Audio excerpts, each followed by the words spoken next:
The European Cricket League is brought to you by HCL Software, Dream 11, and Andalusia European Region for Sport. The weekend has rolled around again on the Costa del Sol, and it is finals day again, Group F finals day. Today is a very special day because we'll find out who will be the last team to join the 6 teams already qualified for Championship Week, which starts on Monday. And I tell you what, this has been chaos. I don't know what's going to happen. I'm Mr. Maximo. This is the European Cricket League 2023, and it starts right now.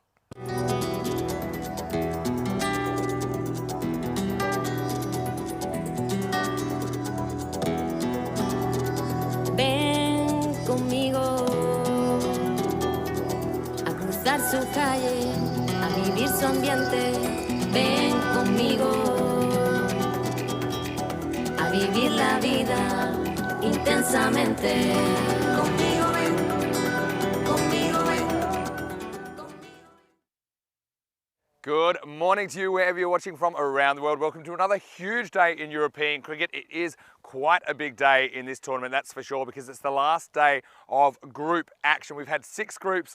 There have been 3 days. Each is the final day of group action before we start Championship Week on Monday, which will be 5 days, Monday to Friday. In fact, in less than a week's time, we'll know exactly who will raise the trophy in ECL 23 and be the kings of European cricket. So we start the day with the 2 teams that finished in 3rd and 4th after the group matches here in Group F, and that is CIYMS of Ireland. They're taking on Oeiras of Portugal. The 2 captains a little bit earlier were with Rob Kemming. Let's see what happened at the coin toss. You're cool, Bernard. It's a score. It's tails. Bat. So it is the Irish that win the toss. Their captain John Matchett has elected to bat first. So interesting one for me. They kind of had the Staggers on the chase yesterday in their first match. And so I think they just want to set a target and not really be encumbered by any particular score in mind. I think a big responsibility on their top 3. We saw McCulloch going up to 3 yesterday. He's been batting pretty well for them, but I think that Doherty and Van der Merwe have a big responsibility.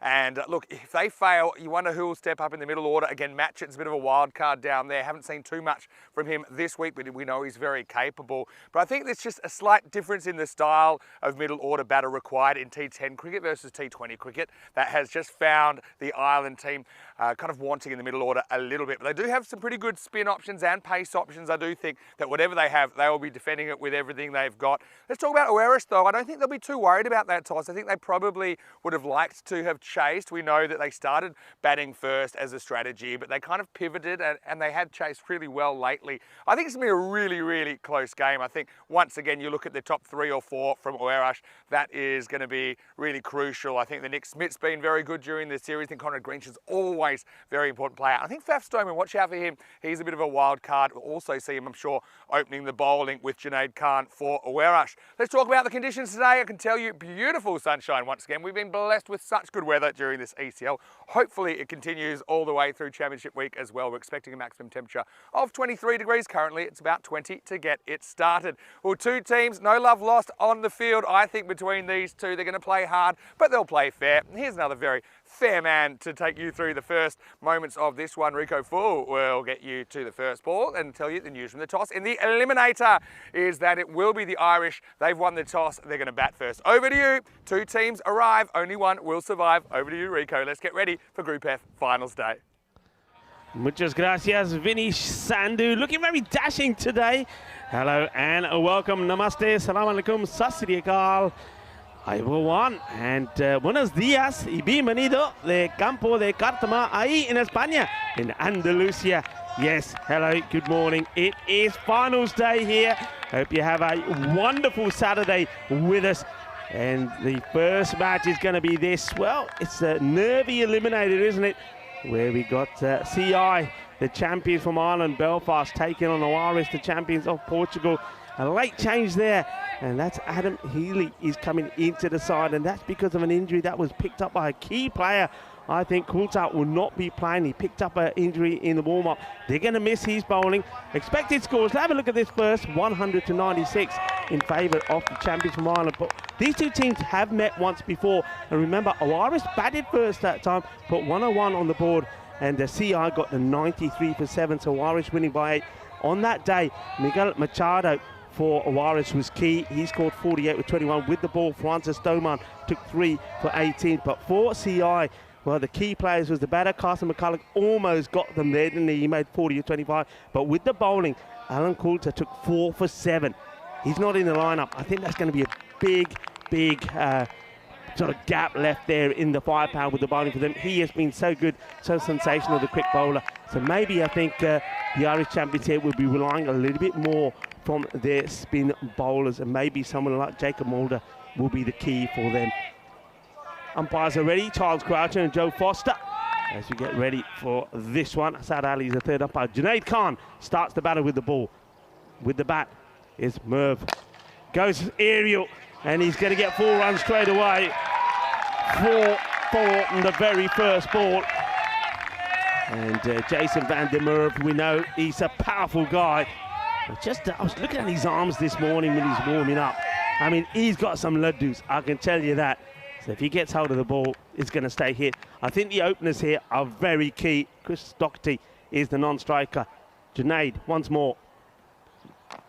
This time into the deck. They'll take the single. So Doherty will go and strike the face his first delivery. Junaid Khan, such a key player for the Portuguese champions.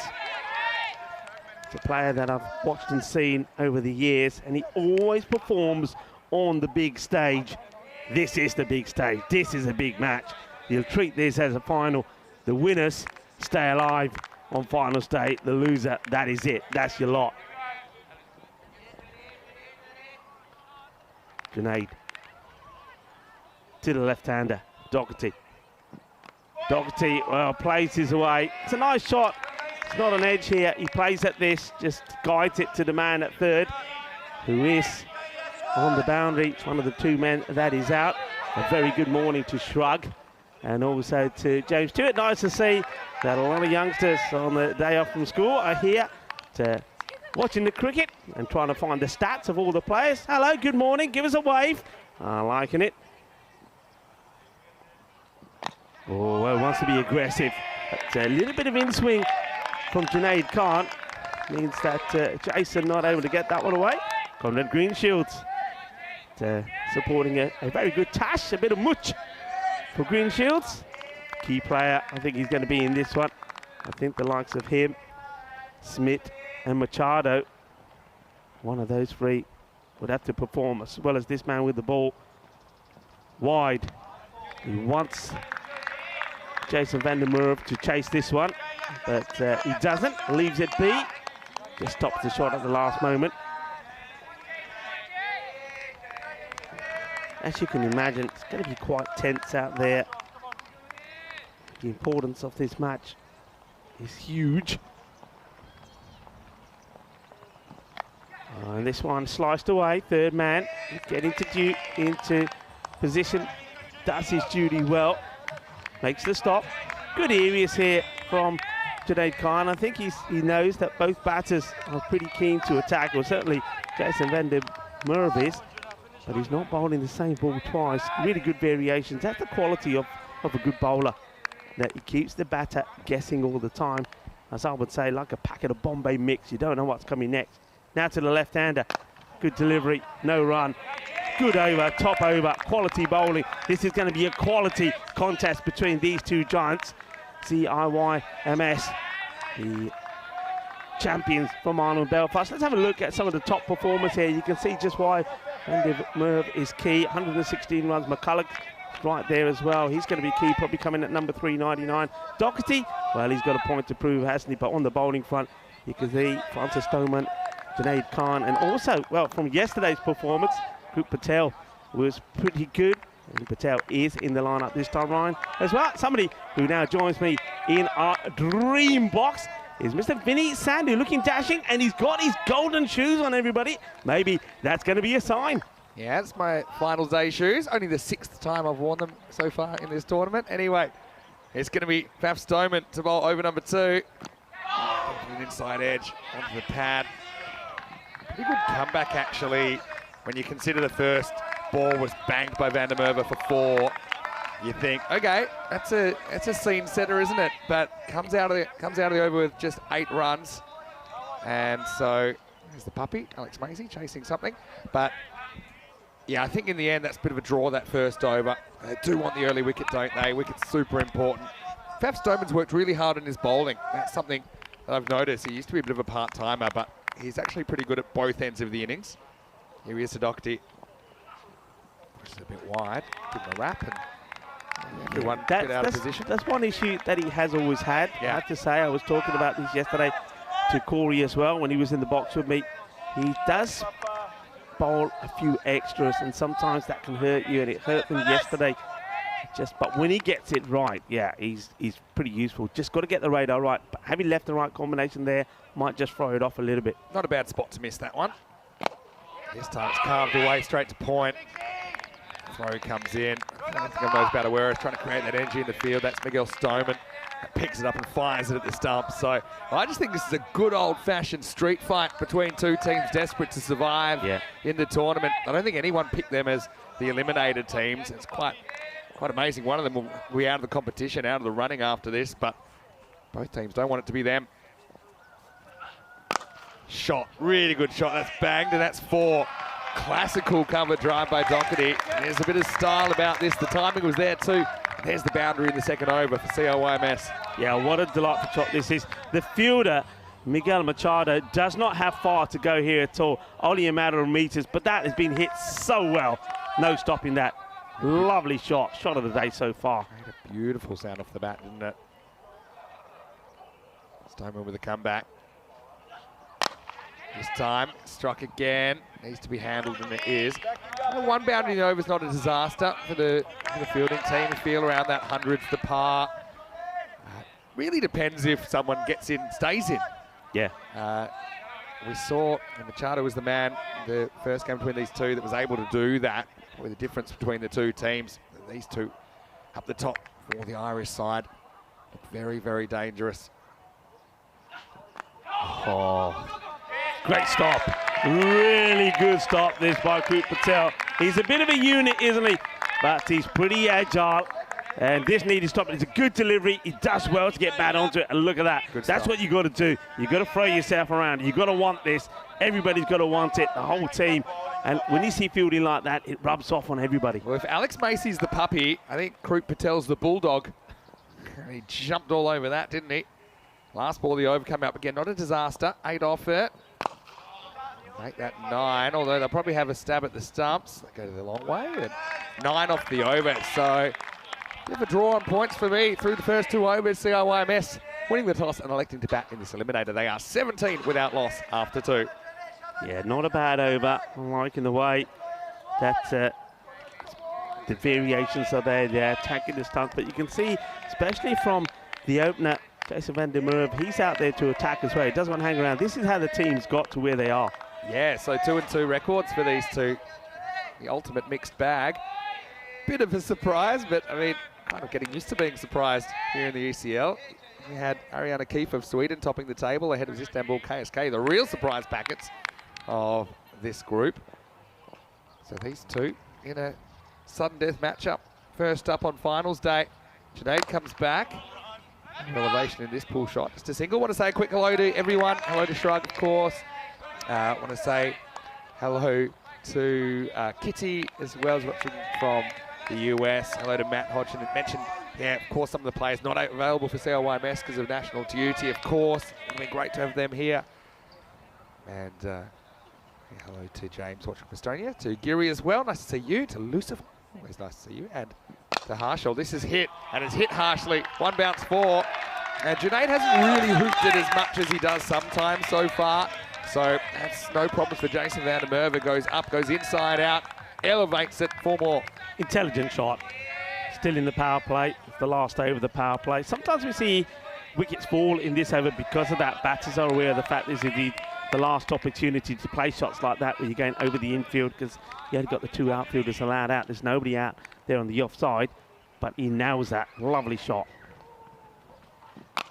This has gone leg side now. Another one bounce for Junaid Khan. Not really doing what he wants to be doing here. This one kind of comes in. To be fair to the batter, it's a very good shot. Went with the movement, gets another boundary. Yeah, they applaud it. It's a good shot. Look, he makes the early movement, and Junaid, he just continues with his normal line. I think here he either changes it, bowls a slower one. He could have gone shorter, but because there's no movement this time from him, that just gets whacked away. And, well, Jason van der Merwe is on the move. This is a partnership that have to break. Remember, the first time we saw CI, it was these two batting, and they put, well, an unbeatable 84-run partnership to get that win over Ariana Kiff. So you've got to break this partnership pretty quickly, because you've got to say that after these two, only Carson really has impressed with the bat. So this is a key breakthrough that they need here to Oeiras. Tell you a little thing, they couldn't find that ball. This is a new ball, not a new ball, but a replacement ball. I think it helps, because Junaid wasn't getting that one doing what he wanted it to. This one might be lost as well, because that has gone miles. Maximum hole. That ball had a very short shelf life, didn't it? 6 more. If you think that is called this help, Vinny, I think you might as well call SOS, because this is humongous. That is a monster strike. Oh, wow, they say. That is huge. Oh, he's a powerful man. Have you seen Van der Merwe's arms? Have you seen his arms? I tell you something. He hits the ball. It ain't coming back. And that's why that's another one that's been lost. Hey, get another box of balls out, guys. Because if he stays in there, he's certainly gonna lose a few more. That was huge. You got to avoid further punishment. These 2 balls. I mean, if you can keep it at, say, 35, you know, it's not a disastrous power play for Oeiras. But CIYMS seizing an opportunity here with just the 2 outfielders. That was absolutely hammered. So much for that new ball. Here's another new ball. Goes with a hit. Get a single. So 33 without loss. This is an interesting game. Yeah, this is important to see, and I think a lot of teams can learn from this. Just watch. Hit, go. Soon as he hits, that goes, and look how he runs. He accelerates. Yeah. It's like he's a sprinter coming out the block. That's the way you got to do it. And got the instant response from his partner. Looked after his partner. Even told Doherty the ball was coming to his end. So now we see the lefty facing up with 1 to go in the over. Hello to John Gray as well. Nice that you can join us. To Tim, to Louis in the comment section. This is into the gap. This could be 4 more, and it will be. So good finish to the power play. CIYMS throwing down the challenge, and that's 3 overs down. It's 37 for none. बहुत बढ़िया shot Maria left hand डॉकेटी ने field ने Smith ने कोशिश तो काफी की थी डाइव भी मारी but चौका लग गया 4 more. And yeah, you said it, it's a good power play. You're looking to get, I think, not a good, if you get into the 40s, you've done your job.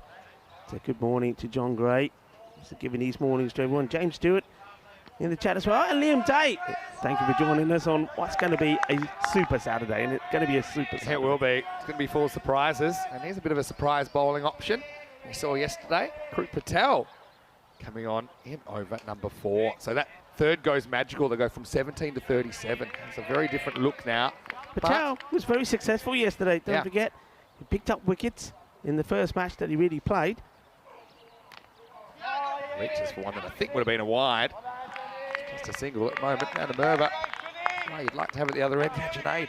3 for 4, Krut Patel took yesterday. So, but the thing is, we know, Vinny, we've seen so many matches. What happens, not just what happens a day before, what happens the match before quite often doesn't happen in the very next. So it could be a completely different story, or maybe he's going to be, as I said yesterday, the secret weapon for Oeiras. Yeah, well, yesterday, all my troubles seemed so far away. That's the way it can go sometimes. This is a little stand-up sweep, but handled by Junaid in the circle.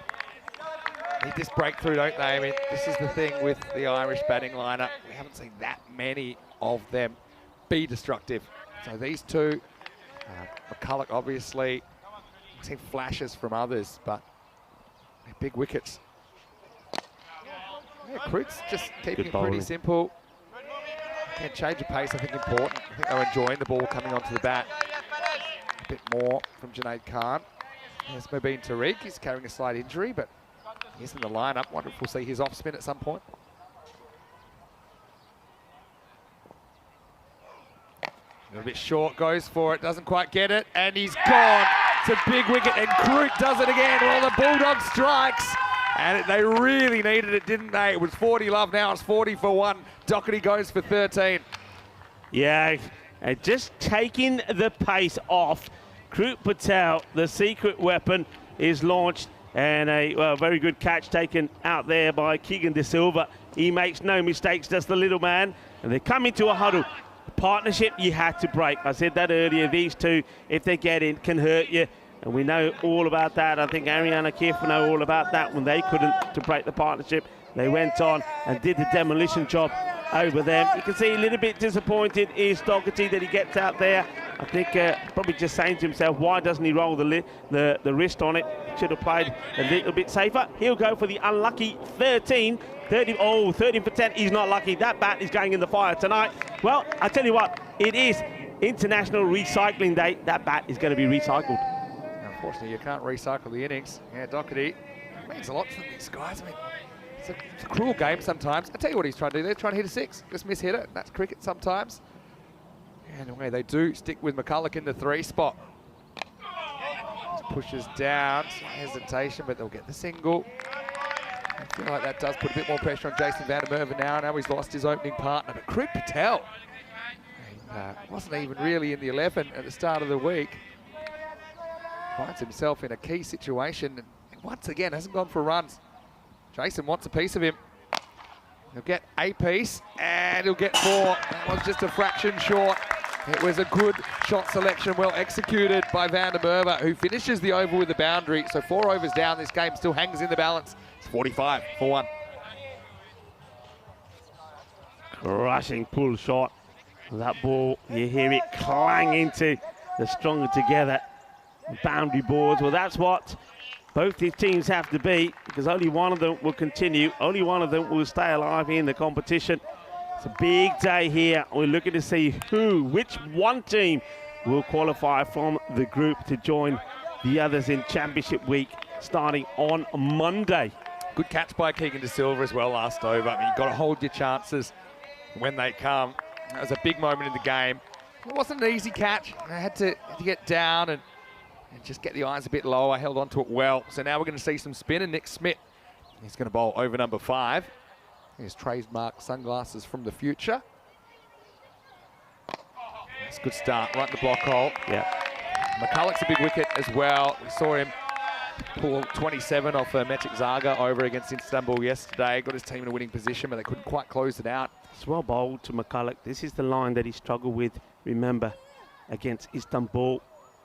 And remember, he gave the return catch to Adil. Well, here's the thing. The Irish are at risk here in the 3 versus 4, but if they had chased that down, I think they would have topped the table. Yeah. And they'd be in the 1 versus 2 clash. So the fact they're not able to pull off that win against the Turkish team means that their tournament's on the line here this morning. Oh, gets it wrong, and this is going to go miles. Maximo. Not a good delivery from Smith, who just overcooks that one. New balls, please, because that is a full toss. It gets banged out of here. And I'm just wondering what the height on this is like. Yeah, this is going to be an interesting replay. And I think that's probably all right. You look at the trajectory of it coming down. If you wind it back a little bit, you'll see. Yeah, I think it's okay. He's also out of his crease. He's also leaning downwards. Yeah. And that's why it looks higher from, if you're looking at it from front on. But yeah, new balls is another one. Yeah. Yeah, they're just checking. I'm liking that. So now the 6 is signalled. Don't mind that. So he's Oeiras. Yeah. 50 up as well. Oh, that was a real spicy one. Gets a finger on it, so that's basically saves a boundary. Yeah, but Smith would have loved a miracle catch there. Yeah, watch this. This gets absolutely walloped. And the power of that shot. I think that's the mind. That's the hand saying yeah, and the mind saying, are you silly? Get your hand out of the way. Yeah. Bit of both there. That was travelling. Genuinely think that it saves 3 runs. Oh, well bowled. Just floats across and sneaks it inside the line. Yeah. What an interesting game this is. Honestly, very interesting game. I mean, if you can get these runs on the board, you put a lot of pressure on the team batting second. Big price on those top wickets. Smith, can he finish well? Goes straight. Does he have enough? Don't think so. Fielder comes around. He spills it. It won't be a boundary. It was a good effort from Machado coming around to his left. And he couldn't hold on. So a big moment in the game as the catch goes down. And that's the end of 5. It's 54 for 1. Yeah, Machado. And look, it's a brilliant effort as we see him rocking and rolling, trying to hold on to it, but it slips out. That could be a big moment because that's Carson McCulloch, and we know normally he goes on and makes a healthy score. Yeah, he does. Anyway, I want to welcome you to the Dream Box. Vinny Sander here, Mr. Maximo. I'm here with Rico Full. Corey Ruckers will join me a little bit later on. But yeah, right now, game in the balance, tournament in the balance. A lot of nervous players out there, a lot of nervous spectators as well. Hopefully you're enjoying us. Wherever you're watching from around the world, let's have a look at what's coming up today. We've got the 3 versus 4 matchup. We've got the 1 versus 2 coming up. Double chance, of course, for those top 2 teams. So the winner of this match goes through to qualifier 2, plays the loser of Ariana Keefe and Istanbul KSK.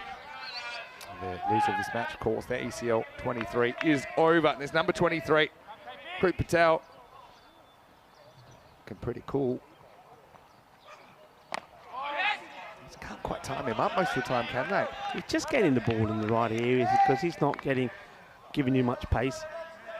Getting a good bit of bounce as well. The batters have to be a little bit careful how they're playing. Got to try and get right on top or right under it, but he's not running short enough for them to get under it. So this is good so far from Patel.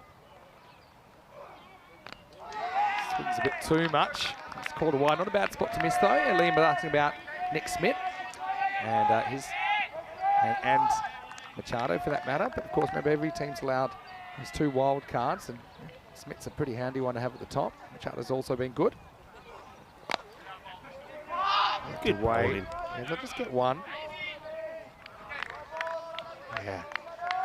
Very, very tense at the moment. Yeah, I'm just wondering here whether someone like Jason van der Merwe will just say, you know what, he's got 3 more balls. Let's not get out to him. He's bowled pretty well. Take your hat off to him and then go after some of the older bowlers. Others are going to have to come back. I don't know. I'd be thinking the obvious. I'd be like, how are we not banging this guy? I'd be like, I've got 3 more balls to smack him. What's he bowling? He's bowling a very intelligent line. No, pace off. Look, just watch the, all right, this is called a wide, but watch the length. Very difficult to go after that. I don't know. Unless you overcommit. That's why I would have been stumped about 7 times by now. I wouldn't be able to resist. Into the bat. He's done this pretty well as well. I've got him reaching at balls that are maybe wide. Don't know. Off the end of the bat for 1. He's done well to leave 2 that were close wide, and 1 that would have been a big wide. He gets his bat onto it. Gets Carson McCulloch back on strike. Lucky still to be there. He's dropped on 2. Difficult chance for Machado. Another one that probably would have been a wide, but gets the end of the bat on it. All right, maybe he's the best bowler in the world, and we never knew it. Krup Patel. Hey, hello to Ramesh Thiessen, who's watching from Romania. Nice to see you, Ramesh. And also, Tyrone Peters has joined us in the comment section. Hello, Tyrone. Hello, Ramesh. Hope you're well. And if your finger's working, let us know how you're doing. How's he typing? How's the... Yeah, that's what I meant. All right, in the air. It's a false shot. And he's dropped it. He didn't even touch it. Oh, this is criminal. Oh, Macy just never picked it up, did he? Never picked it up. And so that's a big moment in the game. Van der Merwe's dropped on 38. He'll get a couple there. Oh, let's see where it goes wrong. Just doesn't get anything on this. Just, yeah, he didn't pick it up in the background or something. Anyway. Oh, yaar, sir te and kapanya and kapala ball dispendiya pe. Well, maybe he should have the shades on. He may have seen that better. That is a huge opportunity. That's going to hurt you. And Macy, he's been given the ball straight away. And I like this. This is basically saying, hey, listen, there's only one way to get over it. Here, here's the ball. Get him out. 63 for 1 after 6. And here is Macy. And he's going to bowl it a length that they might enjoy. Get a bit of length here. The thing with Macy is, not a big fan of his attitude, and you know, as a cricketer, he does tend to bowl a little bit short of that block hole, and it's quite drivable players that are in. Van der Merwe is in. Let's see what he does here. Again, keeps on a length, into the gap, should be handled. Fielding important, isn't it? Anyway, all you can do is pick yourself up. I want to say, yeah, big hello to everyone that's joining us. And Matt was asking, do we still have any of the killer pythons? Well, they're long gone, but luckily, we've had so many treats Well, let's from just the say players this week. a wide ball, and maybe more than one. They decide not to take on the arm of Greenshield. Well, let's just say that the edible ones may not be here, but there's still a few lurking in those big bushes. This is called a no ball for hitting the edge of the pitch, in fact. So it will be a free hit coming up from McCulloch. Macy, he's hard to be racing right now. Got to make something off this, McCulloch. This is an opportunity for him to get going. I get a feeling he will. No ball called. Okay, and it's going to be 6. Maximal. Double trouble. This is a man new. This is a 7-up. Manos arriba, arbitro, because it's 6 runs. Not only is it 6, it's the no ball as well. So that's 7, and that's got to be a football. Yeah, had to be. Let's have a look. Was it a front foot or was it a back foot? Well, Disaster I don't know because we have strikes. to get on with it. Another free hit. Catch isn't important. Just concede the 1. So just hanging on at the moment. Oeiras and CIYMS, their big concern, I suppose, going into this, how much batting will their middle order have to do? At the moment, doesn't look like a lot. They're building a very healthy total. Oh, Steps this across. is clubbed. Yeah, really good batting because there was nobody's back at square leg. So he just thought if he got a bit of length, he could just swat across it. And that's exactly what he does. Well executed by Van der Merwe. बहुत अच्छी batting कर रहा है when the मर्वा कल भी half century पूरी की थी ਜਿਹੜਾ ਲਾਸਟ ਮੈਚ ਸੀਗਾ ਪੰਜਾਬੀ ਲਾਇਨਸ ਦੇ ਵਾਲੇ ਤਾਜ ਦੁਆਰਾ Otra 50 maybe. Now, bit of a top edge, hanging in the air. Stoneman's coming a long way, but he's not going to get there. Maximal. As Van der Merwe reaches his 50 off just 21 balls. The 7th over goes magical. And you've got to hand it to Jason Van der Merwe. He's having a very good ECL at the moment. Sí, felicidades de batador Jason porque tengo otra 5 carreras más. Muy bien. Goes again and goes large. This one's still going up. Maximal. That one's not being found. To tell you that right now. 27 come off the 7th. And it's 90 for 1 after 7. Yeah, new balls, please. This one has gone massively right into the forest behind us. That's a biggie, and that's one for the Killer Pythons. Right. Forget it. One almost ended up in Portugal, which is our next location. Of course, we do have the ECIW, so women's T10 cricket coming next weekend on ECN. Now, after Portugal, we'll go to Cyprus for 2 weeks, then 2 weeks in Italy, of course. Quite a lot of the European Cricket Series this year, they will have internationals on the weekend, which is after the ECS final. So stay tuned. Plenty more cricket coming this year on ECN.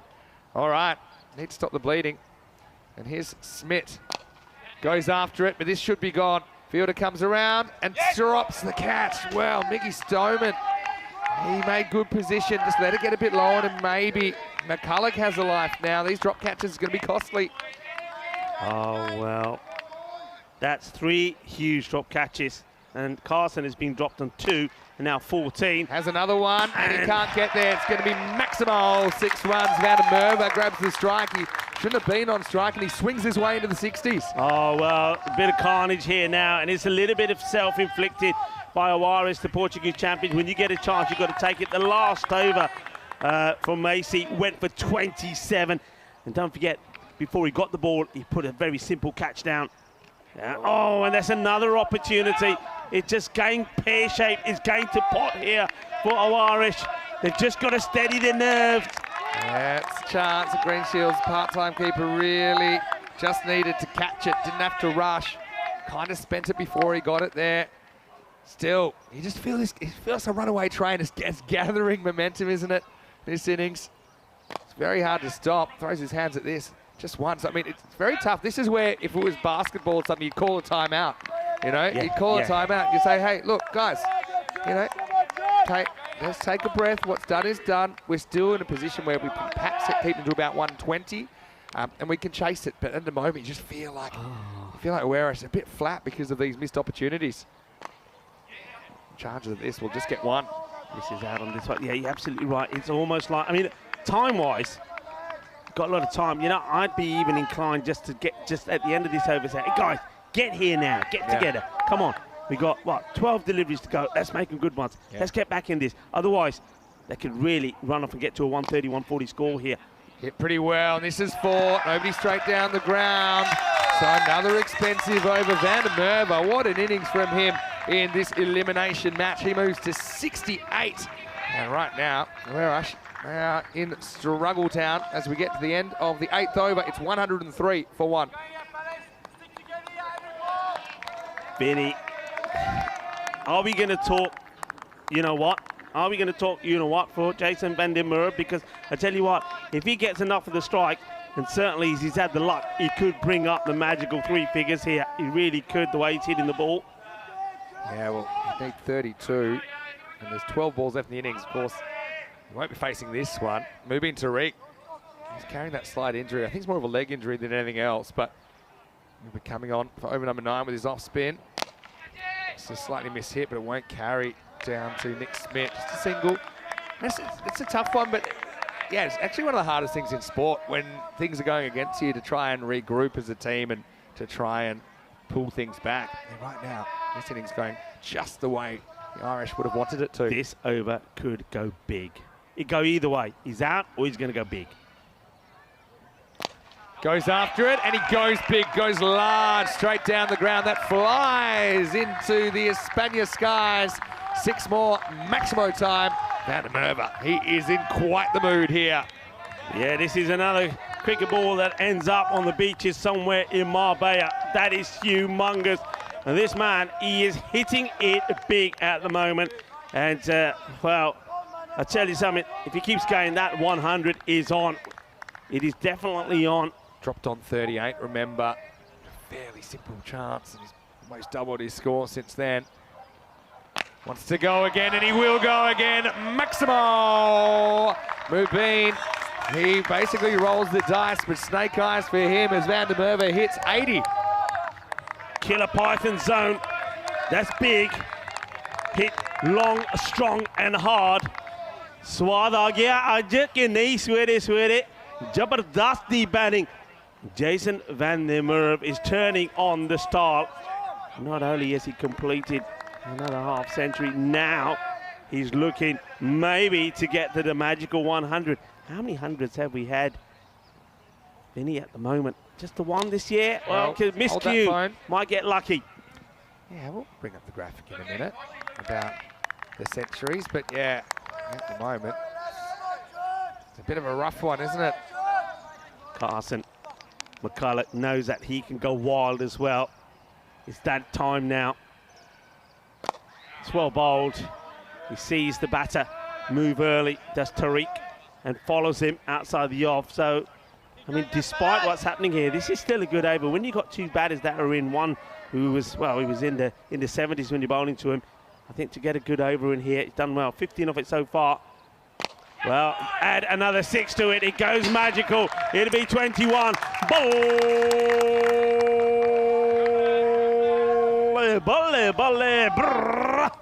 Jabardast batting. 6 more. Well, he's just smashing them all over the place. And I tell you what, yesterday was St. Patrick's Day. It didn't start well for the Irish when they lost their first match in the day. But, well, didn't they come back strong? They lost to Istanbul, which was a massive surprise. They had to come back strong. They did come back strong against the Punjabi Lions, and maybe they had a bit of the amber nectar last night. It's serving them well today. Well, the only 100 we've had this season is by Lala, also known as Mehboob Ali. He hit 140, the second biggest score we've ever seen, and he faced 41 balls. He hit the most sixes we've ever seen in innings. He hit 20 sixes in one innings. So 124 plus this. Stoneman comes back for the 10th. And intelligently, McCulloch says, you know what? You're on 87. Why don't you have a go and have a go at that triple figures? Yeah, why not indeed? And 8 sixes, 6 fours, 87 not out of 30 deliveries. Francois Stoneman wants to at least put an end to one possible highlight. In he comes. Really got after the slower bowling, didn't he, Jason Van der Merwe? Now he gets to the under edge. Thing is, he needs to face, I feel like 3 or 4 of the balls this over. The most he'll face is 4, barring no balls or anything like that. It'll be a tall order. I suppose he's 2 big hits away. Yeah. Now, does he concentrate on whacking the ball to a boundary, just giving the strike back? I think you've got to think about the match as well, Yeah, I think not about individual I performance. think you're just still trying to bat the way he normally would. And he won't get any here. Well, they could. Oh, what are we watching now? I think this is worth looking at. This is worth looking at because I don't know if he gets the bat down in time. It's a little bit, I dare you. Go on, I dare you. And Conrad Greenshield says, okay then. No, he's all right. Just Then a bit of hits cat and him, mouse. And they think about a run. But yeah, I think you've got to bat the way you normally bat. And you're not on like 176. I mean, it's still a chaseable score. I mean, Oeiras will have to bat very, very well, but these kind of scores have been chased. Yeah, there have been. Somewhere in the 130s. They're not out of this by far. If we were talking 140, maybe. Not a bad shot. Goes up and over. Slicing away. And they are going to come back for 2. Yeah, so you can see why. Yeah. That's you've got to do it this way. Yeah. I mean, it's individual milestones are nice, but I mean, this is where you've got to have that team ethos. And you've got 2 genuine batters there. You want to take the extra run. Yeah, I mean, it's missed opportunities, really, that the Oeiras will have to try and get out of their heads when they come out to bat. This Firmly time. hit, but they'll go for 2, I think. I don't think you do No? here because I think it's worth. Number 1, you're probably not going to get the 2 because it's probably going to be a run out anyway. And number 2, it guarantees you Van der Merwe on strike, which I think is not a bad thing. I think I'd pay 1 run to, even if it was a genuine 2, I wouldn't have taken it. I think it's time. Here's the curtain call for Jason Van der Merwe. He clunks it out this time. They will just settle for the 1. And so it'll be 130 on the button. What an innings from Jason Van der Merwe. 89 not out of 32 balls. He was dropped on 38. He ends up putting on another 51 after that. And really, it was a case of missed opportunities, really. And remember, yeah, we had the missed stumping in the middle as well. We had some other missed opportunities. But look, the Irish will be very, very happy, obviously winning the toss and batting, getting those 130 on the board. But the Portuguese side, they have to kind of put that out of their mind now. If they bat well enough, then they've got the batting to do this. And Yeah. it's do or die for both teams here in the Eliminator. Yeah, you're absolutely right. Look, you know, we know the batting capabilities of Conrad Greenshield. Smith has been fantastic. Machado is out there as well. Look, it's your final. You know, you knew you were going to be up against the fight. All right, hasn't gone to plan because of some of those missed opportunities, but that's the way the game goes. The same thing could happen when you're in batting. The key thing is power play. Go out there, be positive, go for your shots. That was a wicket, and he wasn't happy about it. Well, that bat was being recycled. It is International Recycling Day, so do your bit for recycling. Remember, it improves the water we drink and the air that we breathe, so everybody do your part. And, well, I'll tell you what, we recycled a few balls today as well, because a few of them disappeared because this man was hitting it big, and he was hitting it into fields all over the place. Well, that was a 50, but it wasn't done yet. And this is another opportunity that goes down. Carson, well, he was dropped by Machado and by Stoneman, so 2 opportunities he gave on 2 and 14. And Jason, well, he was dropped on 38 by Macy, and then Macy came on to bowl and was plummeted all over the place. He was taken to the sword in over number 7 when he went for 27, and then Conrad Greenshields had that difficult opportunity to get him stumped as well on 63.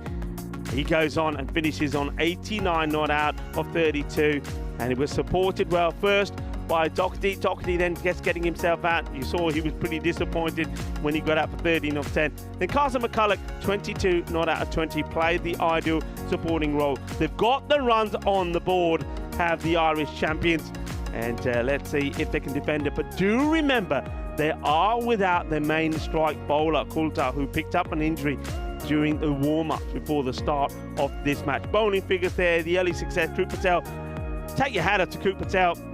Didn't play until last night, his first match. He's continued his good form here. But Junaid, he went for a few. Francis Stoneman, I think he was tidy. Good economy rate from him, but it was hard work from the other bowlers. But, you know, you've got to feel for the bowlers. You know, you're only as good as the fielders around you, and with those catches going down, I mean, that's really hurt them. Mid-match summary. CIYMS, they have put the runs on the board, 130.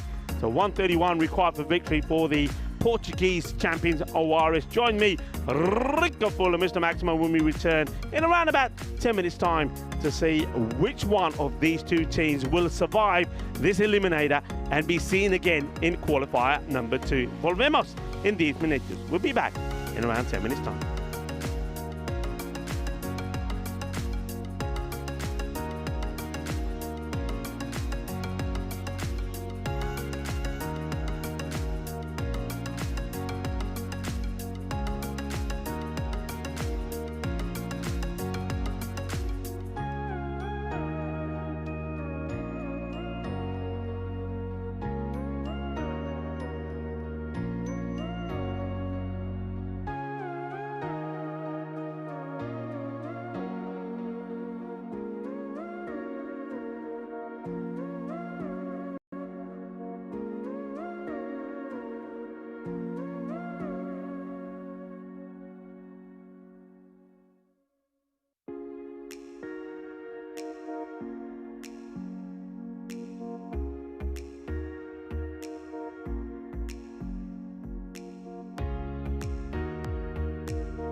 The European Cricket League is brought to you by HCL Software, Dream 11, and Andalusia European Region for Sport. Hello and welcome back, cricket lovers, where we've just been treated to a delightful innings from Jason van der Merwe, and as a result of that, he's put CIYMS in a very good, strong position. The champions from Ireland in Belfast, and that 89 of 32 deliveries was just sensational to watch. He's certainly been the top batter in this group, and posting the highest score by an individual as well. Puts his team, the Irish champions, in a good position. 130 they posted. So 131 required by the champions of Portugal, Oeiras, to see if they will progress to the next stage, qualifying number 2. The team that loses this, that's it, it's done. They'll spend the rest of the time watching cricket and well, having some fun in the fan zone. But of course, it'll be a missed opportunity, and they'll be hurting that they haven't been able to get further. The team that wins, well, they'll have a difficult match because they'll be playing whoever loses qualifier 1. Let's get ready for the first ball. The first one played away, take a single. So they do go for spin to start with. I was expecting this, I think. They're basically saying, well, okay, if you want it, go after it. Carson McCulloch did his bit with the bat. Now looking to perform with the ball. Well, may take the overthrows, but you saw the no was called straight away by Smith. So, Big Smith and Miguel Machado are the batters. Smith has been in fine form. Remember, he himself has made a fine knock-off. 70 in the series. And that's what they need here. They need him to go big. They need him to perform.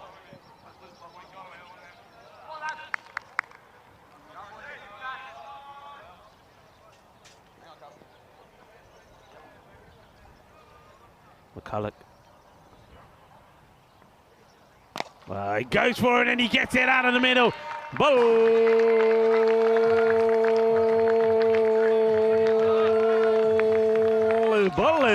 Kinna Sona Shaka Lagia. Well, I think this one wakes up the production crew.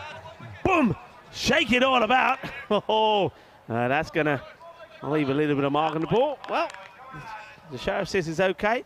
He went for it, McCulloch, went for the wicket delivery, gets dispatched.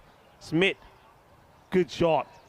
Gets a short one, and this one will go the distance as well. Manos arriba, Vidro, porque eso es 6 más. Qué golpe grande. Un golpe muy dulce, más dulce de tarta de chocolate. 6 carreras. Well, there's been a few balls that are going in that zone. This one, though, finds its way back as it hits the conifers and rebounds back to this side off the field. Smith, this is what he's got to do. This is what it's all about. 76 of 32 he scored, remember, against Ariana. And this one, they're taking him on. And that's good running. 15 off the over, a ball to go. Well, no, that was the last ball, beg your pardon. So, 15. So that's the start you need. Well, keep going at this. You're winning the match, aren't you? No problems at all. 130. No problems. Smith is going to be key, isn't he? But Miguel Machado has got to play his part as well. So they go with spin, and it almost pays off. Just those 2 massive maximos were not part of the plan. Remember, no Coulthard in the lineup. Ah, isn't that nice? Well, that's a new visitor. I haven't seen that one before. And watch out for the snakes in there, though. Watch out for the snakes. So, it says, I'll munch on the scorpions, but keep away from those killer pythons that are out there. So there you go. Animal lovers all around the world going, ah, yeah, we have a bit of wildlife here. We've got wild boars as well, by the way. They come over it so often. Okay, who are we going with here now? Well, Adam Kennedy bowled very well yesterday. When he gets his Yorkers in, he was pretty destructive against the Punjab Lions of Nicosia. Starts with a wide. Kennedy. It's like a fine young player. Nico Full here at the magnificent Cardamom Oval here in Andalusia, the regional Malaga. And joining me back in what can only be described as our dream box, our commentary position, is Mr. Maximo. Best seat in the house at the moment. What a first over that was. Kennedy promoted, open the bowling. Gets short. Well, he's hit this onto his helmet. He's going to be gone. It's going to be a wicket. And so that's a big moment in the game. Smith just rushed by Kennedy in a slightly different role, but he does the trick and he gets the big fish.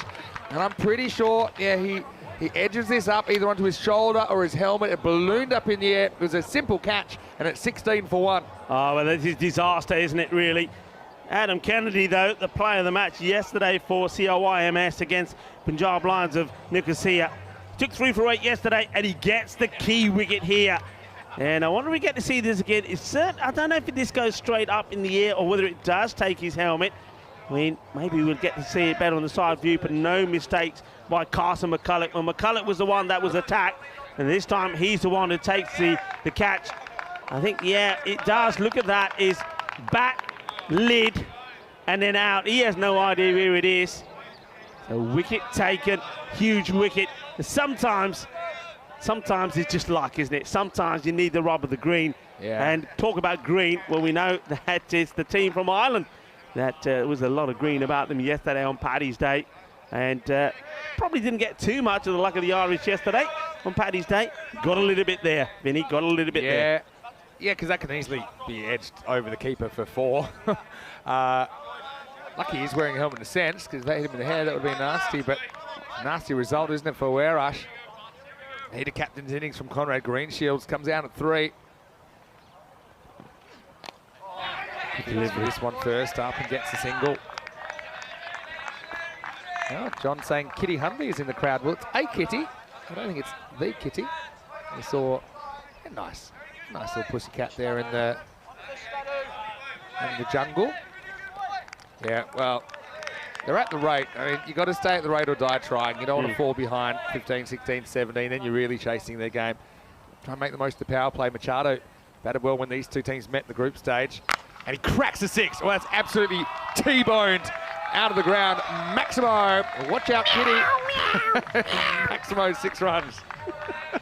Yeah, that's a good hit. Just going for the short delivery, but, well, it's not quite a threatening one. It just hovers there in the right area and he gets pushed away. Don't worry, no cat was injured in the making of that one. All is good. Well, whacks it away. Yeah, you're absolutely right, Vinny. You got to stay alive in this. You can't get intimidated. You got to keep playing your shots. Kennedy once more. Oh, he's gone wide here. Wide delivery. Still wants to bang it in short. Yesterday, Kennedy was successful because he was pitching the ball up. Yorker length deliveries. And that's what the young man's got to do here. Go back to what he was doing yesterday when he took 3 for 8 in that player of the match performance last night against the Punjab Lions and Nicosia.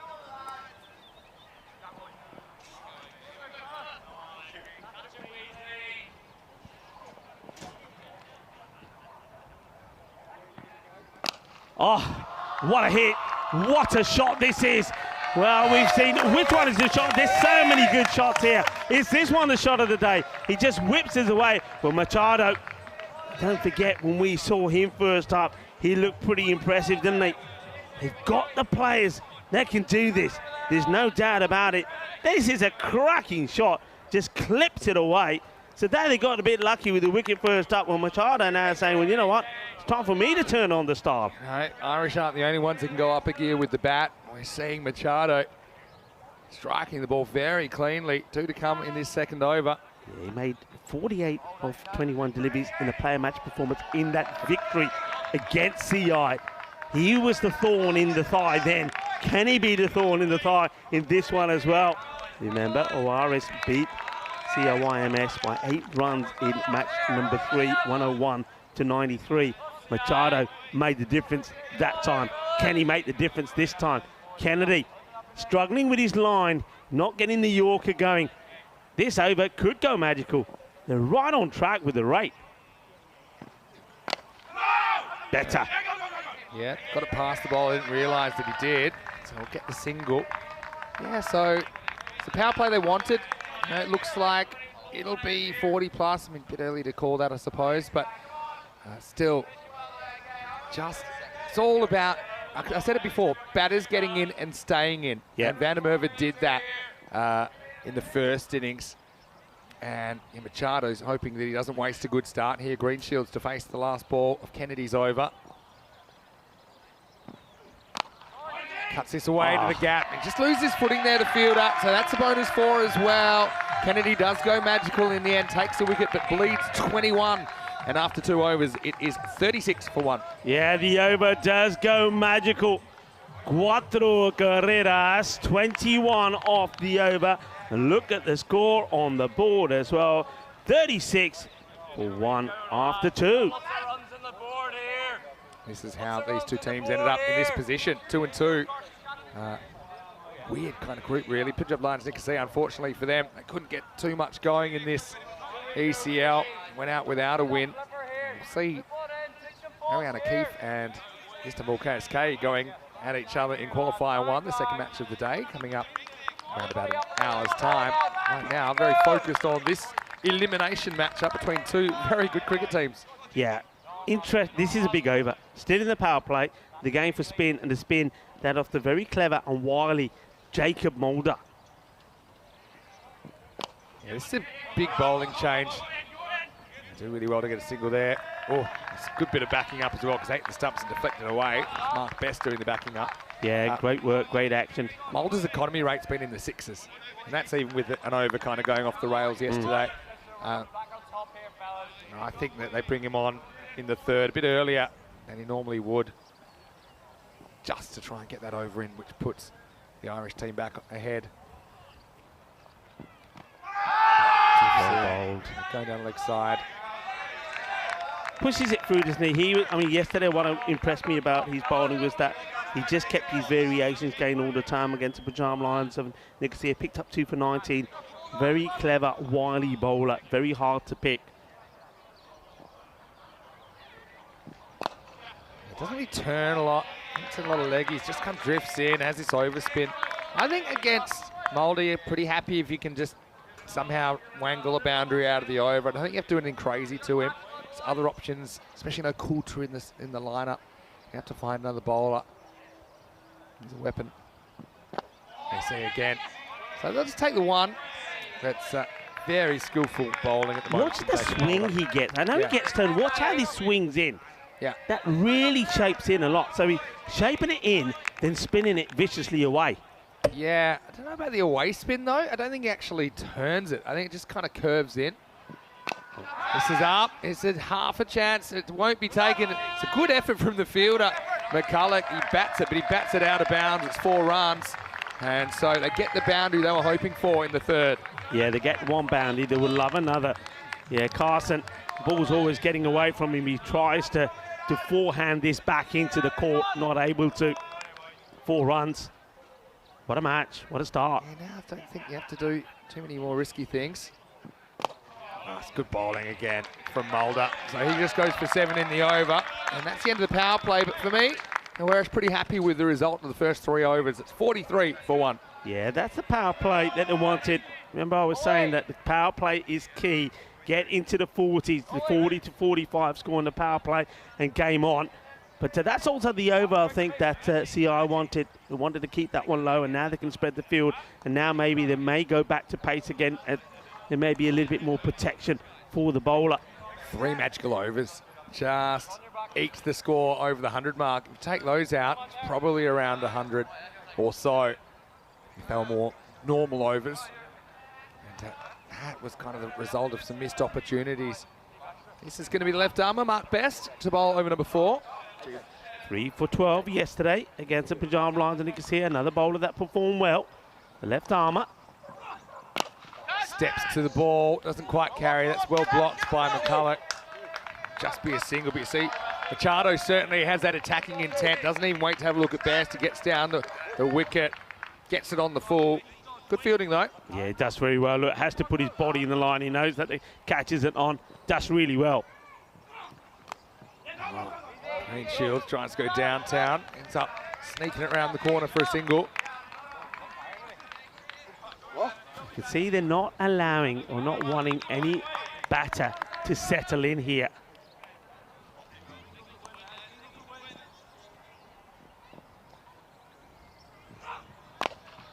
Hits this into the gap. It's going, and it's 4. Oh. I think it's more good luck than good management there, really. He does get the boundary. Machado wasn't where he intended it, but he got it in a good spot. I think this is Carson's ball for me. This is Carson's ball. He starts going and then he just stops. And, well, I think Carson was closer to that one. Well, the thing is, you don't really know. And so once another fielder's going towards it, you don't want to risk a collision. That's one that's probably literally in the middle of them. So if you both go full pelt, all that happens is they end up cleaning each other up. Machado 21, then hits this down the ground pretty firmly. Straight the long off though. That's a tough one because normally you call when it's yours, but that one you don't really know if it's yours or not. So the 50 comes up for Oeiras. Yeah, I think it's one where Carson just said, okay, not getting in your way. Green Shields. It's a good ball in the block hole. Knocks it out for 1. Very few dot balls at the moment. I think that's pretty important as well. Just normally finding the boundary or 2 in the over, scoring off most deliveries. Pretty much bang on the rate. I think when we see the red line in a moment, they'll be right on it. Crucial partnership, this one. This over's gone for 8, which is a win for Ireland, unless this goes to the boundary. This time McCulloch gets the jump, but hit that well. So 9 off the over. Not a bad one from Best at all. And after 4 overs, it is 52 for 1. Yeah, good fielding this time. Carson continues his run and gets right behind the fielder. Slide and pick up Van der Merwe. Let's have a bit of a look then at where we're at in this game. Good start. They've come down a little bit, but only a little bit. It's a pretty challenging red line. Basically 13 and over. But I mean, that good second over got them up. And yeah, look right now, they are right on that line. Because they are 13 and over, and that red line is at 13 and over. So now, we've got Chris Robinson coming on to bowl. Wind's a funny one at the moment as well. It feels like it just switched around a little bit. It's kind of blowing all over the place, but anyway, let's see what Robinson can do. One good over either way can put one team ahead. This is up in the air, and he hasn't got it at all. It should be gone. It will be gone. And so that's the one they wanted.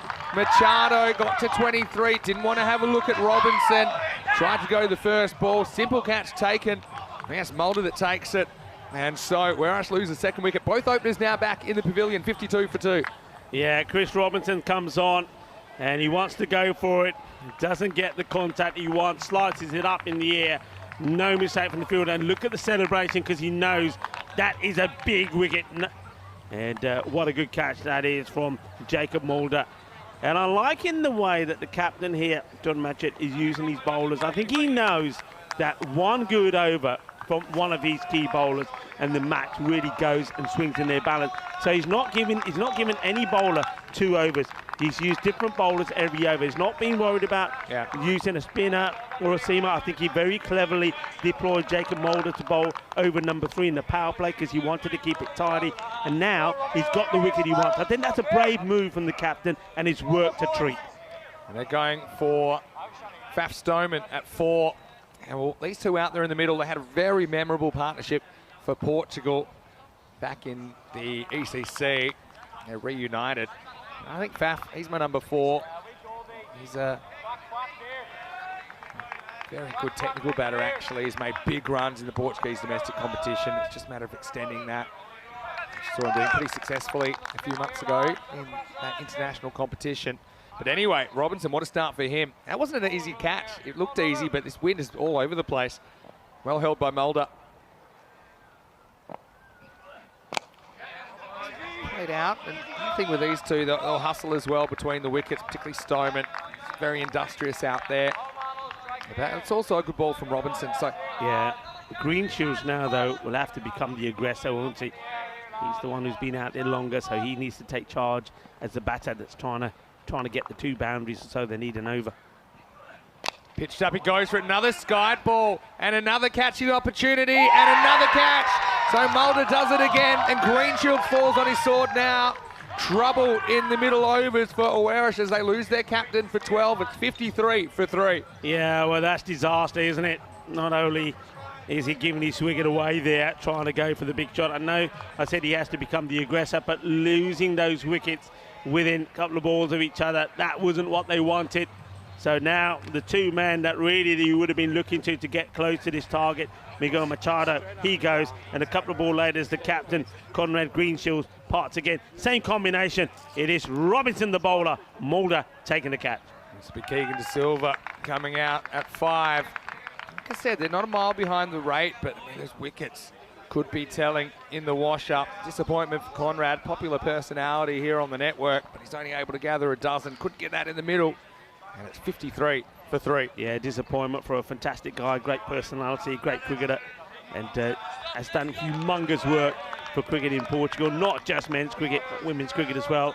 So that's disappointment, but somebody could click here, and well, they could still make it through to qualifier number 2, but it's a big ask now. It's to say it's an uphill climb is probably a bit of an understatement. Not a climb I'd be making without the right equipment anyway. Keegan De Silva, can we see some magic from him? Batting 5.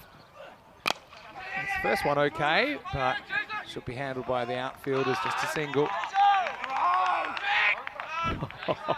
But this is one way you can certainly hurt your fingers as a bowler. You can get it sandwiched between the stump and the ball. But look at the technique here. Watch the throw on the bounce. And the bowler, just watch that hand, and out, almost. You know, sometimes throws can be too good.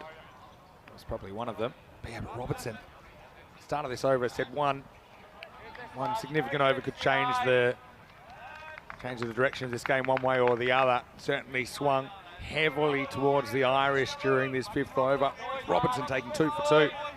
Stoneman in a bit of an uncomfortable position now. Can't let this game drift too far.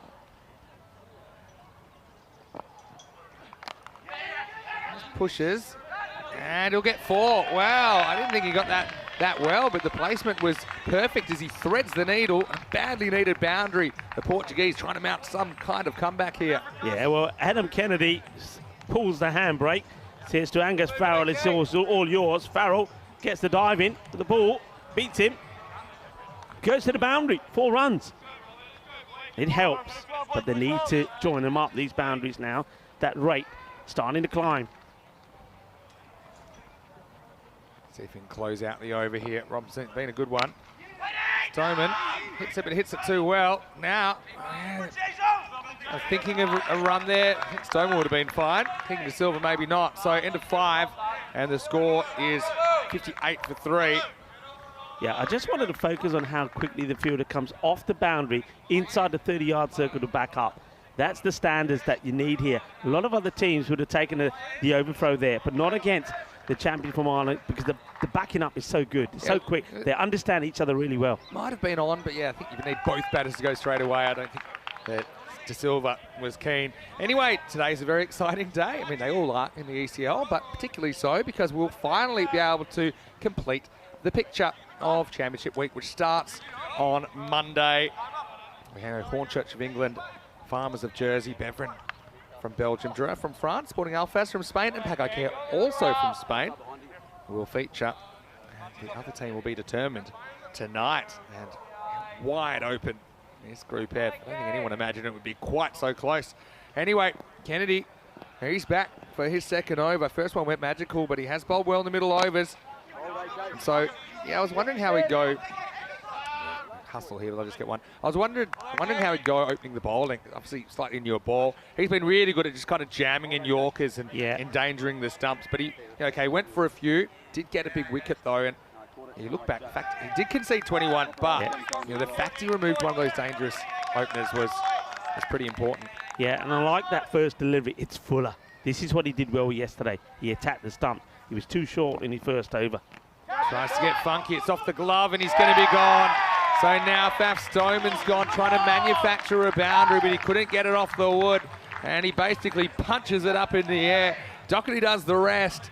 And Oeiras falling apart now. It's 59 for 4. Yeah, I mean, this looks simple, but I think this is all about reading the game. Doherty knows straight away what the batter's going to try and do here. So he's almost already on the move. He gets there early, takes a comfortable catch. Francois Stoneman will have to depart. and he goes for 5 of 4 deliveries. So things are not going well here, to say the least.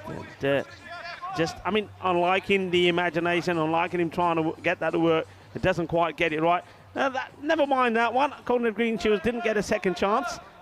That was Francois Stoneman that departs. And, Stoneman, yeah, be disappointed. I mean, it's been a weird kind of week for Oeiras, hasn't it? 2 days ago, they beat the Irish in their first game and had their tails up. Then they lost their next 2. Then they came back and won their last game. It's been up, it's been down. It's been indicative of really what this group has been about. Well done to Kennedy, though. And you're right about Doherty. Anticipation is so important. Wicket keeping, or any fielding position, really. And he got the jump on that ball. Yeah, I want to ask you about the wicket keeping. Maybe you can focus on it in the next delivery. When he's standing, you see a lot of keepers, the way they stand different. Some of them legs close together. He stands with his legs really wide apart. Yeah, I mean, have a look. I didn't really notice. So it's almost like is that because he's ready to launch whichever way he has to go? Yeah, or? I mean, there's pros and cons. It gives you good stability if you've got your legs a bit wider apart. Yeah, and you're right. Let's have a look at the keeper here. I'll give you my 2 cents. This should be cut off. I think a 2, but it's not there. Yeah, look, it's an interesting one. He's basically taking up a position a bit like a slips fielder. So, like, maybe we'll have another look at him this ball. But, yes, what makes it tough for him then is then to take kind of multiple steps sideways. But then he might not have to. Now, I think what he does do in that position, he keeps his head really still, so he tracks the ball well. Another look at him here. This is up, it's in the air, and it's going to be 4. So, well, Keegan Silver's not giving up. That rate is up to around about 14 to 15 and over. And he's got Andani there with him now. And so Andani's a real wild card. We haven't seen the best of him. He's got a point to prove. Nice looking shot. Goes to the fence. Yeah, that's a good shot. Brings up his first boundary. And it's nicely played. Andani, I said this yesterday, he's a guy that we haven't seen the best of him. He's a class player. He really is. He is. Oh, no, he's turned De Silva around. This would have been out, except he spiked it up and over the stumps. Now, I don't know how many bounces John Matchett's bowled in his life. He accidentally bowls one there, going for the run out. Yeah, there we go. That one just goes way over the stumps. Yeah, and Andani, we've seen him play in Portugal many a time, seen him score lots of runs. He's for a long time there was one of the class batters there. You can see the Bulldog, Dhruv Patel, he's got his pads on as well. He's somebody else that has scored. He's scored loads of runs in Portugal, so they've got the batting here. But the thing is, they've got to stay up with the rate. That rate is closing on around the 15. You've got to still believe, got to still play these shots. And I think you've got to be assertive. Every shot's got to be an assertive one. Not be thinking about pushing for singles, go for attacking shots. 4 overs remaining. This is skied. I feel like it's in no man's land. No one could find it. And so Keegan De Silva will get away with it. Yeah, if anyone was going to catch this one, it was going to be the bowler, but he had to find it first, Chris Robinson.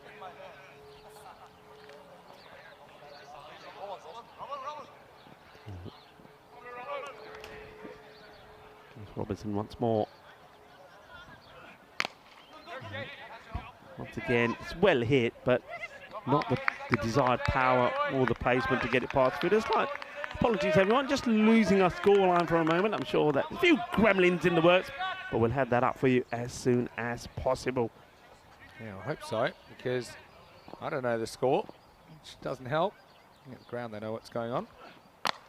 This is up, and it's towards the field. He takes a brilliant catch. Unbelievable work. And that's a fantastic bit of outfielding, and it sums it up. And that's Mark Best out there. It was to his correct side, wasn't it? But still, it was low down. It was almost slipped catch-like the way that he launched himself low and to his left.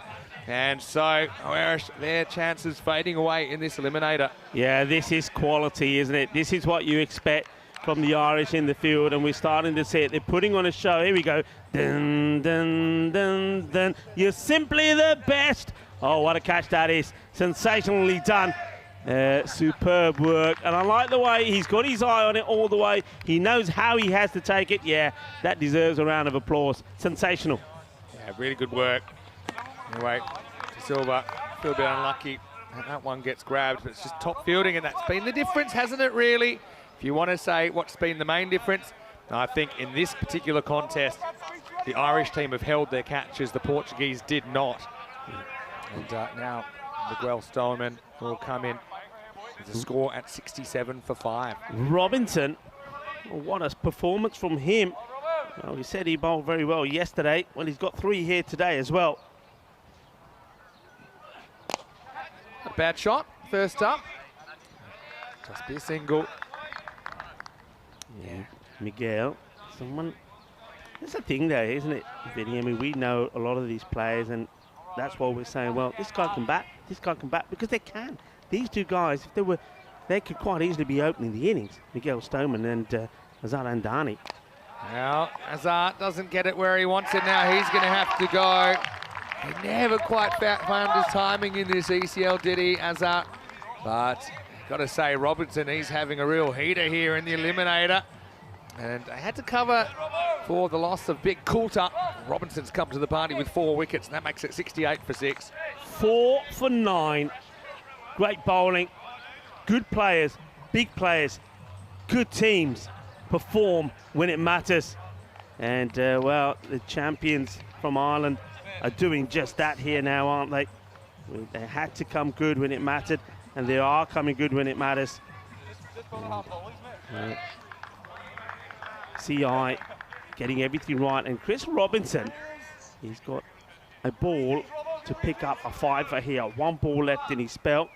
As we see, Azhar Andani, he'll go for 6, just 5 deliveries, and another straightforward catch this time from Farrell. Yeah, held it well. Again, holding their catches. And it was a similar one that went down in that region. And Van der Merwe had a life on 38. Yeah. Go on to make 89. So 1 shot at a 5-wicket haul.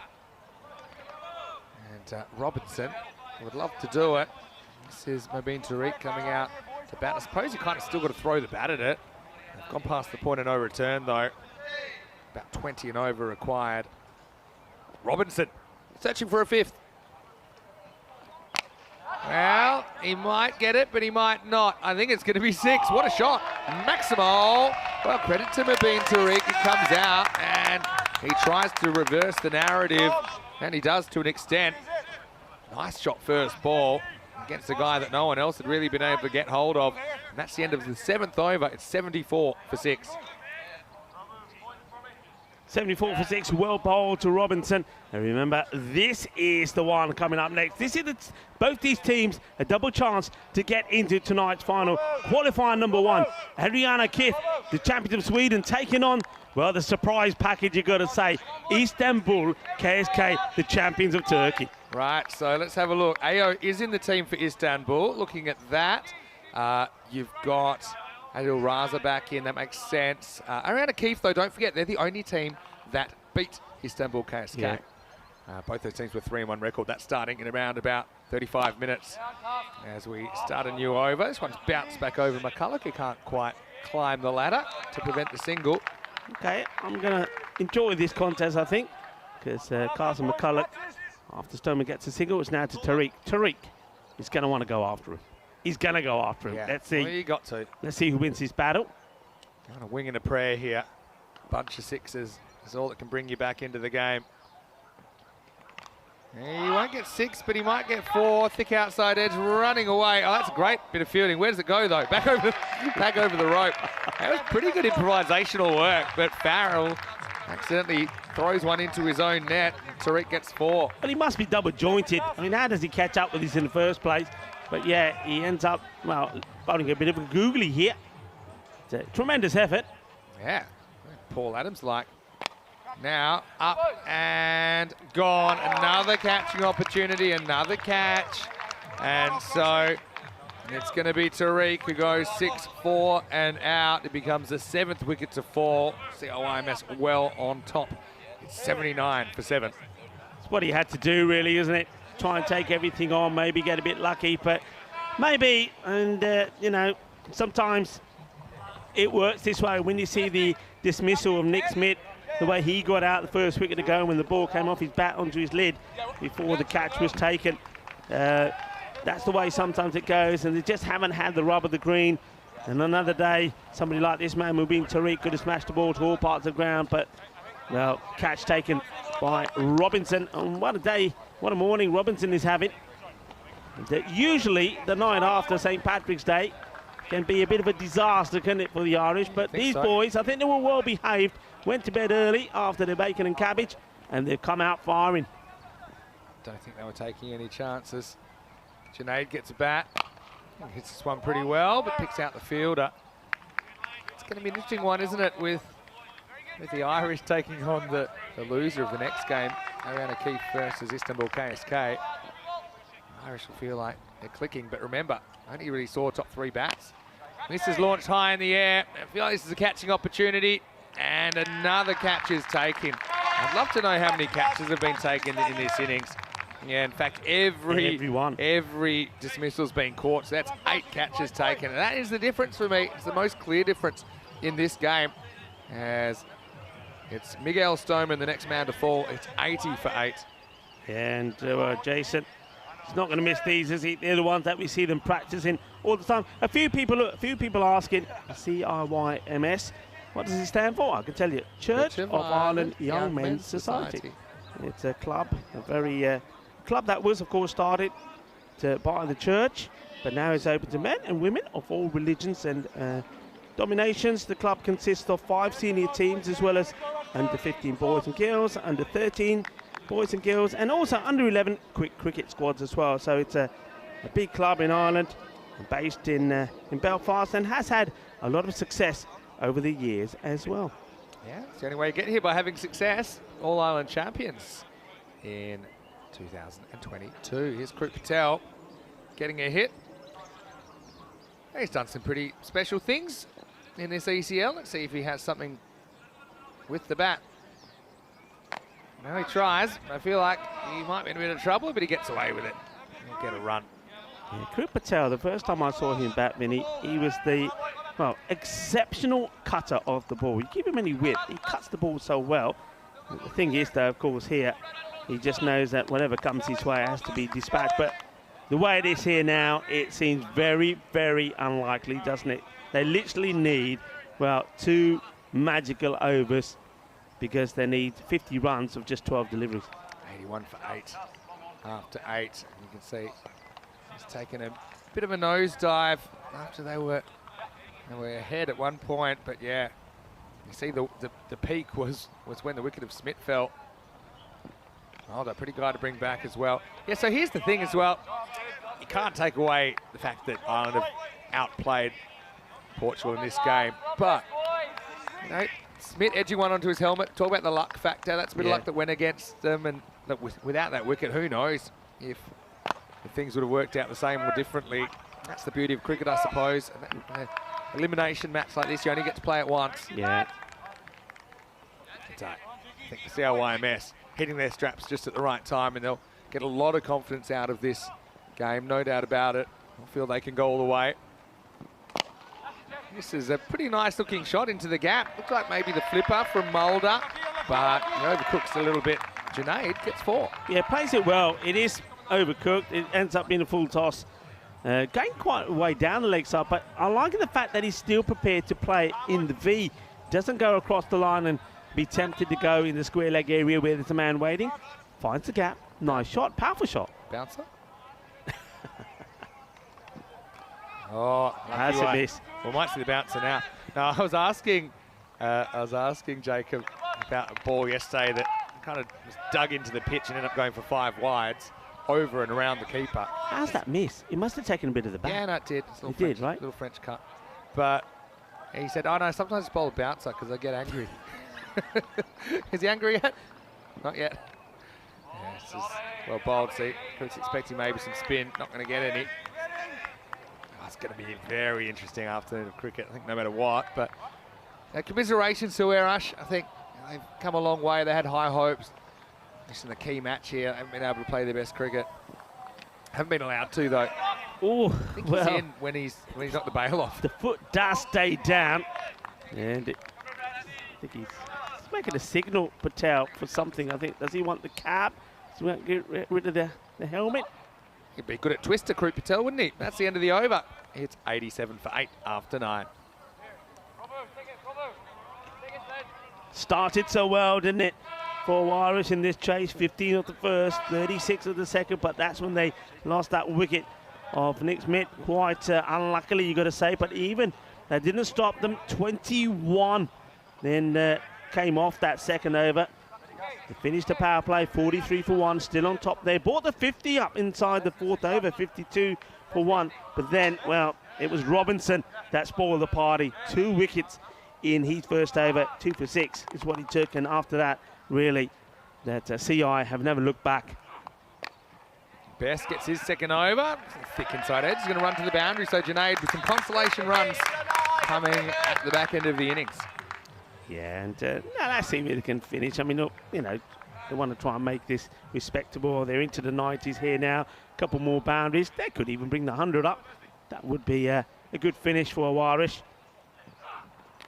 Yeah, I'll get some more consolation runs here. It'll be another boundary. All our French viewers, they're probably tuning in, waiting to see who will face Drua in Championship Week. They'll appreciate that beautifully executed French cut from Junaid Khan. Yeah, I mean, yeah, it's all about taking the pluses and highlights. Oeiras, they should not be disappointed. I mean, they will be disappointed, but they shouldn't be disappointed about the performance. They shouldn't be disappointed about what they've achieved here. As Best comes once again. This time he keeps it outside the off. Well, this one. Wow. It's hit so hard, it smashes into the stumps, and still, well, it doesn't work its way through the stumps. You know Joe what? Foster was in the firing line. I'm so glad that Joe went that way, because if he went the other way, I think this would have collected him, because it hits the top of the stump. Look. Well, all I'll say on this is keep your eye on the social media, because we got the umpires to do a little bit of a warm-up this morning, and as a result of that, I think Joe Foster was alert and briskly got out of the way of that one. Krut goes with a one-hand job and get a single. So it looks like they'll make around the 100 mark. Oh, they'll rue those drop catches, though. I mean, even with their batting kind of falling apart, they still put about a ton on the board. Those 3 magical overs for me in the first innings, they were the difference. It was Van der Merwe doing the damage in those overs. And this is up in the air. Called a no ball straight away. Now they might get a run out. Well, if he wasn't so busy celebrating and saying, look how easy I took that catch, well, they would have got a run out here, because Carson takes a catch. He's acting pretty cool. No ball is called, and then everybody looks at him and says, hey, get the throw in. He gets it throw in, and then, well, Best, well, he doesn't do his best to try and stop it, because he ends up busting his fingers as the throw comes in. Now, it is run out, though. Yeah. Yeah, there we go. Yeah, you see the Krut, because Junaid doesn't run, because he either doesn't think he's out, or he thinks he's out, or just basically on the back foot. And he even has time to throw it up to himself.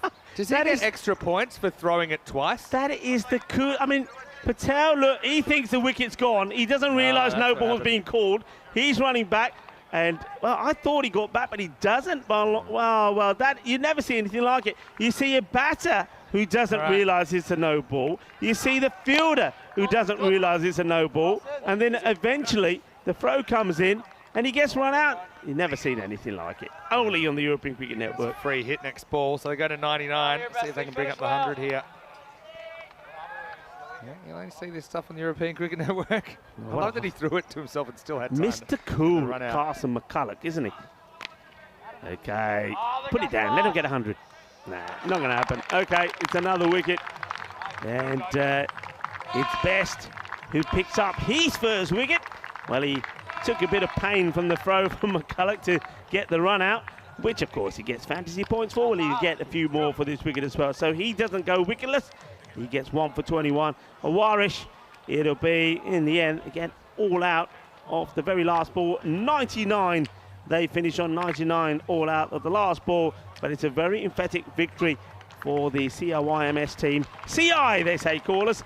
It's a win by 31 runs. And that means that they will play in qualifier number 2. Who they'll play, well, we yet to find out, but we'll find out soon, because that qualifier number 1 is coming up next in around about 25 minutes 25 minutes away, so that should be an absolute banger, no doubt about it. And we'll have a look at the chase. It was going to be a big target, wasn't it? 131 for victory, but Smith certainly started with a bang. Yeah, and bang, bang it was. And the production crew, they knew all about the intent because it was banging into them. It was banging into the conifers, but it was also banging into the helmet because unfortunately Smith placed it straight onto his lead and the catch was taken. But they didn't stop. They kept fighting. Conrad Greenshields, we know, was going to go for it. Machado played a good innings as well, but they needed the wickets, but they also at the same time, Oeiras needed to play the big shot. That was a big moment because that was when Mulder checked the catch of Machado, and it was that same combination, Robinson and Mulder, who got the second wicket. That over number 5 is when everything changed. Robinson, great over from him, that one, when he took 2 for 6. And, well, from there was no coming back. Tried to get eventful there. Did Francis Stoneman. Tried to do a little bit the scoop, but puts it straight in the hands of the keeper. There were still a few boundaries. There were still a few highlights. They still were up and applauding. They still were hoping something could go their way as King and De Silva then went to this. Well, that was simply the best. What a catch it was from that man. All smiles. Superbly taken. Yeah, it deserved a round of applause. Here's the big difference for me, and it's I don't remember the Irish team dropping a catch.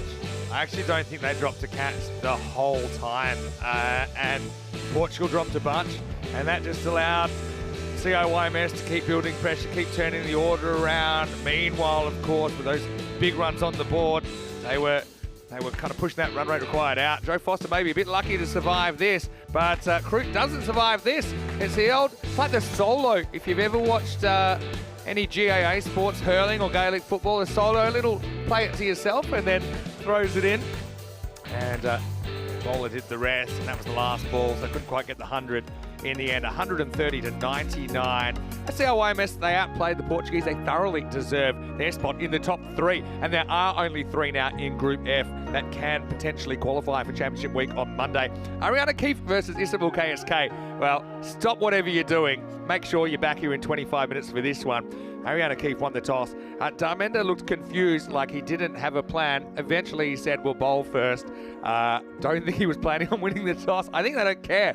I don't think whatever happens, they're going to play their way. Istanbul will open up with the bat. Remember, they defended really well yesterday. They even defended 79 against the Irish. But here, whereas the Portuguese champions weren't able to get the job done in the eliminator. 23 for Machado was good early. Smith was good early. Got caught when he top hits one onto his helmet.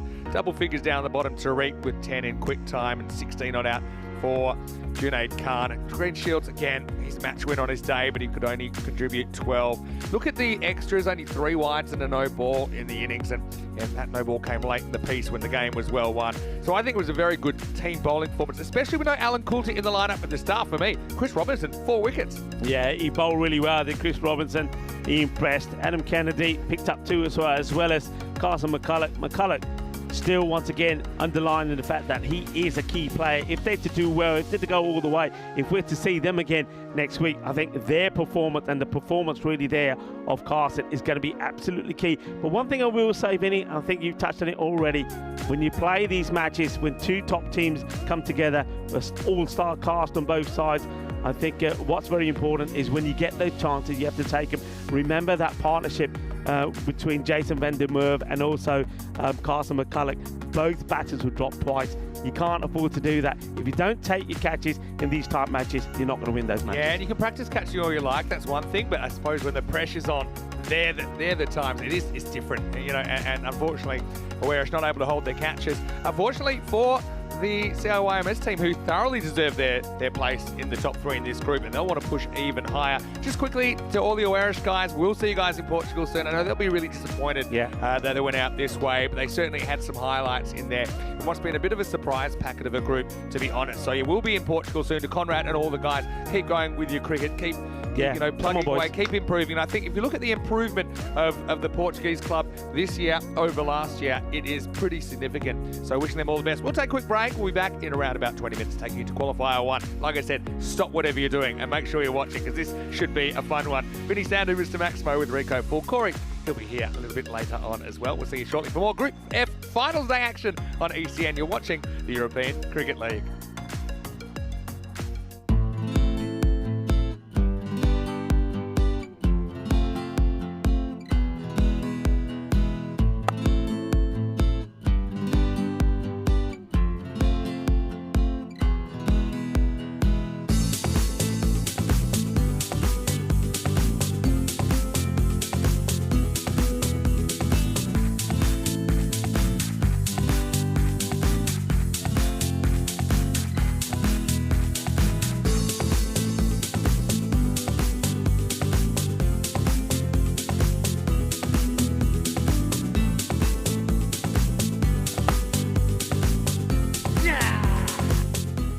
That's how we play cricket. On the Costa del Sol.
The European Cricket League is brought to you by HCL Software, Dream 11, and Andalusia European Region for Sport.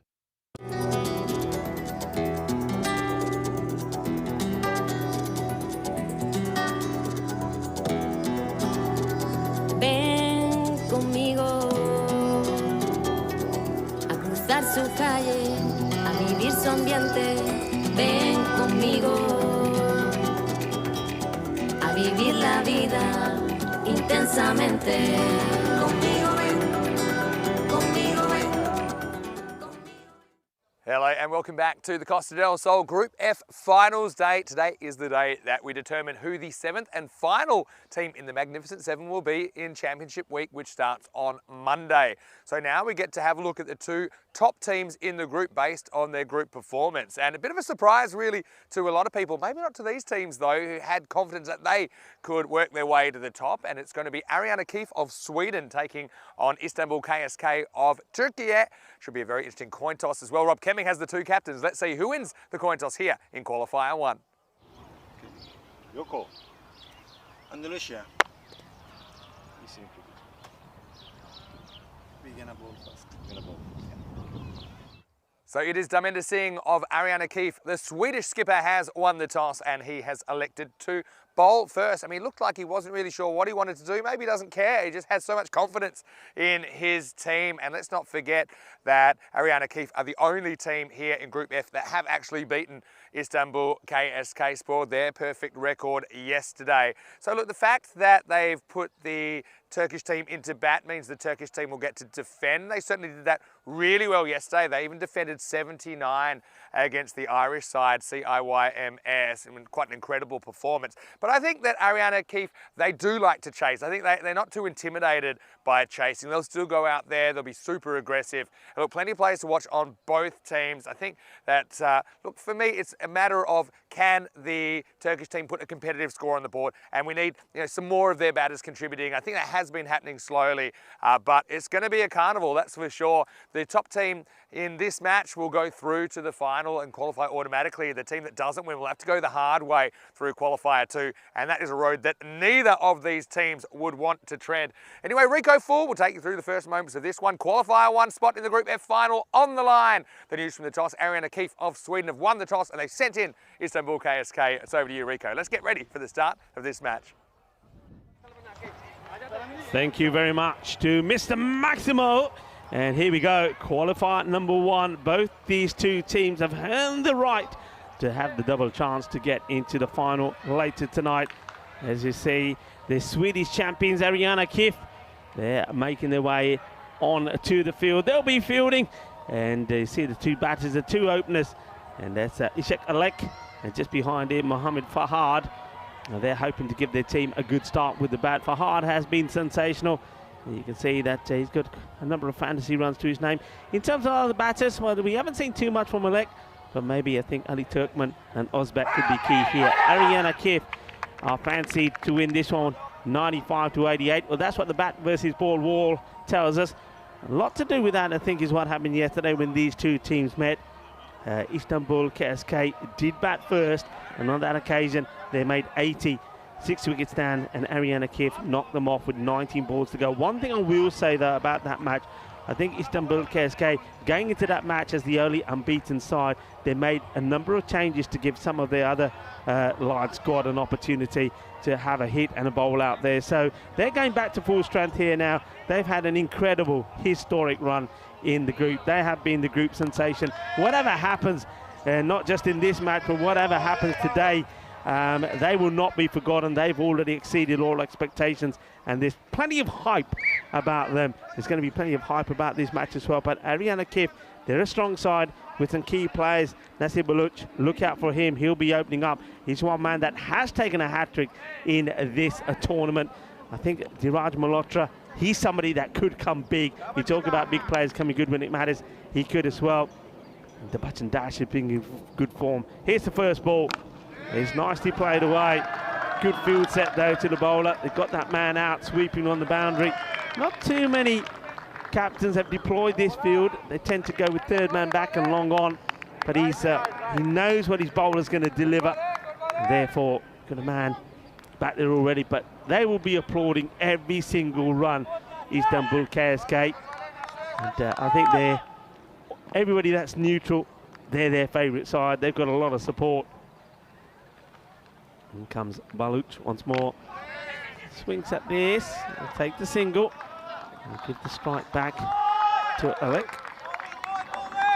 Yeah, Farhad by far has been the top batter for Istanbul. Batting hasn't been their stronghold.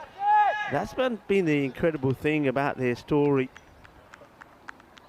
I mean, if you look at the scores that they've scored, I'll touch on that maybe after this delivery from Baluch. In the air, and just gets it over the man at point. But once again, the sweeper out on the offside. Tie these things up. Yeah, just have a look at it. I mean, match 2, 85 was enough to beat the Punjab Lions of Nicosia. And then in the night match, they changed Oeiras's 84, so they got into the scores of 80. Then when they beat the Irish champions, they got to 79 and defended that. And then chasing when they batted first in this fixture yesterday, they got to 80. So they've not scored big runs. They haven't scored big runs, and that's why Farhad is so important to him and to them, and that's why it's important. Well, there we go. There's some of those Turkish delights, and they've certainly been giving those delights. He's eating that one himself. Look, he's allowed. Tremendous person and personality, Mesut Zaga. I think he has provided everybody around the ground with boxes of Turkish delight. I think there was plenty of excess baggage when they came to Spain. Yeah, Mesut, thank you very much, and also to the Federation of Cricket in Turkey for providing us with a lot of those lovely sweets, and the Turkish certainly have delighted us. Quick delivery from the bowler, Nasir Baluch. No run this time. Yeah. So yeah, just going back to, you'll see that we'll have some stats thanks to Ravi and Shahzad on the top players, and Farhad is up there more or less by himself with the bat. Chance, and that's out. And Farhad, well, I said he's probably up there on his own with the bat. Now he's not going to add too many more to that. That is a huge wicket. That's the one that you wanted. And Nasir Baluch, he silences, for the moment anyway, the Istanbul team and their supporters, as that is a huge wicket to get. I mean, he's normally so fluent. I mean, the shot looks good, doesn't it? But he just doesn't get the right contact. No mistakes from Sahak. So Sahak takes what is a routine catch, but an important one. No catches are easy. That's the wicket you needed to get. And Mohamed Farhad, he falls for 5 or 4. Now it's going to be very difficult, I think, for them to get themselves to a big score. And remember, they haven't scored big runs at all. In fact, 87 is the highest that they've made, and that was chasing the 84 for Oeiras, and they did that with 8 balls to go, match number 5. And there's those stats I was talking about, so you know how much that's going to hurt them. Farhad, 121. The next highest better was Ozbek, but more of a bowler than a batter, you'd say. He's on 49, and Ali Turkman on 44. So it's going to be a big ask for them here now. And they don't go with any of those two at the moment. They go with Shamsullah Ishan. Ishan into the firing line. That was the end of the first over as well. 7 for 1 it finished. A bit of swing there. Not a lot of pace from Pawan Kumar. But he was pretty sensational yesterday, Pawan. I think he's one to watch out for with bat and with ball. He's grown and got better in this tournament. Scored a quick-fire 30 of 12 deliveries in the win against Istanbul yesterday, scoring 30 very quick runs, and he was the player of the match as well.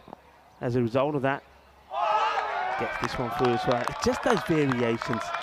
Gets the variations in. Go back to the packet of Bombay mix. You just don't know what's coming next, and that's what he does. First ball really slow. This time the batter comes out to him, misses out. I just think this is where Istanbul, I mean, they've done a lot of things right in the field and with the ball, but with the bat, I just don't think they've been getting the right batting out there.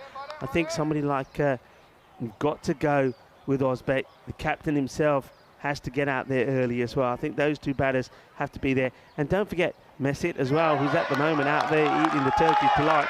But put the Turkish delights down, Mesut Zagar, and get out there as well. They're your batters that when they're out there can get you quick runs. They're the batters that you should have in the power play. I mean, Fahad, yes, definitely, but go with something like a Zagar or an Ozbek out there. Ali Turkman maybe to come in 3 or 4 dots at the moment. No runs off this over. 4th ball about to come up.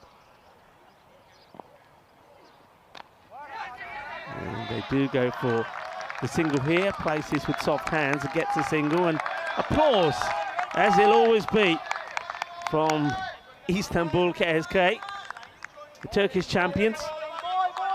They've been amazing, haven't they, through this series? They've so many highlights already. It's almost like every match they won a final.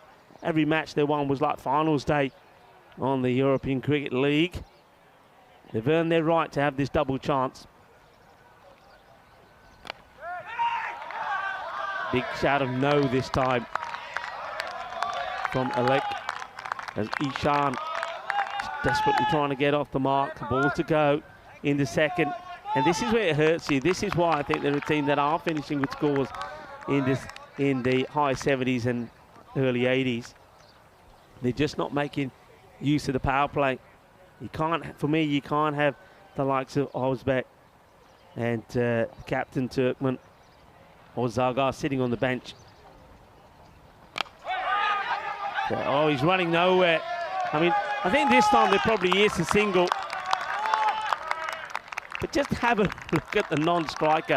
He is leaning on his back, expecting somebody to come out and bring him a box of Turkish delights. It's not happening.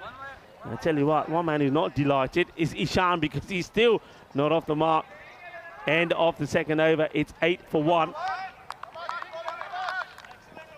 As we have a look at how both these teams finished. So Ariana Kirpa winning that match number 9 yesterday and beating Istanbul did, because of net run rate, finish top of the table.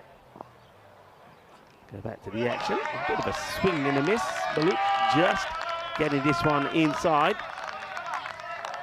And yeah, Istanbul side on the same number of points. They finished second in the table. Only 1 run off that last over. That hurts them. Vinny Sandhu, Mr. Maximo, makes his way back into the commentary box. Yeah, looking forward to another over of Baluch. Has 1 wicket to his name already here in qualifier 1. And this one is hit pretty well. And, well, I think this is going to be a tight call. Does this go all the way or not? Well, I think they're checking. Yeah, let's have a look. Is it going to be the case of Manu Zariba? I think it might be, you know. It hits the rope. This will be super tight. I reckon it hits the rope. Yeah, that's 6 runs. Hits the rope. Put them up in the air like you just don't care. Watch for the roar. Wait for the roar. Silence, everybody. Wait for it. Wait for it. I'm going to make him roar. I'm going to make them roar. I'm going to call it. I'm going to make them roar. Bolle, come on. Put them up in the air like you just don't care. That's 6 runs for me. Definitely hits the rope. That's 6 runs for me. There you go. There we go. And there's the roar. Yeah. And, well, good shot indeed. Perfect timing. Alec turning on the style. Well, he defends this one. That's well played. It's a good delivery from Balut. Right up there. Slow ball. Slow delivery. Straight to the slow ball. Yeah. I'm liking that from Fahad as well. Hasn't made an impact out in the middle, but now trying to do it vocally by supporting the team. We're stuck with Asan at 3. He hasn't really done too much during this series. Gone. And, oh, well, first he hits the ball onto the stump, then he hits himself on the head. Says, Aaki kar ditta, pagal ho gaya ke. Well, you gotta sometimes take a bit of a chance, and Ishaq Alec goes for this one, gets it all wrong, beats it by pace. I think that's clever bowling. The ball before was a slower one. This time he fires it up, he ranks up the engine. He goes to Karjest, our car partner, and says, give me a quicker one. He gets a quicker one. The batter not up for it, plays it onto the stump, gone. And then he says, bang, what'd you do that for? Yeah, you see that. I think it's bat onto back hip, onto the stumps, and then now headbutts the back of the bat for good measure. Frustrating, but both openers now back in the pavilion. It's 14 for 2. 14 for 2. 2 balls to come in the over from the dangerous Nassar Baluch. And he gets a small round of applause. New batter now comes in, and this is where I think it's important. So I guess not too many balls have been eaten up, but the captain, Ali Turkman, is out there now and looking to get a bit of a partnership going with Ishan, who's yet to get off the mark. Hits it well, it doesn't carry to the fielder. They'll take the single. Pawan Kumar is in that position, sees a drop in front of him, makes a good stop. Bit of a hole at the moment, aren't they? The Turkish side. I did say after day one, what goes up must come down. Well, they weren't listening to me because then they knocked over the Irish, but then they've come back to earth with a thud. And it was Ariana Keefe that were their kryptonite, Istanbul KSK. Now they're running into him again in this qualifier 1 matchup. Gone. Absolute beauty. Absolute beauty. He destroys the stumps with the last ball of his spell, and this is where he's been absolutely fantastic. Kinni soni bowling, dande paar ke rakh dite. This is devastating. This is a very spicy, very quick delivery, and Nasser Baluch bringing a little bit of masala to finals day. Well, here's the thing with Ihsan. They persist with him at number 3, and now he has 3 ducks. He's yet to score a run in the series, and he gets absolutely rock and rolled. I mean, those stumps are all over the place. Stumped Sakimbo, and Baluch, he only had 1 more ball to bowl. Ihsan couldn't negotiate it. He's the 3rd wicket to fall, and it's 15 for 3. Yeah, it is. Well, he's gone, and he only uses up 3 balls. He's had 3 balls. He's had 3 ducks in the series as well. He just hasn't worked. But once again, I suppose, as you would say, Vinny, doesn't use up too many deliveries, does he? 15 for 3 at the end of the power play. Let's think positively for Istanbul. They are not going to have to deal with Baluch again. I'd say he does do some damage, doesn't he? 3 for 14. What a series he's having. Such a weapon. Devachan Dash going to get a bowl here on over number 4. And look, we did have a Swedish side, Albi Zalmi, in the championship week last year. Ariana Keefe probably saying, hey, we beat them and they made it. So I hope to make it as well. Start of a new over. Of course, power play is over, so you can have up to 5 outfielders now. But yeah, Albi Zalmi met Ariana Keefe in the Swedish T10 final for this ECL place, and Ariana Keefe won pretty comprehensively. So Mechet Zaga right now coming out for Istanbul KSK, coming out in the 5 spot.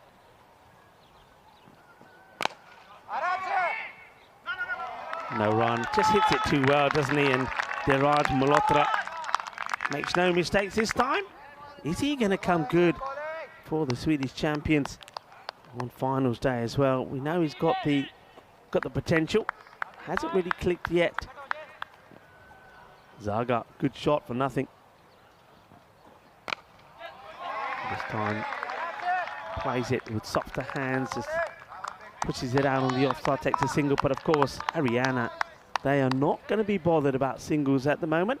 Devachan Dash, he's trying to grow a bit of a tash. Oh, well, we won't see as many moustaches on the field now that Oeiras have been knocked out. Dash once more. Goes aerial, and he's going to get it. Balle, balle, balle, kinna sona, shaka. Lucky a little bit of Turkish delight for you as well. The founder of the European Cricket Network, Daniel Weston. I think this is where you protect the equipment. Yeah. He picked up his laptop pretty quickly, I think, there. Yeah, he's minding his own business and has a cricket ball flying his way. Counter-attacks on. Uh-oh. Trouble. On the Iba. Get up. He gets there. Oh, well, he has to do it like a cockroach that's been stampled on, but he still crawls his way over the line. Mehmet Zaga, all of the Turkish delight that he's eaten, all of that energy was used up in getting back home there. He army crawls back. That's what happens here. Have a look at this. Zaga is nowhere, and then he had heaps more time. Look, he's still out. He's literally crawling back. Oh, look at the smile on the face. Oh, Look, dear, look, oh, dear. He's literally crawling back. Oh, and he's made it. Oh, well, that is crazy. I tell you what, if one team has given us highlights to put a highlight reel together, it's these guys. How he gets back there, well, it wasn't the best of throws, but that's not the best of shots either. I know they've got to play some shots. That's the end of the over. An over which sums up European cricket pretty well. It's a frenzy of action, entertainment, drama, and, well, sometimes a little bit of comedy thrown in there as well, just for extra measure. End of the over, end of the fourth, 23 for 3. I actually feel for Zaga there, because I've done that. I've basically tripped over running a run and had to, you know, fall, and then it's a form of swimming, but land swimming, where you basically army crawling your way. You don't have time to get up. It'll take too long. I like the way, the first time I saw it, it looked like he dived, but dived short of where he wanted to be. Very short. You do see occasionally people diving and coming up short of the crease, which is funny for other reasons. But, I mean, the bowler there, Dash, he had way more time than he realised. He probably saw him diving, saying, oh, he must be close. He wasn't. Anyway, what a moment. Sahak into the attack. Hit firmly. Work to be done by the fielders.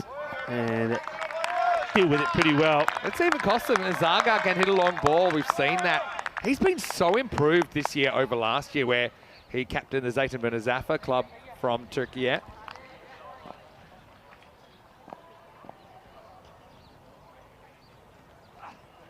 Oh, this goes all the way. Bolle, bolle, bolle. Manos arriba, Vidro, arriba. Porque eso es 6 carreras. And captain Ali Turkmen turning on the style. Oh, that was pure. That was absolutely top-class ball striking. Watch the follow-through. That ball went flying out of the ground. Classy shot. There he goes out in the offside, but has he found the fielder? Yes, he has. That's a really, really good catch. Fantastic catch there from Gulami. What a great catch this is. Very good fielder, Gulami. And this is actually a pretty clever bit of bowling as well from Zahat. He didn't give him the same length to drive down the ground. It's a little bit shorter, so he had to go squarer. But again, catches win your matches, especially on finals day. Gulami does really well. The ambidextrous fielder uses both hands and protects that ball. Again, he stop drops, he rolls. And so Turkmen is going to go 6 and out. He's going to have to go for 14, and it's 30 for 4. Yeah, really good bit of cricket there all around. First of all, a fantastic shot from Ali Turkmen. The ball before. For me, the shot of the day, you know, everything about that shot was exquisite. And then the change of length from Sahar, so quality from him. He still wanted to go big, and Gulami had a lot to do. A tremendous catch, a great bit of cricket, all in one snippet there. 30 for 4, 2 balls to come in the over from Sahar. New batter makes his way out there, and it's Adil Raza. I'm liking it that Adil is coming higher up the order here. I mean, they could have gone for Ozbek, but I think Adil Raza maybe just gives you a little bit more stability. And hits this pretty well, nicely controlled. Doesn't just concentrate on power. It's about keeping the ball down and getting the placement right. Gets a single. Got to say, the Ariana Keefe strips, I love them. I love the kind of the pinstripe design, kind of wave on them. One of my favourites. Well bowled. I think this is just drifting down leg, but he's got to get back. Oh, does he get back in time here? They're going to go upstairs here. I reckon he's in big trouble here. It's a classic hit on the pad. Go looking for a run that's not there because you're nervous about giving out. But I've got a bad feeling about this. He's got lucky once, we know, when he was stranded in the middle. This time I don't think he does. Let's slow this down. I reckon he's out here. I don't think he gets the bat far past the line quick enough. Oh, that's out, I reckon. He's gone. Oh. He's gone. Oh, well, make between frames. There the ball is hitting. Look at the ball there. Yeah, I know. Look at the ball. It's between frames. Oh. He's in there just. I think you got to stick with the on-field call now. Oh yeah, what's on field? That is so close. I mean, look at the shot before this one when the ball is at the stumps but the barrels are still on. They're going with on field, not out. Well, he gets lucky twice. Oh, he's so lucky. Where's he going? And he still looks over his shoulder. He's looking over the wrong shoulder. Look, watch this. He's looking over the left shoulder. He's not even looking where the ball is. He's so lucky still to be there. He's so lucky. He needs a rear view mirror is what he needs. I don't know why he's looking over his shoulder. I reckon that's probably out, but it's between frames, so you can't give it out. He gets super lucky with this shutter speed. Nah. Super lucky indeed. Okay, we continue. Over number 6 starts. Punches is out nicely. The timing is good. The placement is good. It's 4 more runs. And Adil Raza gets his first boundary. This is a very, very important partnership. And Mesut Zagar has had luck on his side on 2 occasions. Can he be the man that gets him to a score around about the 95 to 100? Yeah. That one is one that they'll defend and maybe able to defend well. We know they're great defenders. They defended 79 against the Irish team yesterday, don't forget. And most Raza coming in a lot higher than we've seen him earlier. Yeah. We've seen him listed 11 at times, but I mean, he's a pretty handy bat. Just a reminder, you can get in touch with us on our social media at European Cricket. And I'm loving all the messages. Keep them coming in to me at Mr. Maximo, particularly Instagram. That's something I'll check during the day. And you can also get Rico at RicoFull at Instagram or rico.full.1 on Facebook. Back to the action. Here's Dash. Firmly hit.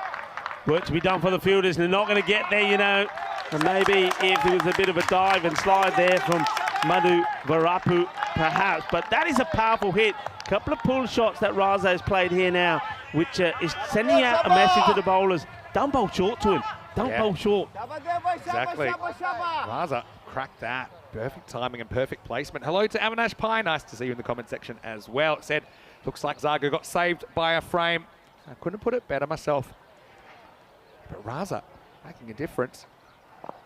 And we know that Ariana Keefe, they are high risk, high reward batting unit.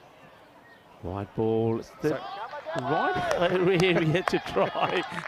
Right here to try and get the ball in, because I think they're realising that perhaps Adil Raza is probably not as strong out on the off. So here's the thing with Ariana Keefe. They could chase 140. They could also fail to chase 70. So they're that kind of team. So they're going to play their own way. It's nicely clipped away. So Adil Raza just doing a little bit of dancing inside his crease there. But, not enough to put the Bachchan Dash off that much. The single taken. Been some action in this one already. I think I said it towards the end of the last game. I said, drop what you're doing. Make sure you're watching every ball of this qualifier 1. And it hasn't disappointed so far.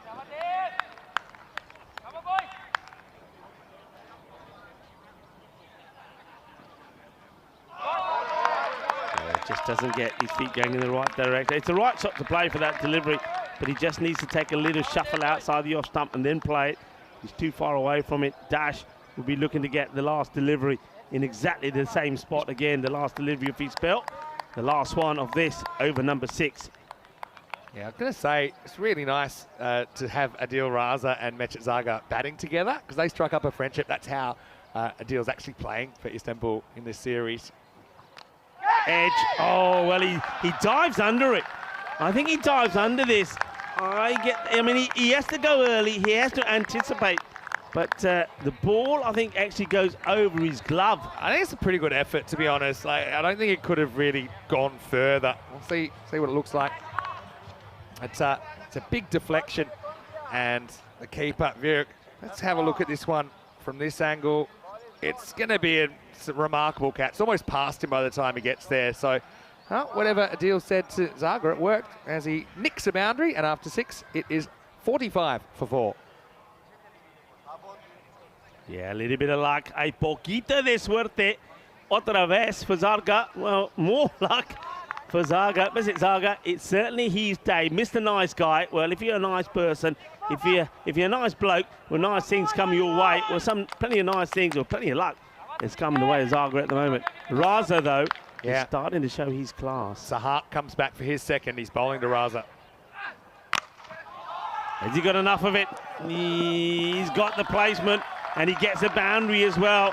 Doesn't really try and wallop this, does he? He doesn't go Captain Caveman crazy style. He's relying on the placement, and it is placed beautifully. 4 runs. Yeah, I suppose you've got to give him credit for that. I mean, he seemed in control of the shot and seemed to place it there. Wasn't a huge gap between the two outfielders, but he found it. Becoming a pretty important impact innings here from Raza, 14 off 6. Okay, they put another man in that zone now. So, long gone, mid-wicket. Square leg in that area, still goes for it, and well, fortune favours the brave. It's cuatro carreras más. They're up on their feet, Istanbul. They're whistling, they're clapping, they're banging pots and pans together as this one goes to the boundary as well. 4 more as the 50 comes up. Yeah, the luck factor is important, and that is just luck, really. Raz will take it. What a game so far. We had the army crawl back. We've had keepers flying all over the place. Raza, 18 now. Take another to wide. And, you can see Raza just leaving those ones alone. That's good from him. And the bowler's trying to get it outside the off, not to allow him to hook or pull. Yeah. Waza had another expression about how close that one out was, but I won't read it out on air. So Huck really goes the journey. Well bowled, takes the pace right off and gets it on the money. Raza making that early movement, but dealt with well by Sahak. Low full toss, hard one to get under. You could see that. Had the 3 fielders now, and that kind of long on, deep mid-wicket, deep forward square leg region. I'm calling for spin here. I'm calling for spin for these 2 batters. They're moving early, take the pace right off it and say, want to hit it, go for it. We still haven't seen Gulami, the ambidextrous spinner, bowl at all. I think he's a pretty good bowler. Yeah, but he's an aside, so he's an option. Also got Rahatullah, supposed to bowl some spin. Yeah, I'm calling for pace off here, especially the way Raza is batting as well. Zagar, can he get this one away? Goes for it. But they've got 3 men out there now patrolling just that area of the ground. Good bowling from Zahar. He's so good at jamming the ball in that block hole. And you can see right now he's keeping it pretty simple. He doesn't really go a lot to change the pace around that. He says, look, I'm just going to keep putting the ball in that region, and you're going to have to do something quite special to get a boundary. And that's what he's gone back to after the early issues he had in the over. Struck firmly. Malhotra should and will stop it. In comes the throw, and that's a pretty tidy spell from Sahak. Picks up 1 for 20, and the score at the end of 7, 57 for 4. Let's have a look at what's on the program today. Already we saw CIYMS of Ireland overcome Oeiras, the Portuguese champions, in the eliminator. So CIYMS are waiting for whoever doesn't win this game between Ariana Keefe and Istanbul KSK. Of course, whoever does win this game is straight through to the final later on tonight. That'll be under lights. And they will play the winner of qualifier 2. So, yeah, huge. One of these teams will be in the final. We don't know which one just yet. And right now, not prepared to call it. With 57 off 7 overs, we're going to see Srikanth Medavarapu for Ariana Keefe bowling over number 8. Big 3 overs ahead. Istanbul, if they really get on top of things here, they could maybe still crack the 100. If they don't, they could probably end up kind of stranded in the high 70s. One hand comes off the bat as Raza plays this. He's getting a single, getting a little bit predictable here, and that's why this field has been set. I'm surprised to see that long on is very straight to Raza. I would have him a bit wider, but anyway, he's not on strike here now. Zagar, can he sneak another one to the boundary? Well, it's in the air. It should be taken, and it will be taken. A very comfortable catch taken by Sadiq Sahak, who's well, just showing that he's all-round class act. Bowled very well, and now takes the catch, and the luck, if you like, of Masid Zaga comes to an end. That's not a bad thing, because I want to see Oz back out there now. Yeah, I think that never really happened for Zaga. I mean, you look back, he survived a couple of times, close calls, close run-out calls, but he wasn't really able to do too much while he was out there. He does try to hit a lot of 6s. He doesn't hit one here, hits a boundary in his 7 off 10 balls. But yeah, I think it's time for him to step aside. It wasn't his day with the bat. And he's the 5th wicket to fall, 58 for 5. Yeah, so the bowler, Madavarapu, gets the breakthrough. But this man comes out, and he's a very talented player, Uzbek. The more I see of him, the more I like. And I know he's probably listed down more as a batter, as pardon me, as a bowler, as opposed to batter. Left arm, bowled beautifully, bowled for me, the ball of the tournament so far. And he can hit the ball pretty big. He likes to start with a 6. And what's he going to start with here? With a 6. Well, there you go. Manos arriba, arriba, arriba, árbitro. Porque eso es 6. Es una bomba. 6 más. Well, have a look at this. And there's some good fielding on the field today. There's also some pretty good fielding off the field. Well, have a look at that. Now, you've been exposed. Get him out there. One hop off the road. And he goes the old one hand, one bounce rules. So this is definitely out in the backyard.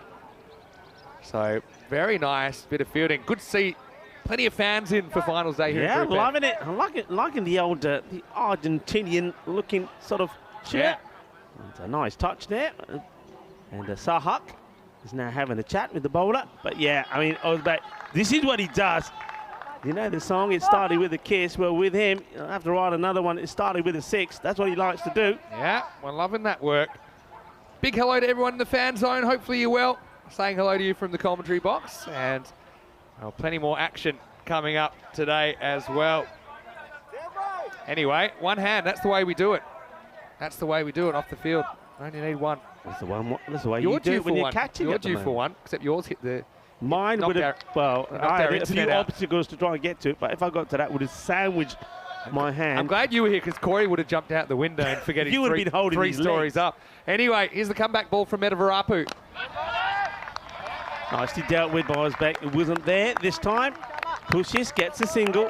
Corey's like one of those kids that, you know, you have to have him on the leash, basically. Yeah, the safety elastic harness. one, yeah. Because he would jump out of the box to try and take a catch. You know he's desperate to take one out I anyway, know. because you've taken one, Danny Weston has Taken taken a a real couple, yeah. humdinger. So, yeah. Over the wicket now to the right-handed Raza. Raza keeps going in the same area. I'd like to see him hit straight, and I know that he can. I think he's got to be looking to get sort of inside out and be looking to get it over the man at cover, looking at deep extra cover to go for the boundary. But so far, though, he's there. He's got a partnership going. He's made 22 of 11 balls. Uzbek, he's the danger man. I think these two really the last real threat with the bat. Oh, goes for it, and he's going to get it.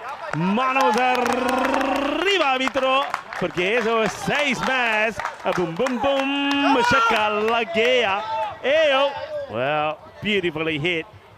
He's powerful, isn't he? He gets right under it. Sweet out of the middle. Sweeter than a bowl of rasmalai. And they're back on their feet. Again, I should say sweeter than a box of Turkish delight, really. What a nice shot that is. And brings up the end of the over. And the score moves to 72. 72 at the end of 8. Super hit. Medavarapu, big over.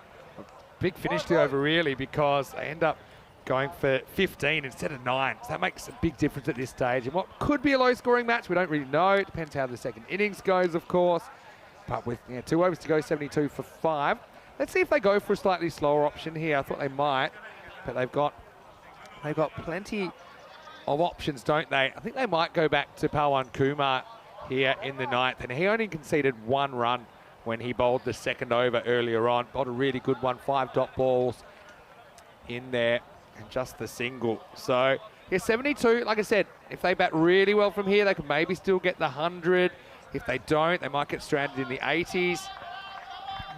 Isn't it a lovely day to be here at the Cardamom Oval? If you don't know where we are, the A7059 between Cardamom and Coin, come on down, finals day, and make your way to the fan zone, because the Victoria Sylvesters on a day like today are going to be absolutely delightful. And here's the thing, if you have something like Google Maps, for example, which most people do, you can just type in European cricket, Cardamom Oval, European cricket, and it'll come up. And even if you're not near us, you can actually see where in the world we are. So we'd love to have you. And Rico, thanks for getting the road right, because remember when you said it wrong earlier, and there's still people that are stranded somewhere near Madrid, I think. Anyway, this is ups in the air. Won't carry to Medavarapu. Keeps it to 1, or does he? They should go again here. Well, that's not great awareness from Osbeck, but then again... Oh, behave yourself now, Raza. Come on, behave yourself. Thanda ho, thanda ho. Ye game na thanda ho ke kheli diya. Yeah, cool down. You got to be cool. Frio, kamate, kamate. Yeah, it's getting hot. It's getting hot and spicy like the weather. Getting hot, spicy in the middle. Well, he throws his bat. Well, it is recycling day, International Recycling Day. We've already had one bat recycled. We're going to get another. This ball is huge because it depends who was right in that argument or not. Because if Osbeck hits this for 6, he's just gonna say, what's the drama? Instead, he pushes a 1 that they probably should have got last ball. I like the fact that they're running pretty wide of each other. They take that very out of character, little toys out of the cot moment from Adil Raza. Wasn't it just? Can you imagine after that he says, hey, Humps, I need to change my bat. He's got a little crack in it. I love that both bat throws we've seen on the field have actually been teammates, annoying teammates, not the other way around. That's the pressure of qualifier 1. Here we go, Pamon Kuma. He's been good, hasn't he? Look, just 3 runs off his spell so far. Hits it well, but once again, this is the thing with Raza. I know he's there. He's scoring, not at a bad rate, I suppose, but he's become predictable now. It's easy to set a field. It's fine playing that shot if you're clearing the men, but he hasn't been able to clear them, has he? Credit to Kumar, though. That was kind of a slower bouncer. It wasn't on pace. And so Raza had to wait for it, couldn't quite time it up. All right, Osbeck, he's going to try and hit this into the fan zone. Let's see what happens.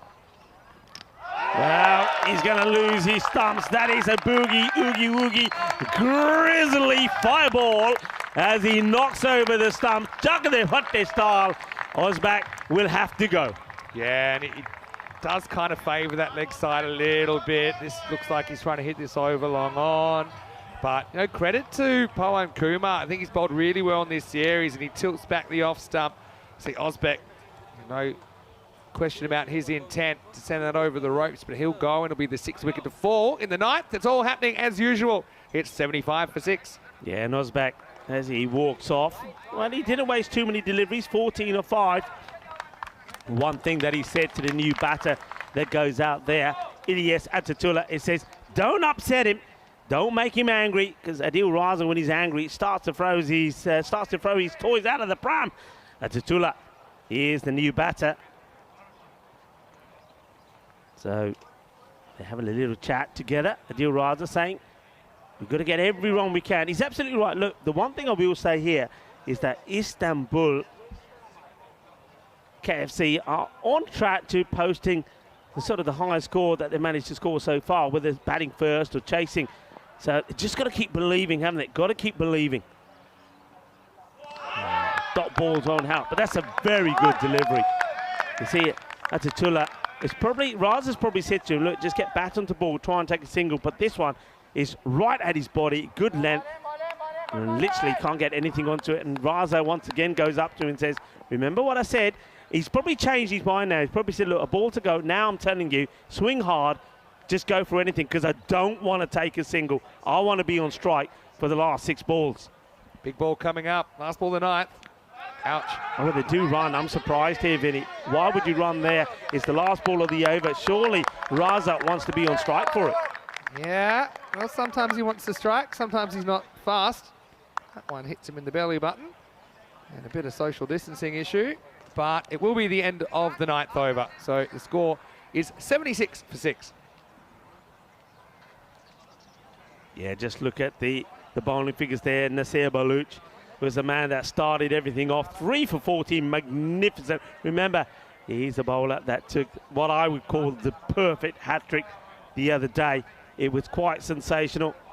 And sometimes magical things happen. And remember, it was, well, a brilliant performance from him. 3 for 7, player of the match performance, because also blasted 38 or 12 deliveries. He's a sensational player. Here comes Malhotra, a little bit of Malhotra time to bowl the last. And it's a big swing. We're just asking the question, well, this could be a cheeky stumping here. Now let's go to the side camera to have a look at this. Just have a look at this foot. Is this a cheeky one? Keep an eye on the gloves as well. Gloves are good. Watch the foot. Does it go up in the air here now? Does he keep the foot down? He waits for it. He waits for it. And, ooh, well, you make up your own mind. Is Nah. that foot down or not? I think he's okay here. I also think he's maybe just waited a little bit too long. What do you reckon, Vin? I think he's got long toenails and he kind of drags it more than lifts it. Yeah, so I get where he's going with that. Smart wicket keeping. Anyway, more importantly, stop ball. Malhotra, who has just he's had a bit of a mixed bag with the ball. He's been entrusted with his 10th over. Keeps it inside. It's not a bad delivery.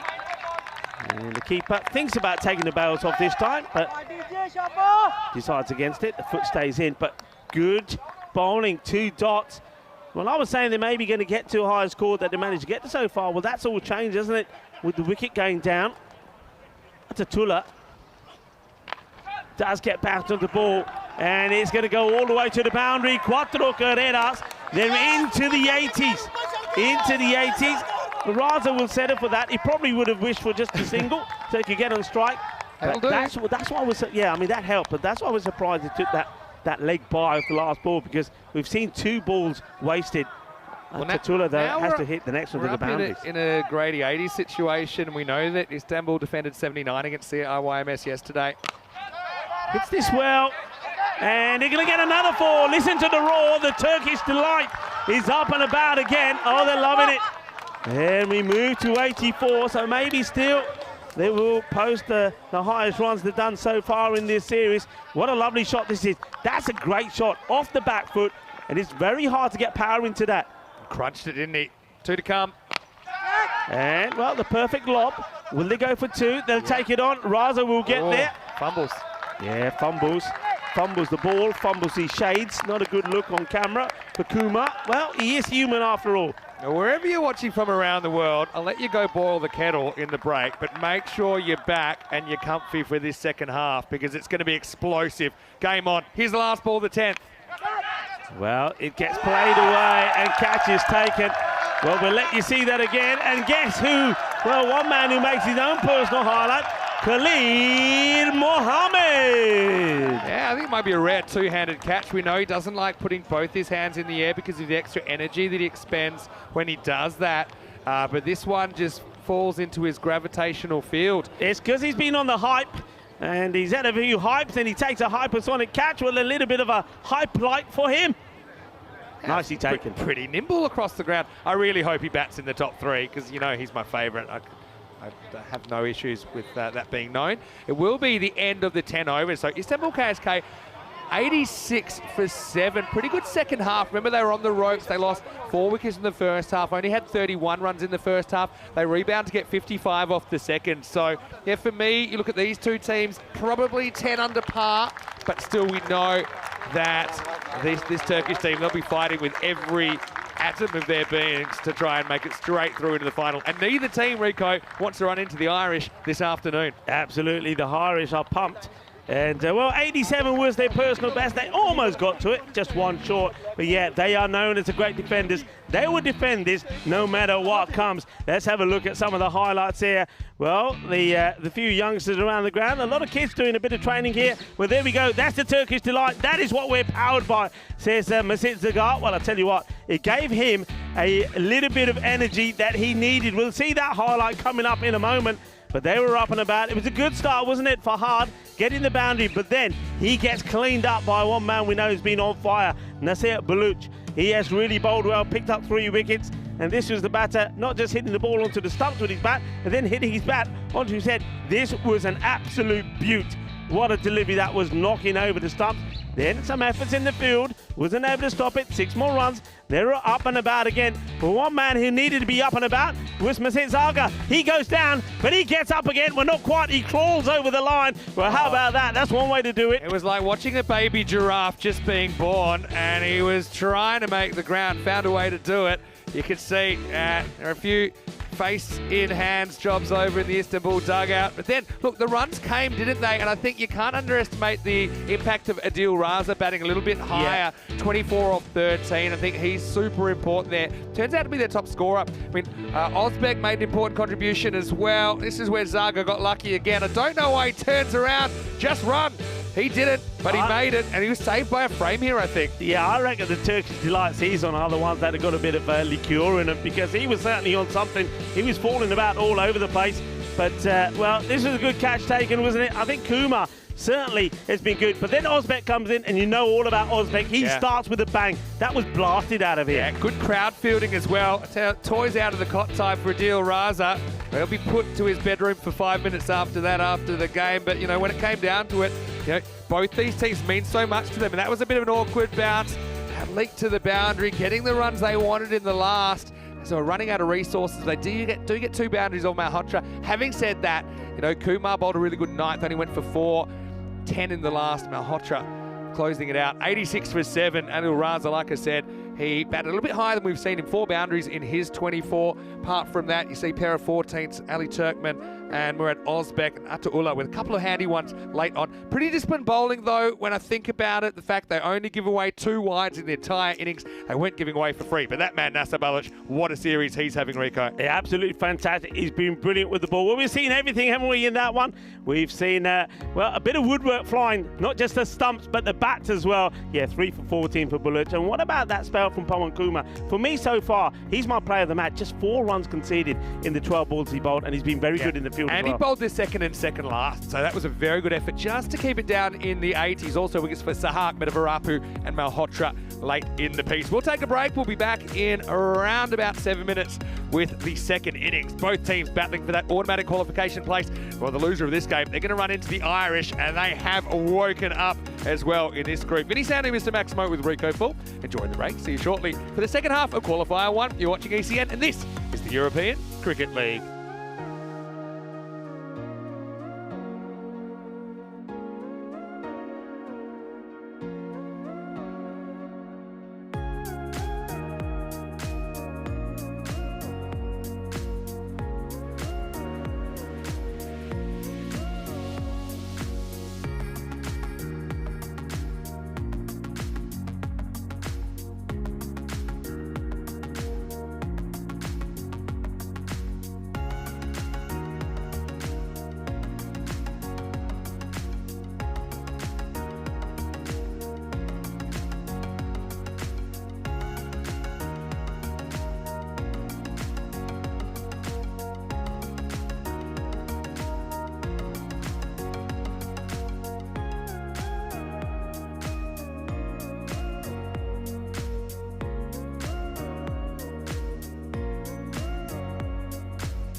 The European Cricket League is brought to you by HCL Software, Dream 11, and Andalusia European Region for Sport.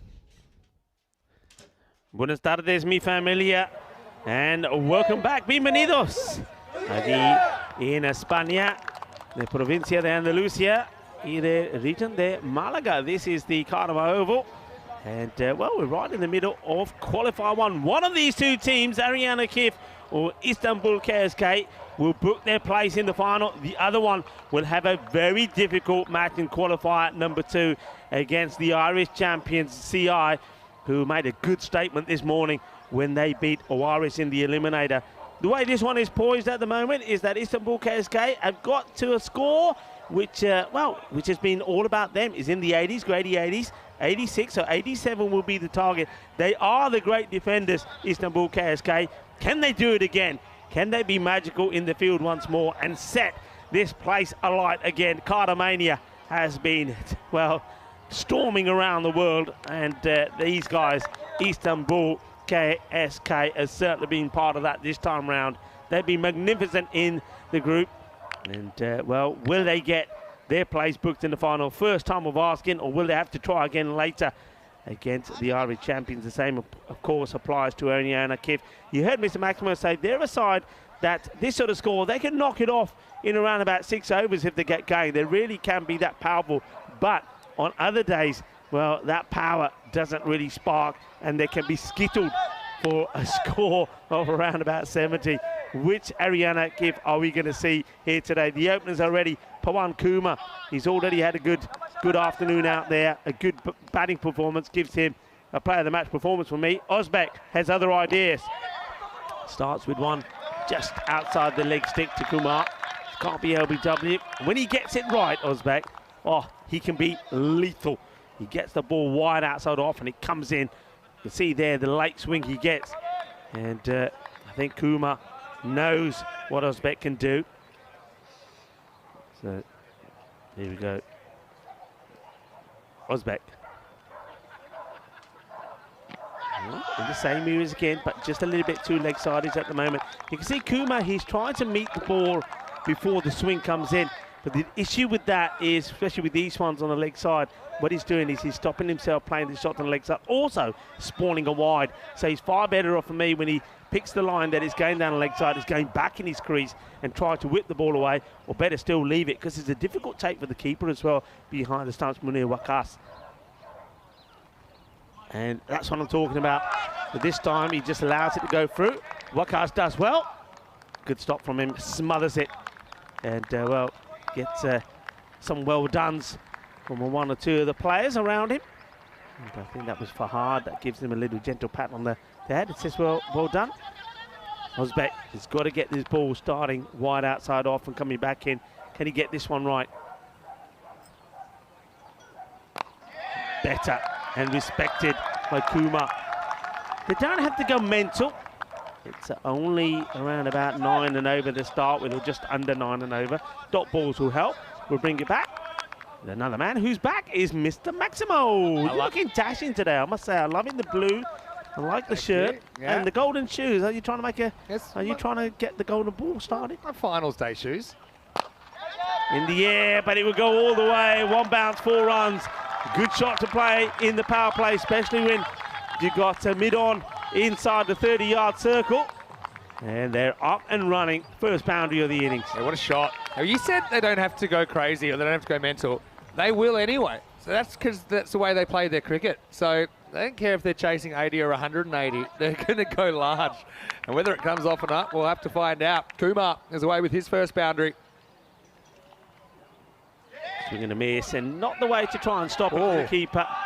And almost lays it onto the fielder. This would have been the craziest bit of team fielding you'd ever see. Yeah, well, I mean, they go straight away off the pad, but it almost fell nicely for Mohamed Fahad, but he couldn't pick it up. That would have been a chance, I think, if he picked up and hit the stumps. They did make a change in the field after that boundary was hit. They did a swap, so the long off has now gone inside the circle. So you've got mid on, and the mid-off has gone onto the boundary. It's nice to see that the Irish boys are sat watching the match. Maybe get a shot of them soon. Nice ball the first then. Ozbek. And he gets sent back. And that's a good call. And that's where the calling and the looking of the batters is important. You can see Kumar saying, no, no, no, no, no, no, no. Dash responds. 6 for no loss after 1. Yeah, nice to see the CIYMS guys just chilling out. Don't think it was quite the biggest St. Patrick's Day they've ever had on the festivity side of things. 93 matches since a golden ball. So we're in the nervous 90s right now. Probably a few nervous players out there at the moment on finals day as well. Oh, it's always exciting, but also a bit sad when we hit the 100 matches without a golden ball. Of course, you were in control of the last golden ball. Pajiba Blasters beating Massa in Eliminator 1 in the ECS Malta, the domestic T10. We're still waiting for our first golden ball at this European Cricket League this year. Well, Malta, we know, it's a golden ball haven, isn't it? I think we had 5 there. It's quite incredible. It was a rush. Yeah. It was a gold rush. Gold rush. It was a gold rush to start the year. So I'm sure we'll get a few more. I mean, this is right in that zone as well, isn't it? So here we go with over number 2. And it's going to be the captain, Ali Turkman, to bowl it. Edge gets it over the keeper. And the third man back on the boundary comes across and does well. What a field position. I mean, he's so fine there. And he's there for like maybe a top edge that flies a mile. But I mean, 99 times out of 100, that's 4. It's gone straight over the keeper. Yeah, it's well stopped. Ali Turkman makes a change to the field straight away. He doesn't want what Uzbek has. He's got nobody back straight. He's got a man behind square on the boundary. And also the third man who, as you mentioned, is very fine. Well, okay, he makes a change now. So he obviously wants the field changed to dash. Mid-on goes back, square leg comes in. Oh yeah, aggression, I like it. It's like controlled aggression. We've seen a bit of uncontrolled aggression as well earlier in this game, but yeah, Turkman, he's a guy that plays with his heart in his sleeve. Yeah. Jams that one in. Yeah, look at that. Says, you're going nowhere, sunshine, you're going nowhere. Dash looking to get off the mark. And it's another wild swing. There's more work to be done by the man on the boundary. Well, they've got the field right so far, haven't they? Yeah, on another day, that's 2 boundaries in the over for sure. But he does really well down there to keep it to 1.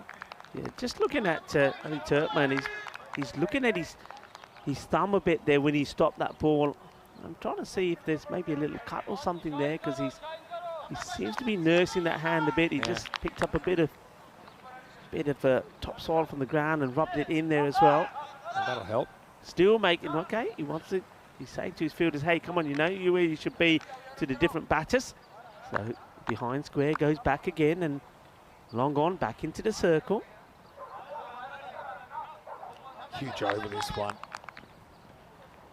They're all big, I suppose. Whips away and Chase is on. And it's going to go to the boundary, and they're getting each other's way here. What happens here? Well, this is European cricketers showing that they can do a bit of hurdling as well. This goes wrong. I was just about to say to get the field perfectly right, and just watch this. Who touches this? Somebody? Wow. No, it's no communication. I mean, probably Zaga's calling there. I don't know if he calls loud enough. He says, look, mine, mine, mine. Get out the way, because the other guy was always chasing it. And they spoil each other, essentially. Yeah, goes down with his legs with the slide. The ball ricochets off the knee, goes over the boundary anyway, but at least they avoid clashing into each other. So Kumar picking up a second boundary. And it's a short delivery again. Now, I reckon there's going to be no ball because he's bowled 2 of them. Yeah, right. It is. And I was worried about this one because don't forget he bowled 1 short one earlier, which the batter got a bit of edge to and only went for a single. So he bowls another. It's the second one over the shoulder, and it gets called correctly. And it was probably over his shoulder anyway, but Turkman's saying, hey, but he charged. But, I mean, you have to judge it at the crease. It was even higher at the crease. Ayo comes in to give his 2 cents. It's quickly refunded. He's sent back to his position at cover point. Anyway, this will be a free hit coming up. And it's a big moment in this match. Kumar on strike. Oh, it's going to be another no ball. And, well, now he's bowled a full toss. I think this is... Does he go for the slower delivery? He does. Ball gone wrong. Gets it wrong. And the batter, well, that hits him on the hand. Hope he's okay, because sometimes that can really wedge the fingers onto onto the handle. So just losing his line slightly now. Oeiras having a chat with Turkmen as well. He was quick to apologise there, Turkmen, as well, to the batter. There's no intent in that. It was just a slow ball gone wrong. So we're still on a free hit. Hits this hard, gets it over the top, chases on, and Ayo gets the flick back. Where's he ended up? He's going to the bar. He's having a few refreshments. He's having a Victoria. Come back, Ayo. Come back, come back. Baby, come back. Well, how about this, Ayo? He's had a sneaky Victoria on his way. That's incredible. They've got a third umpire here. It does seem in to me. Have a look at Ayo. Ayo ends up literally up the stairs. Now we'll have to probably have a bit of a look at the bowler's end here. Is he in? Yeah, he's in. Yeah, he's well in. I don't think I've ever seen all the stairs hurtled. That's amazing. Full of energy. There you go. Okay, Turkmen. Gets his man, gets a wicket. He's going to be absolutely pumped up about this. Pawan Kumar, he does go. Well, he gets it wrong a few times. A couple of no balls in the over, but you know what? It's what we're going to see from Istanbul KSK. They're going to keep trying. They're going to keep hustling. And you can see that they all gather around here together to have a bit of a chat. And that man on the left of your screen there is going to be pretty key as well with the shades on the back of his cap. Oeiras, his spin could be pretty crucial, but what a good delivery. I think they just clipped a bit of the pad on the way through and onto the stumps. They get the breakthrough. They get the dangerous Kumar. Yeah, and it does. It just kind of slides off the pad, and Turkmen is fired up, isn't he? He wasn't listening to anybody. He was laser focused, and Kumar, who's had a good game, he'll only managed 11 in the reply. And Ariana Keefe now 16 for 1.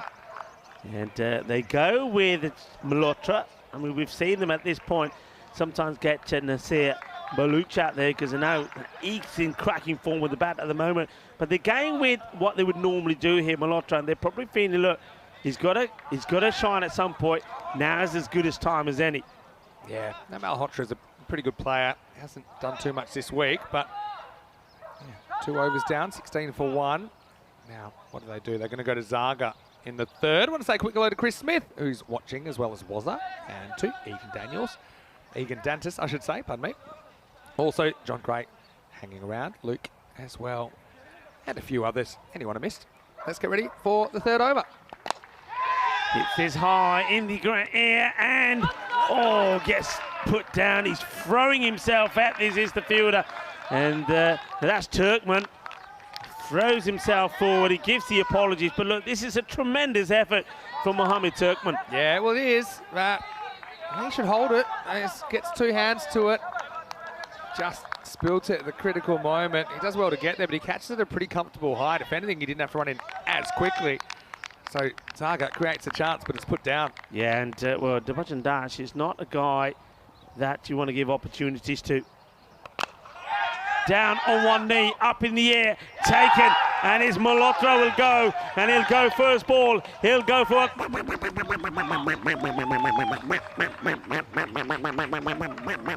Masit Zaga gets the breakthrough. They're doing what they do best, putting the pressure on, tightening the screw, looking to defend 86 and book their place in the final. Can this incredible story, this incredible European cricket story continue? A little bit of cramp for one of the players out there. I think that's Ali Turkmen.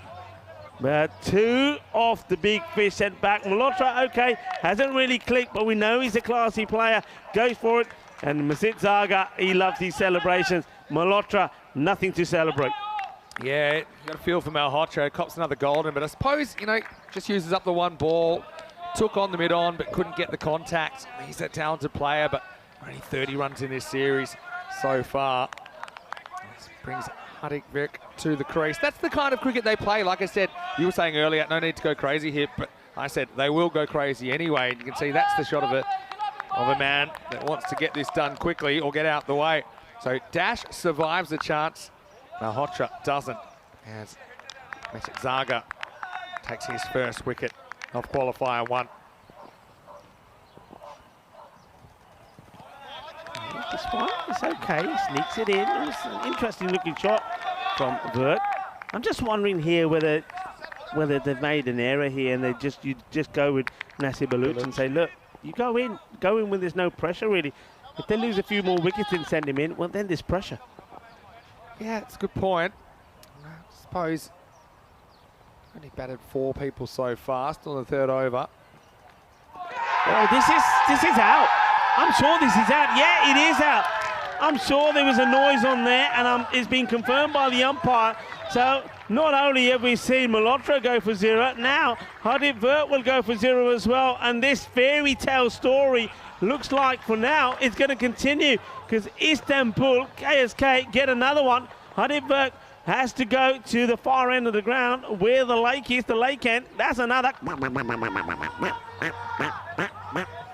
Pretty good catch by Wakas, because he's had a few that haven't carried. I think he's probably actually a little bit too far back there. But he gets forward, he jumps forward, which isn't an easy thing to do. He gets under it. Certainly little edge on it. I think that Hardeep gave it up as well. He was already heading off. So, and the famous words of Meatloaf, 2 out of 3 ain't bad. They create 3 chances, they take 2. And, well, the big man for the big moment, Khalid Mohammed, strides out purposefully at number 5. Mohammed, hard-hitting machine. Es hombre es un máquina que quieres. Le golpas fuerte.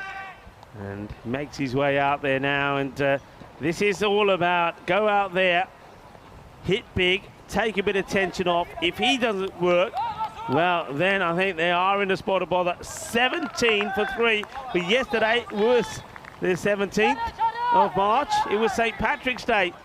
Well, the Irish lost their first, but then came back with a win, and they won earlier today as well. All right, what an over this is. Here's Khalid, he'll be swinging. Gandhi ball, not a good delivery down the leg side, and Khalid latches onto it pretty quickly. He's like he's squatting a fly. Says, get out of here. 4 runs. Yeah, you don't want to bowl into his zone. Doesn't have to do much except waft at it. That wind's just picked up in the last couple of minutes as well. Can't really tell you which direction it's going. I'll just say all of them. But yeah, good observation. They're 17 for 3, 17th of March yesterday. Zaga, though, he is a very expressive cricketer, isn't he? We saw him crawling to keep his wicket alive in the first innings, making an immediate impact with 2 wickets in the 3rd. His last ball, the power play. And it could be another wicket, and it will be bye-bye Khalid. 4 and out. Masid Zaga takes the 3rd wicket in the over. He finishes with 2 for 5. Ariana Kif are now 21 for 4 at the end of 3 overs. Well, Khalid, you know that he treads the fine line between aggressive and reckless, and I think we know which side of it he lands on this time. He just tries to heave it to mid-wicket, top edge. Nicely taken once again, 2 catches in the over for Munir Wakas. And surely that forced them to send Baluch out there. As Khalid, well, practices a slightly more correct shot, but that wasn't what he offered. Does get a boundary though, gets him 4 closer. That's the end of 3 overs. It's 21 for 4. Well, the man who was giving out all the gifts to everybody, Masid Zaga, well now he's been gifted himself with 3 wickets, and I was right. So Ali Turkman did pick up a bit of an injury when he stopped that bullet that was hit back to him. But he said, no problem, look at that. He said, no problem. They said, Skip, you okay? Yeah, no problem, no problem. As well, one captain we focused on, Ali Turkman. Now we focus on another captain who comes out there. Dharmendra Singh is out there to see if he can lead his team into the final. 6, 10 and 5 in the power play. Yeah, interesting, they still don't go to Baluch in the top 6. I mean, we're out of the power play now. Sometimes there's some batters that don't want to bat in the power play. They don't really want to face the first bowlers, essentially. They would rather kind of wait to those middle overs. So I suppose you are going to get another over from Turkman here. He's nursing that finger injury or hand injury on the right hand. That is his bowling hand. Still, game on. Yeah, very much so. Just have a look at this field here now. That we're outside the power play. So immediately he puts 2, 3 men. Look how straight the long on is here. So long on very straight. Yeah. Mid wicket, square leg. Here we go. 4th over. And this one is trying to get it in that gap between square and man on the 45, but doesn't quite manage it. It's a single. Have to rebuild. Bit of rebuilding has to happen here Dash and the captain out in the middle. Nah, they don't mind building on a shaky foundation. I think they'll be building upwards as quick as they can. Two players they got to get if they're going to win this game, Istanbul. They got to get Dash and they've got to get Baluch. Yeah. If they don't get them, I don't think they can win. That's my analysis. They stick with that fairly straight field, and now they're moving across to the other side. Yeah, to the left-hander maybe, but hang on a minute. You know he's coming back again. Hokey pokey. Yeah, I think he does need to be on the other side of me. They can put one more out. They've got 4 outfielders at the moment, and they haven't realised it. Anyway. Yeah, this field, they've got to get it right. Don't look right to me at the moment. Just push and go. Well, the non-striker has to negotiate the bowler, then negotiate his own partner. Well, he gets home eventually. Yeah, I think someone's picked up now. You can actually have an extra man out. Have a look at this, though. Helps to know where you're going. Oof. Seen that happen before. Yeah, so now they go to a very orthodox field, apart from the long one being very straight, I guess.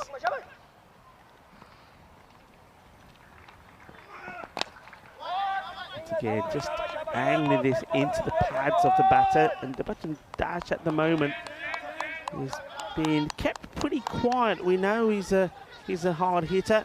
He batted very well yesterday, didn't he? When he scored 51 of 19 deliveries in that win against Oeiras. I would say hello to Terry as well. He's in the comments section. You say swing and a miss from the skipper, Dharmender Singh. He said, well, after what the Czechs did to the Turkish national team in 2019, Turkish cricket was thought of as the bottom of the barrel in Europe. But no matter what happens today, not anymore. Absolutely. What a fantastic achievement it's been for this Istanbul side. Yeah, ditto that. They've been absolutely fantastic, haven't they? And they've been magical to watch. And they're being the neutrals' favourites. Battle of the captains. Turkmen to Singh. Singh will take the wide. What do you think about this decision from the captain to put himself in at 6? I don't like. I just think, and I think I've said this about a lot of the teams, and I've said the same thing about when Istanbul were up there. When you got good batters and they're in form, you got to use them. And when the aggressive batters, use them in the power play. For me, Baluch is batting far too low. And you can see he's going to get another wide here. That's fair enough, but you're trying to. What you're trying to do here as a captain, you're trying to say, we'll just keep him back for when we need him.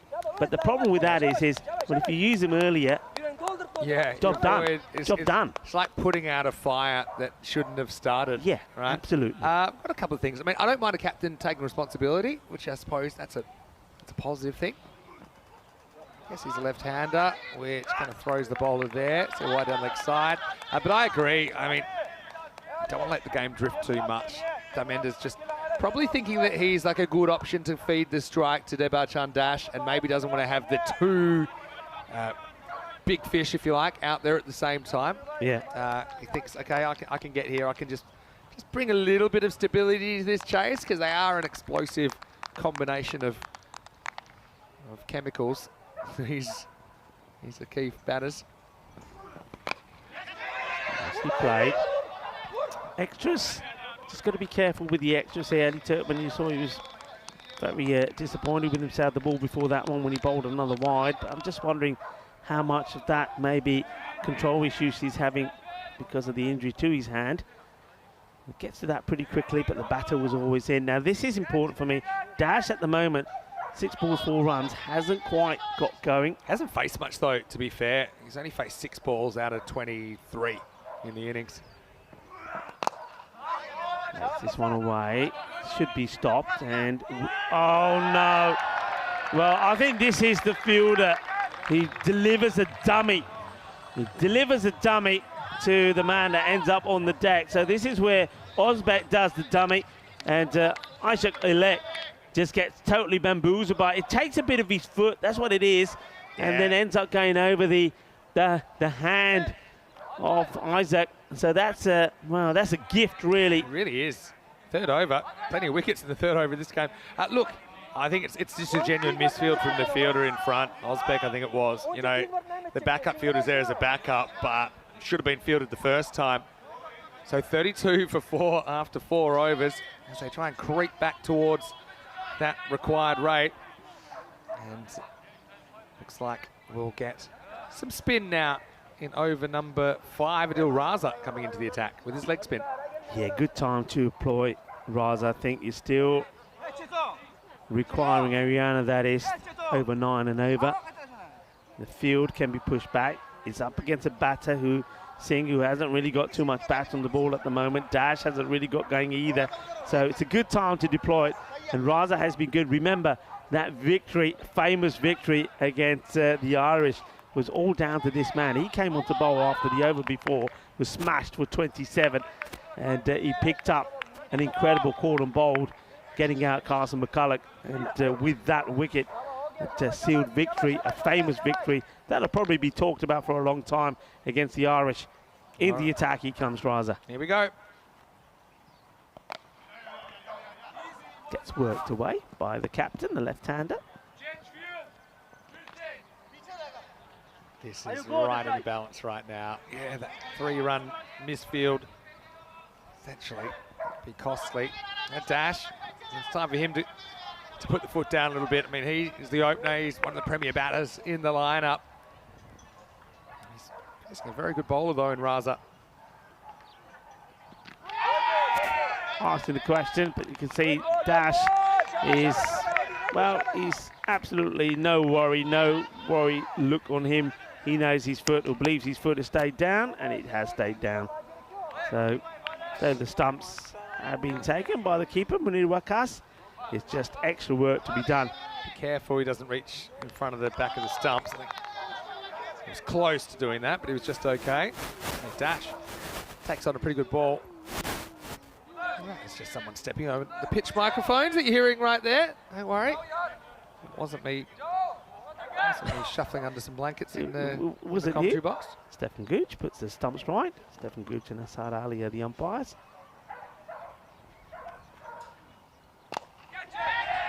Catch it is the shout, but they're not going to catch it. They're not going to catch up with it. It goes over the fence. Big hit, 6 runs. There's a risky shot to play because he's playing it as the ball is moving as well. So he's playing it against the spin, but he gets enough of it. Watch it. Yeah. Hits it hard enough, though. You don't realise you're doing it because it's so instinctive as a batter, but he's actually factoring in a bit of turn into that shot, and he gets a bit of turn. He judges it right. He gets enough bat on it to send it over the extra cover boundary. Maximo time. In a low-scoring contest, those sixes, they feel like they're worth that little bit more. Yeah, Raza moving everybody around one on the offside, puts an extra man out on the off, brings in mid-wicket. So the batter will target that area. Misses. Yeah, good call, Rico. You're spot on. And they're forcing him, or not forcing, they're encouraging him to play a more risky shot. Yeah. By hitting against the spin and hitting across the line. Well, he has to get the field right now here to left-hander. Maybe that's another reason why Dhanindra Singh comes out. He just knows that maybe if he can get in, just by him being there, left and right combination, just toys around with the field, plays around with the line of the bowler as well. Take another single. So he's bowled 2 short deliveries really to Raza on another day. A left-hander would have been putting this in the bar. This is such an interesting match. Last ball of the over coming up. I feel like it's been a kind of a draw so far. Maybe this settles it. Yeah, that one will help. They needed a magical hit, a magical end to the over. They do. And the Button Dash, he's been pretty quiet at the moment. And in fairness, he's been kept quiet by some good bowling. But he unleashes. This one is right in the slot. Thank you very much. Lovely jubbly. 6 runs. Yeah, what a shot. And he took it on against the spin. But sometimes it can help because when you get it really good because it almost meets the spin and sends it out of the ground as we get to the end of the 5th over. The score is 47 for 4. And let's have a look at Championship Week, how the card is looking. 6 of the 7 teams have been decided. The 7th team decided tonight. Saturday Night Fever from the Khartoum Oval. It's down to 3 possibilities. It could be either of these 2 teams, Istanbul KSK or Ariana Keefe, or it could be CIYMS, the Irish side. Stay tuned because there's plenty more cricket coming your way on Group F Finals Day. They go back to, was it Zaga? Why not? Look at those figures. And it just holds his shot slightly, the captain. I think it's the slower delivery from Zaga that has been quite fruitful for him. And just gets respected there by the captain of Ariana. But Dash, having hit the last ball for 6, will probably be thinking that maybe that it's time for him to get going. Shouldn't be too worried about the rate required at this moment in time. And well, this is right in the wheelhouse. And well, okay, does he go over the rope here at all, stay inside? Oh, well, he sort of paddles it. The thing is there, when I look at that, if he's able to do that, why don't he catch it? That's what I'm going to ask. The thing is, he lands outside the boundary, but where does he take off from? We can't really see. I feel like it's all right, because he lands on the rope, but by then the ball's gone. Yeah, I think he may have taken off from outside, but I mean, look at the the action there. Sensational work from Swim Adil Production. Raza has actually said, and I think he's jumped from the rope. Yeah, I think he's taken off from the rope. I mean, I think they're all saying, well, hang on. I mean, if he is saying that, he's got to be more vocal about it. Yeah. They're not going to get the boundary. Well, maybe he said it, maybe I did. But anyway, nothing conclusive. And in those situations where there's nothing conclusive, then the fielder gets the benefit of the doubt. And so, I guess it goes down as a good stop. But when you look at the way he did it, He was catchable? jumping backwards. Well, he was jumping backwards. okay. And also, it's easy for us. We can see where he is. He's watching the ball. You've got to remember that. He's not watching his feet. Correct. Because number one thing with those is you actually got, if you're going to catch it, you actually got to remember to catch it. It's not just about throwing your hands up and hoping for the best. In the end, I suppose it makes a good stop. Yeah. Zaga, he's been brilliant, hasn't he? 3 wickets so far. He's been brilliant, hasn't he? What, they're changing it for groups? He's a lovely guy. That was A bullshit, fantastic person. Maybe they've increased it from there. And very passionate about the game, very passionate about showing the world just how cricket has developed and grown in Turkey. I should have caught it anyway, to be honest. Here he goes. Should have thrown it back up. Hits in that direction again, and this time, well, he does the same thing.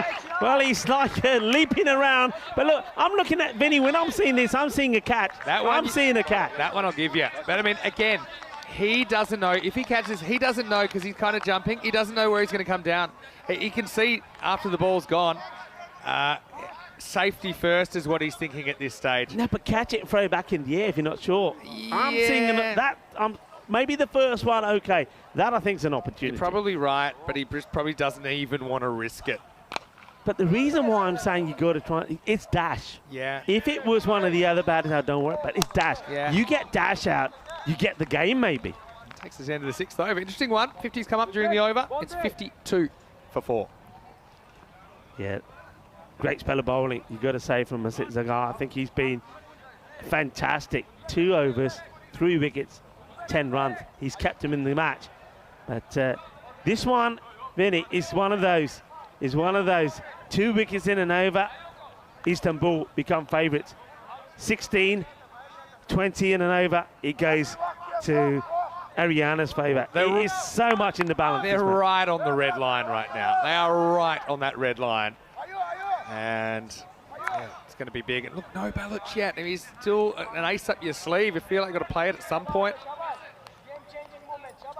And now, look who it's going to be. It's going to be Mene Ajegi Ayo, who's back into the lineup.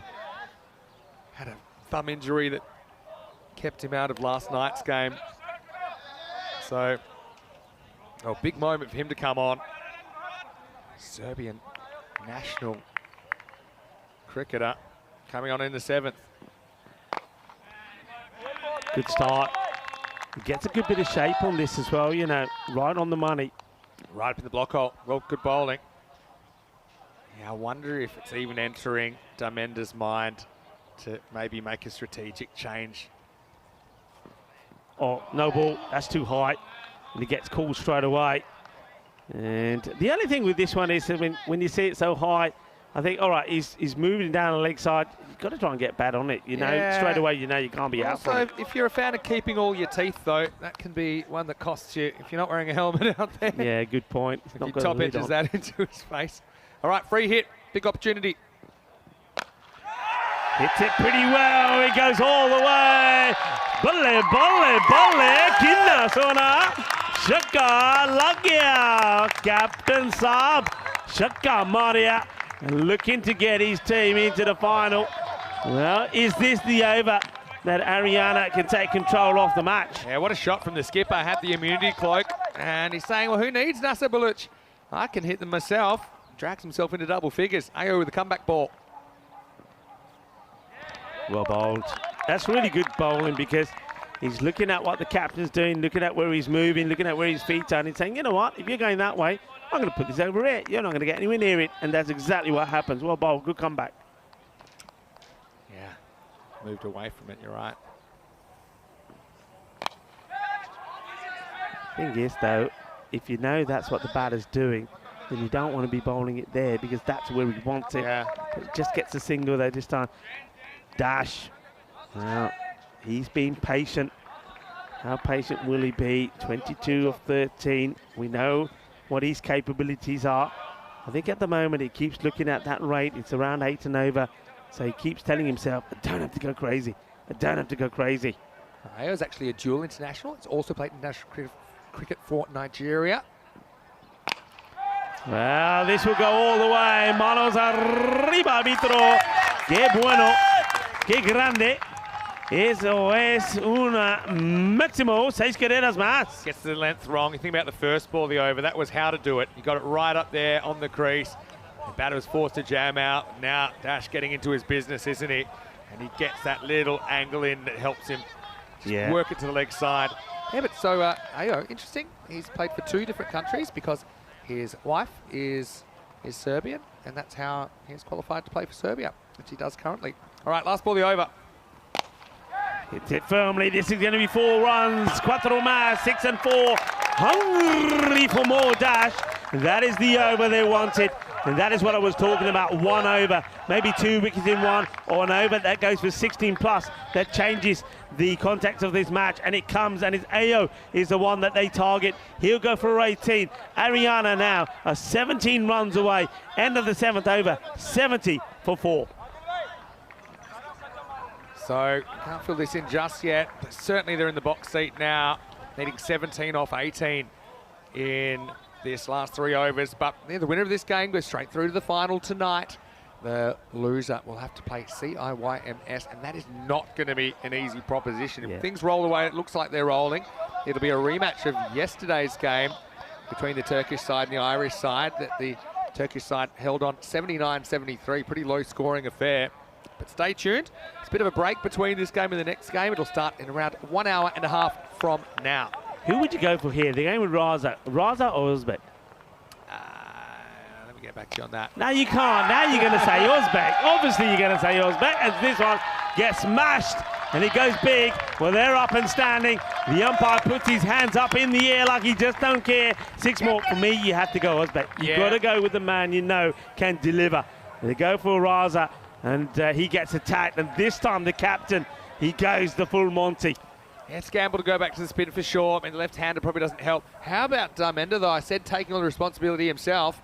And he's come up with some very handsome blows. Well, only the wicketkeeper believes there's something on this. Eddie Oeiras says, oh, chup kar in the ball there. Kuch nahi hoya. Kamalte. Oeiras is wishing he bowled this one first ball. Back to the action.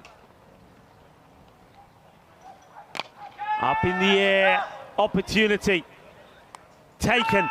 No mistakes at all from Ishak Alek. So Adil Raza picks up a wicket, maybe the same way like he did against the Irish at a key moment. He's still got one established batter out there though. It is the captain, Daminder Singh, that goes. He's put his team in a good position. And, well, with somebody like, it's got to be, I suppose, Nasser Baluch, maybe that comes out now. Yes, it is.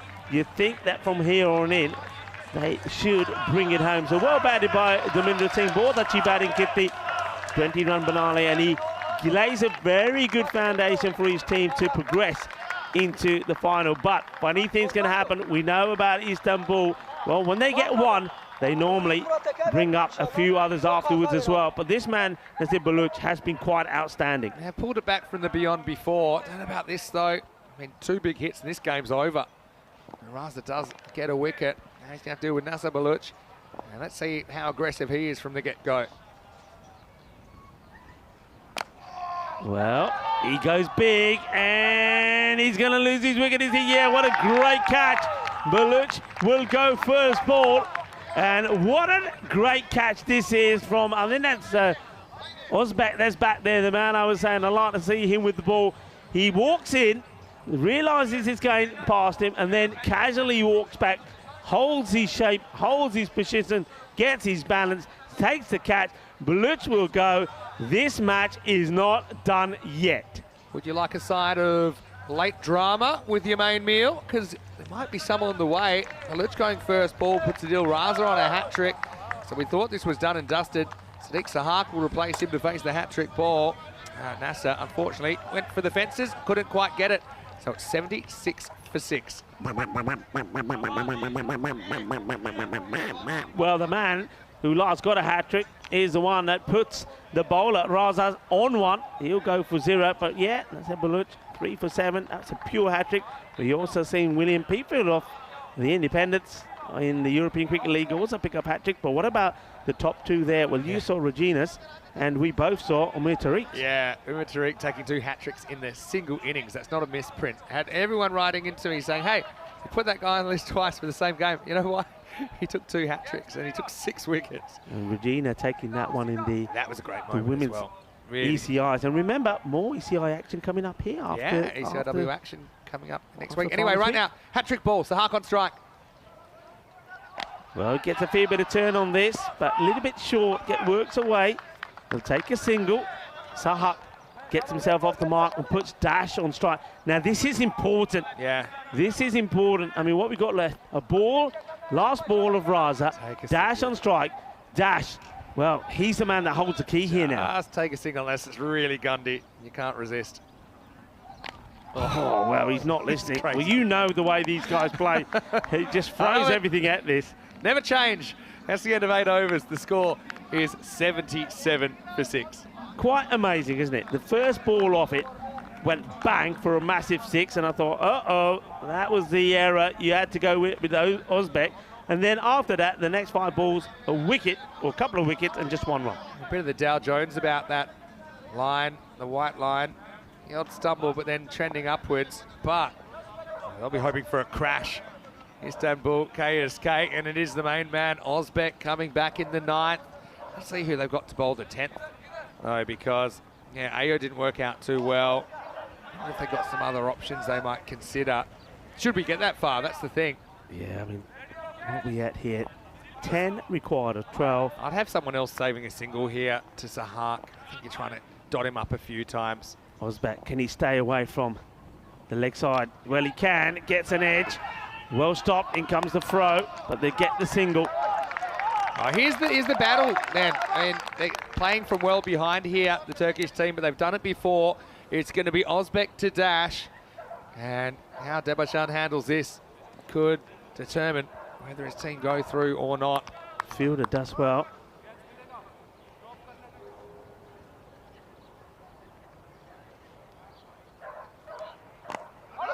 Oh, well, they're taking it on, and oh, this is going to be out, I think. I think this is going to be out. They're taking the single. Of course, Sahak is running to the danger end, so Dash is safe.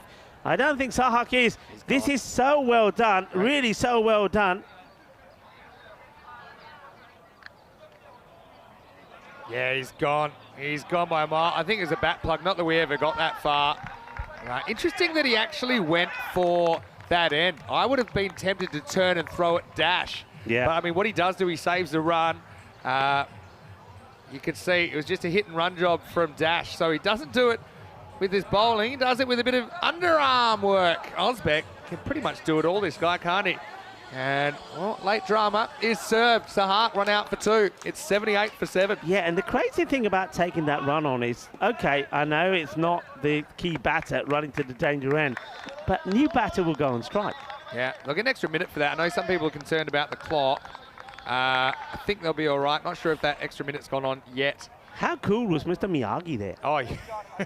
Osbeck, isn't he a Mr. Miyagi? He's certainly all-knowing. It's a wax on, wax off. Mr. Cool knocks him over. Osbeck, is he going to be the hero here? New batter on strike, Metavarapu. I mean, he'd be nervous. Good shot.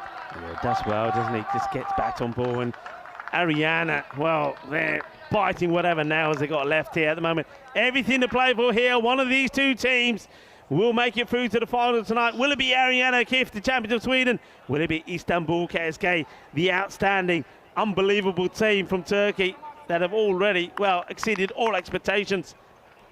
Wow, that's good work by Metavarapu. Make it someone else's problem. It's a really nice shot. This is going to take some stopping. Beautifully fielded by the captain, Ali Turkman. Great fielding under pressure.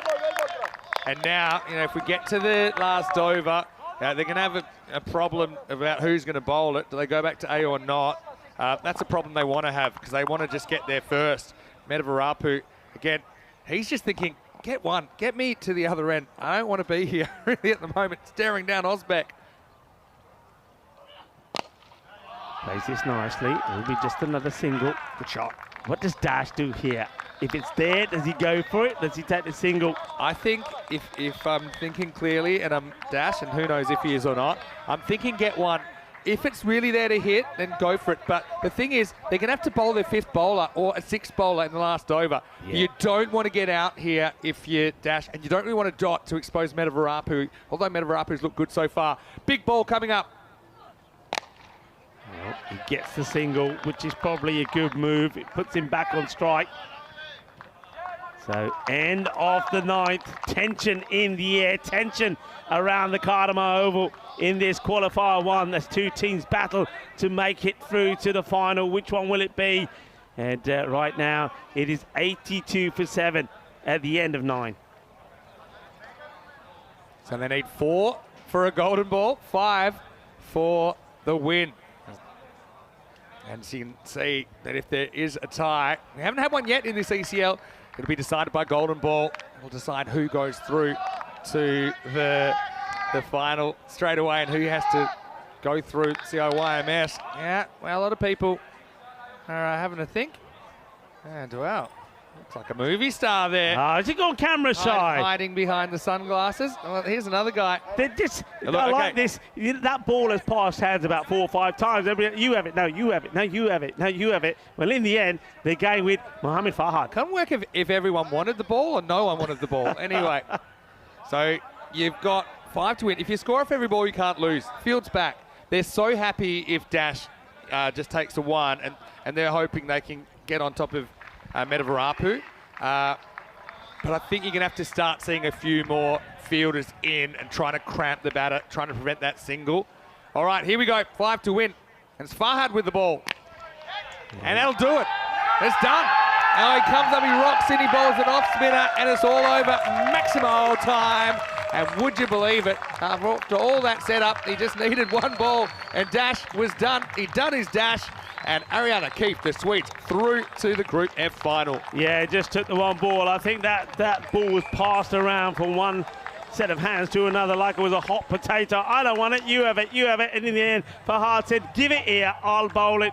And he flights it up there, a dash. I think he was going to be looking for 1 ball to send away. He knew that a boundary would win it, and it does. So Ariana Kif, the champions from Sweden, have booked their place in the final, not without being given a damn good fight by Istanbul KSK. They almost defend it, they take it into the last, but it will be the champions from Sweden, Ariana Kif, that will book their place in the final later today. But what that means is that Istanbul KSK will have to do something they've done already. They'll have to try and beat the Irish one more time. Yeah, they will. It's a big mountain to climb, but I mean, they've had to climb some big mountains to be here in the first place, and that is qualifier 2. The match coming up, starting in about 1 hour and 15 minutes right here on the European Cricket Network and all of our associated international broadcast partners. Ariana Keefe, well, they'll be really happy to see that. They're through to the final. They'll play whoever can win Q2. Well, cue the music and let's see this chase. We knew there'd be drama. There was plenty of it. And the Turks, they came out firing. Oh, yeah, they came out firing. And they threw everything at it. Ali Turkman, the captain. And a few things that went against them. And Ayo, well, he was going up there and having a bit of a cheeky one as he came back down from the bar. But Ali Turkman got the early breakthrough. That was important because Pawan Kuma, you know, he can be pretty dangerous. There was love in the air as well. And, well, that one was unfortunate. Diving forward, trying to take the catch. And that was Dash, remember, when he was on one. What an important moment that was. That was Mohammed Turkman diving forward and trying to get Dash. Wasn't able to pick up the catch.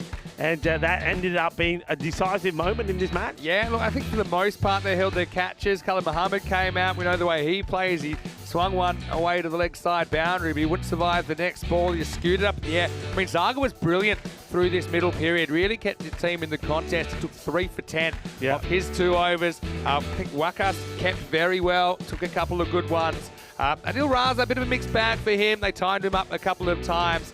Again, those sixes in a low-scoring game, they're even more important, aren't they? Yeah, they certainly are. I mean, the thing is, though, about that, I mean, there were the little moments there, I think, when Raza on the boundary. I just think, you know, one of those opportunities was to get Dash. You've got to try and catch it, and he's just palming it forward. I think you take that catch, you win the game, possibly. This was a big hit from El Capitan. And that was against Raza, and I thought, oh, maybe that's a mistake bowling Raza there. But Raza, give credit to him. He then picked up a wicket and only gave away just 1 other run in that over. Yeah, so it came down to the wire. We thought it might. Ozbek, I mean, when the time came, he held his nerve a couple of times. But, yeah, they did go to Raza before they went to Ozbek. But then Ozbek, you know, did push it to the last anyway, so they each got an over in. The biggest issue was who was going to bowl the 10th. And in the end, Fahad, well, he rolled the dice, and let's just say, I think it came up a 6 as that one disappeared. Dash sends his team into the final, and his teammates were loving it. So yeah, Dash didn't face too much early on, but he did rebound really well. Came up with the big shots when they needed them, 40 off 20 in the end, the top scorer. Dharminder Singh had a pretty interesting innings as well. Again, was there, just kind of turned the strike over, 20 off 17. And Baluch turned out to be a bit of a bust rather than a boom. He went first ball. Medavarapu, credit to him, he only faced 2 balls, but they were important. He looked confident. He was able to score off both and give the strike back to Dash, who finished the job. 3 for 10 Zaga was brilliant, wasn't he? 2 wickets also, Adil Raza, and 1 to Turkman. Ozbek bowled really well without taking a wicket, did take a run out, but yeah, Ayo's over was costly, wasn't it? He went for 18. They didn't go back to him. They went to Farhad, but ultimately that shot in the total, I should say, in the Grady 80s didn't quite stand up. Yeah, and once again, I mean, that's been one of the things we said, the concerns with Istanbul. They're just not getting enough runs on the board. The batting is an issue, but I think they can make it better, and they need to think about that in going into that qualifier number 2 against the Oeiras. Just got to tweak the batting order and get some of those bigger hitters up in the power play. Yeah, for sure. Well, Rico, great job by you. I know that you're going to go back and maybe enjoy the rest of their finals night from the Sunset Beach. We'll see you on Monday for the start of Championship Week. Corey Ruckers will join me after the break. It's a bit of an extended break. We'll be back in 1 hour and 10 minutes with the big clash, a rematch from yesterday, Istanbul KSK of Turkey taking on the Irish club CIYMS. For now, it's Vinny Sandhu, Mr. Maximo. We'll be back very, very shortly with more action on ECN. You're watching Group F Finals Day in this European Cricket League.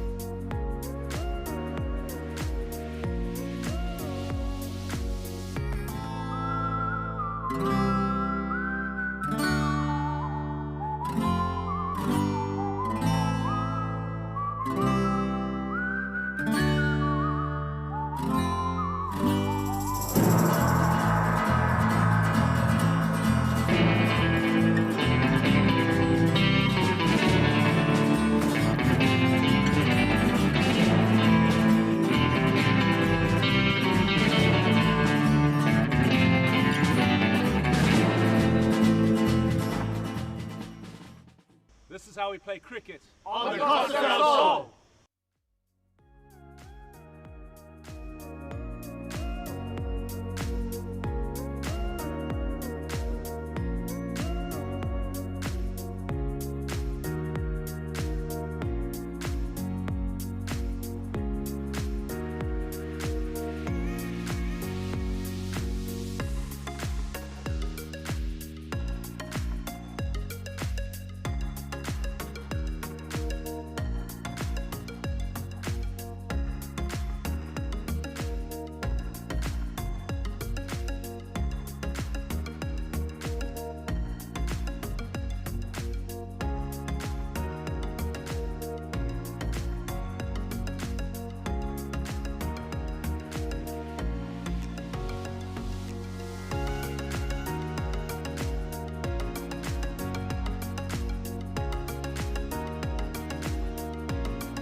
The European Cricket League is brought to you by HCL Software, Dream 11, and Andalusia European Region for Sport.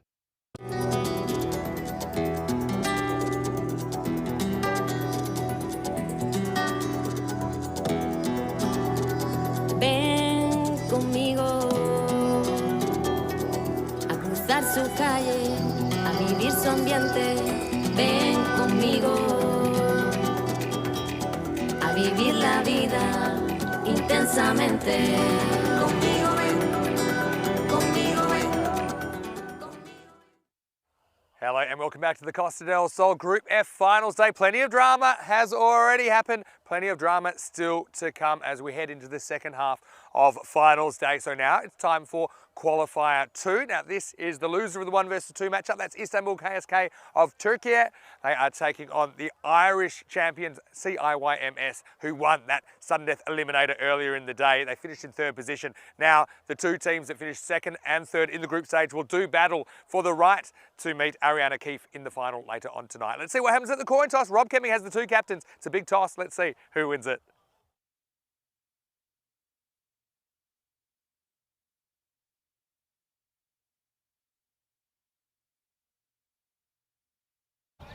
You're cool. Heads. Heads is cool. It is heads.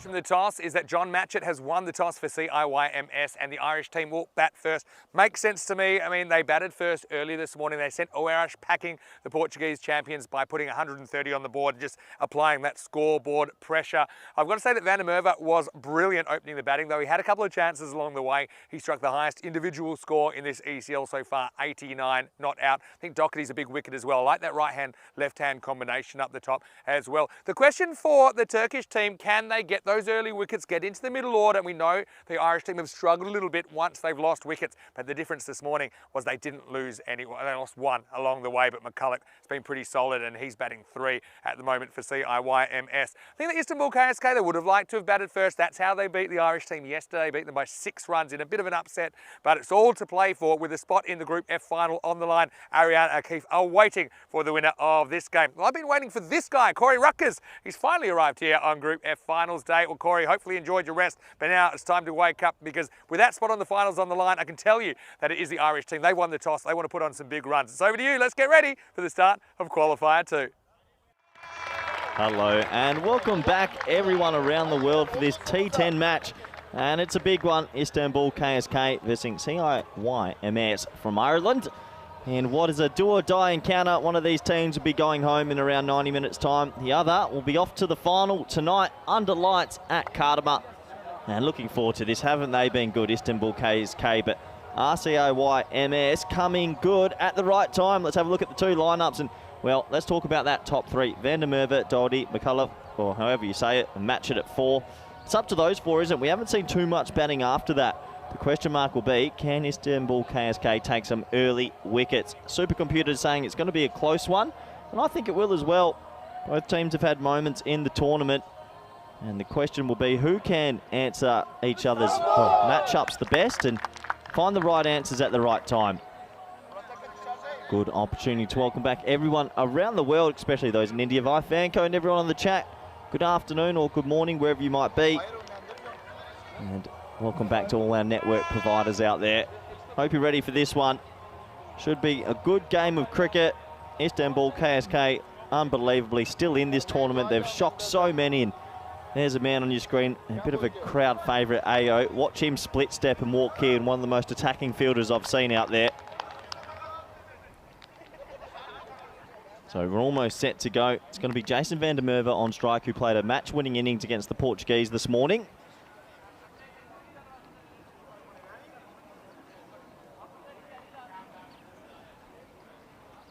So last few adjustments to the field. This man's been so good, Osbeck. Don't know where he's come from, but he has bowled really well, batted well, looks good in the field. All-round star player. Going to be operating with a 3rd man and a deep mid-off, so we're almost set to go in this match. The umpire says play. Here we go, ball number 1. Wraps him on the pads and just be a dot ball to start. So this is a really, really big match, obviously.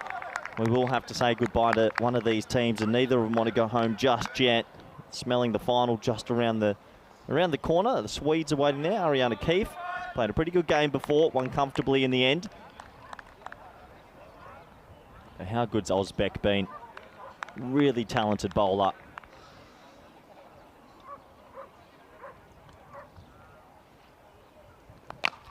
Mode, leg side, gets down, keeps it to 1. The start of this game feels so important. We know that the Irish team's been probably extremely reliant on the top 3.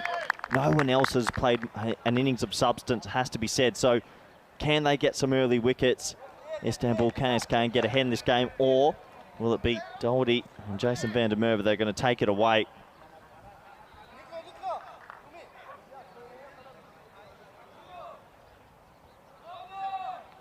A slight adjustment to the field. Looks like one more didn't get across, so 5 men on the leg side in the ring, and there he goes. So just paying attention a little bit late there as he jumps across our screen. So left-hander on strike. Always handy to open up with the left-handed, right-handed combination, just to change the fielding angles a bit. Deep mid-off and deep third man, the 2 boundary riders.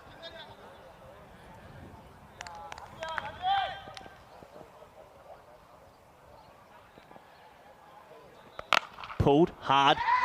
Straight to the fielder. Oh, he has to throw. Does it? Oh, I tell you what. That could have been a huge moment. Van der Merwe backed up a little bit too far. It's a game of inches. Every inch counts, they usually say. How close was this? Yeah, tough to tell from those angles. Spring Productions delivering the goods once again. Oh, it's a player miss this time, and the keeper goes with the pad stop, not using the gloves. Got to enjoy that. And just goes pad, and keeps it to a dot. Doherty looking to hit that through the leg side.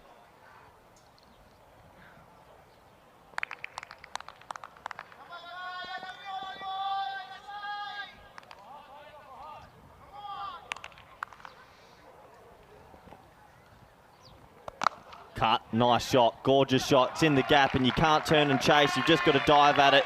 It goes for 4. It's the first boundary in this qualifier 2, the preliminary final, and it goes to Doherty. Nice shot, really good batting. A little bit of width offered, and he pounced on it from Osbeck.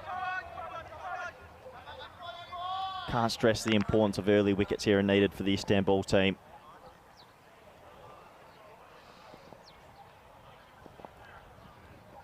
Pulled, doesn't get it. Ao, one of the best fielders we've seen. Fumble. They'll get a single. So that will end the very first over. It's a pretty tidy one in the end for both teams, and the score at the end of one is 6 for none. We have a look at both the lineups, and this is why it's so important for them to get some early wickets, because as you can see, Van der Merwe at 205 runs, and the other men as well are the leading run scorers. That's the top 3. But they're going to be up against Osbeck, Raza, Zagar, who have all got 6 wickets apiece. So I'm sure one of them will be wanting to top the wicket charts. And a little bit later, it's going to be how do they defend themselves against Mulder, the leg spinner. He's got a really good flipper, bit of a top spinner as well. And he's a sensational bowler, and I'm sure he's going to have a part to play in this game. So over number 2 now. Turkman with the ball in hand, the skipper.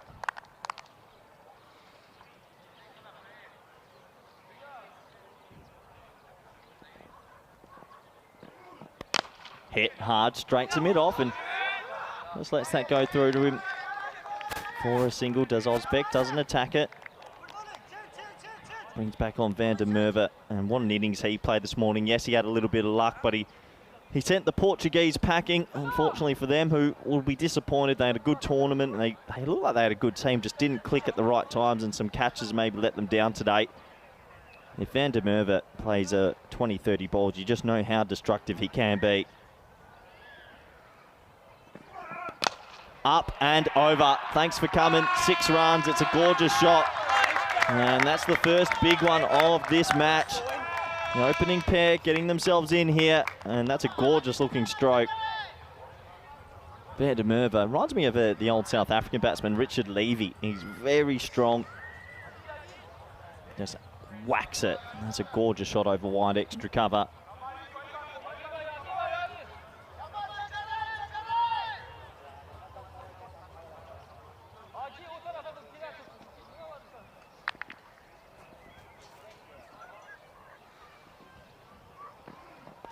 Up in the air, huge moment. Can someone get to it? Oh, he shells it. Oh, it's massive. It's Van der Merwe as well. And these are the moments can either send you home or get you right into the tournament. Unfortunately, it's been put down by Atula. He made good ground. It went over his right shoulder, but he spills the catch. And, well, put that down on your little notebooks. Van der Merwe has been dropped on 7. Oh, boy, that's not someone you want to put down. Seems to be his day at the moment.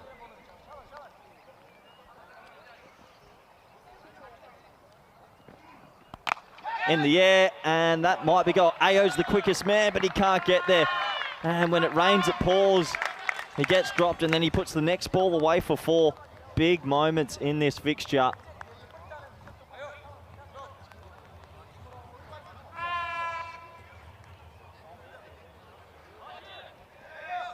Sometimes you have days at the office where you get a little bit of luck and you try and cash it in. That's what Van der Merwe would like to do now.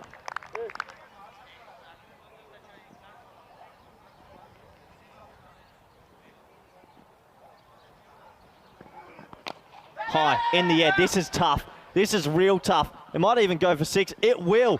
Well, it's a little pick-me-up shot, and it just kept on sailing. Unbelievable. I thought he hit that straight up and just kept going and going and going. And it goes for 6 in the end. This is a dream start for CI now. And you can see why there's some smiles on the faces. So after the dropped opportunity, a 4 and a 6.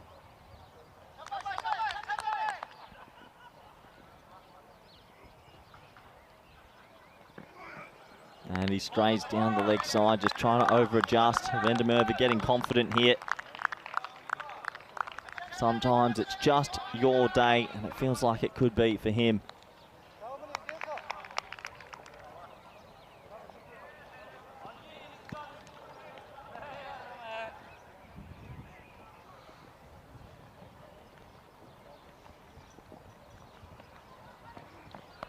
Pulled, and he gets it. That's going to be 1 bounce, 2 bounce, 4.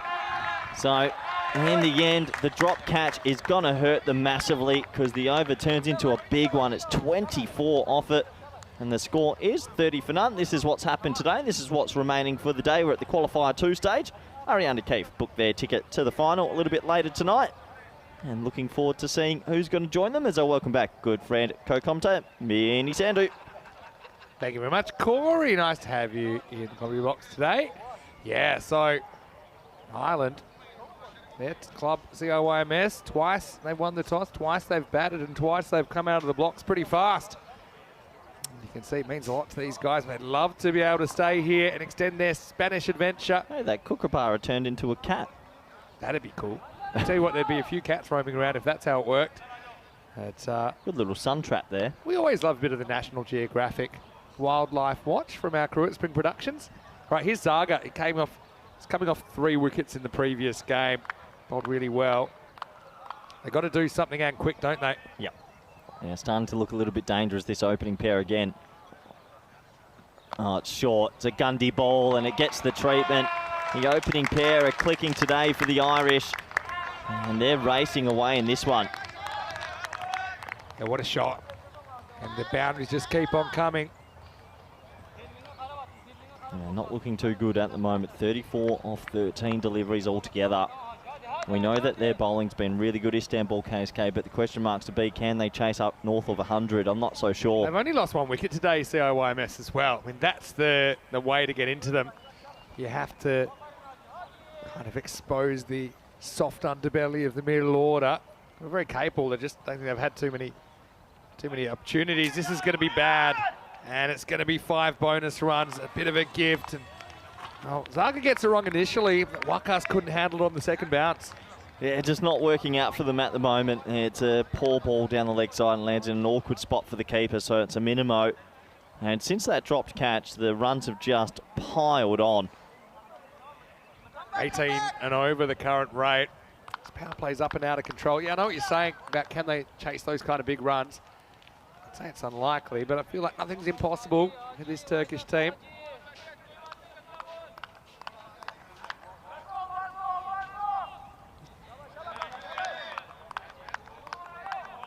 Hey, just before we go any further, I've got a couple of big thank yous. Firstly, Tony Redden, thank you so much for the homemade Irish soda bread. It was delicious. We enjoyed it, and I shared it with a little bit of the crew. Yet. Let's go back to the action here.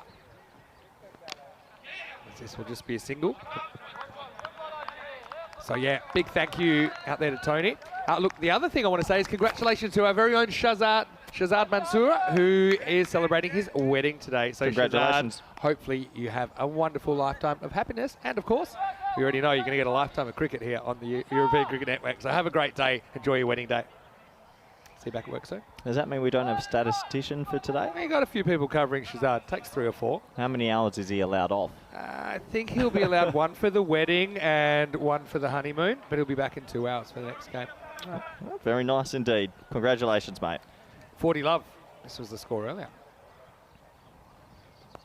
And it won't stay on it for very long because that is absolutely mullet. I think that's gone all the way. I'm going to call it maximal. Let's wait for the confirmation. Just a little bit short. And even though he's down the track, he's still...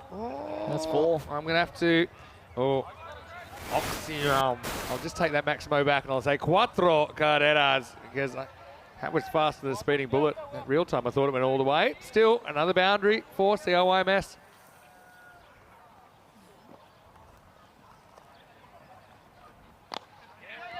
Now happy to follow up with just a single.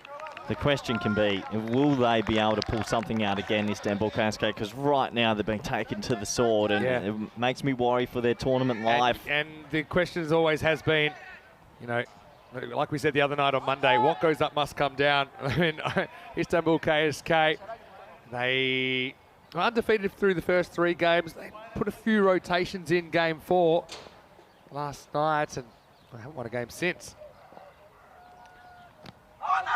He's outside the leg stump, scramble through for a leg bye. But, I mean, they need to find something, and as you know, and as you and I have covered a lot of cricket together, Corey, never call a game in the first 5 overs because things can change and change pretty quickly. Absolutely, completely agree. But if they do not get this man on strike out soon, Van der Merwe, it will be game over. The way he's batting and the way he's hitting the ball, so dangerous. Still no one back on that leg side. He might come across his crease here and try whip it. Again, he makes a step down the wicket, and this one I'm pretty sure does go all the way. Let me try another speculative maximal as Van der Merwe moves into the 30s. Yeah, he was eyeing that spot up just as he was about to run in, and that is a maximo, 6 runs. So, unfortunately, they shelled him. They dropped him, and he's cashing in. Don't know what it is, but they've just struggled to hold the catches, the Irish opposition today, as we get to the end of the power play. 52 without loss. Yeah, what a fantastic power play. It really is. Only 6 off the first, remarkably, and then 2 magical overs, 24 and 22 to follow it up. Trouble right now. Yeah, it's big trouble. They need a wicket, Vinny. Yeah, they're going to go to Adil Raza, I think. This makes sense to me. You've got to change something. You've got to change the type of bowling. Whoever it is, you try to bowl well, regardless. But yeah, 52. I mean, say, what's your best case scenario? If you keep it 8 and over from here, you know, get a couple of wickets, and that's 56, 108. Yeah, maybe it'll be a parish kind of score, but even that many, you feel that's Istanbul KSK still be behind at the halfway point. Here's Adil Raza, who played in the ECL last year for Carlton, the Scottish team. It was nice to have him batting with Mechet Zaga earlier on today as well. And actually was pretty handy with the bat, Adil. Now he's going to have to come on to Doherty, who's left-hander. So yeah, Adil Raza can bowl the one that kind of goes on and goes the other way. See what he does here to left-hander. Top spin than anything else. Van der Merwe is keen to get on strike. You can understand why. He won't get a run this time. Yeah, I think it's the right decision to bring the spinner on, see if he can change the pace a little bit, pick up a wicket, desperately needed wicket it would be.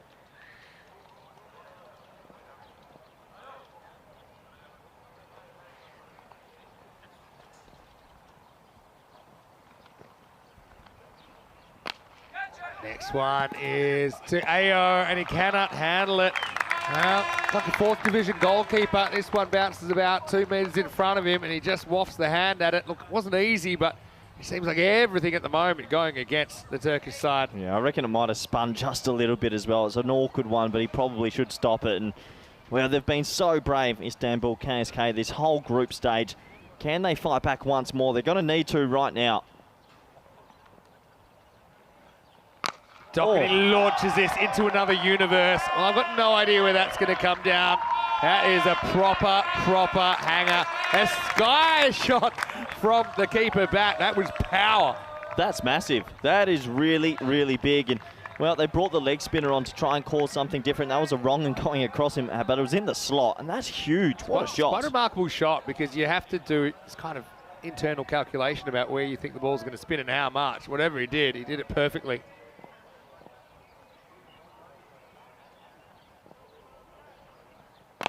Now he gets one in the block hole.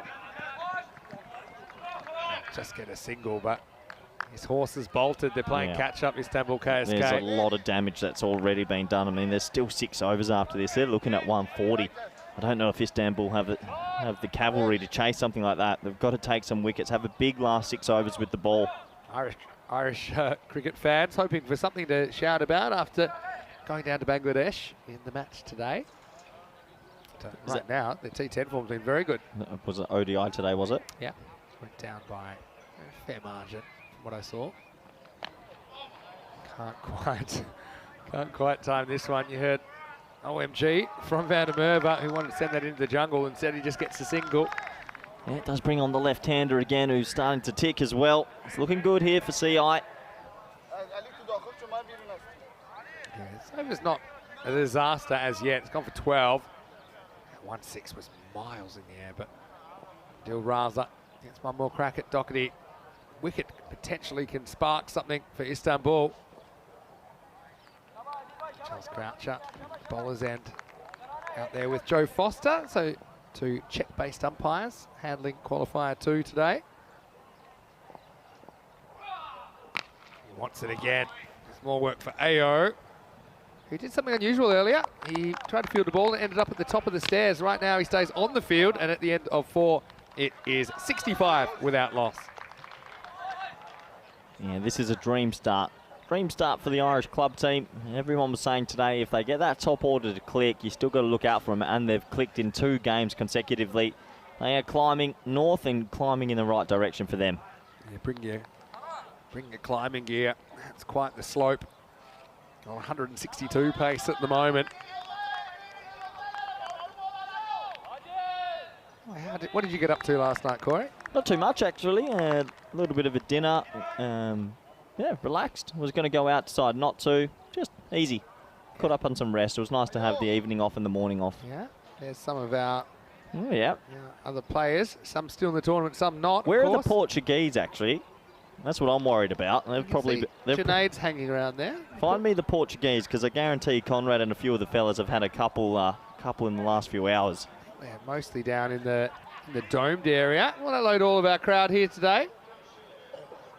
And there's Buck Stoneman, the Oeiras manager, chatting to Judith, our head of administration. Anyway, here's Meni Ejegi Ayo in over number 5. Starts with a big wide. Now handles it.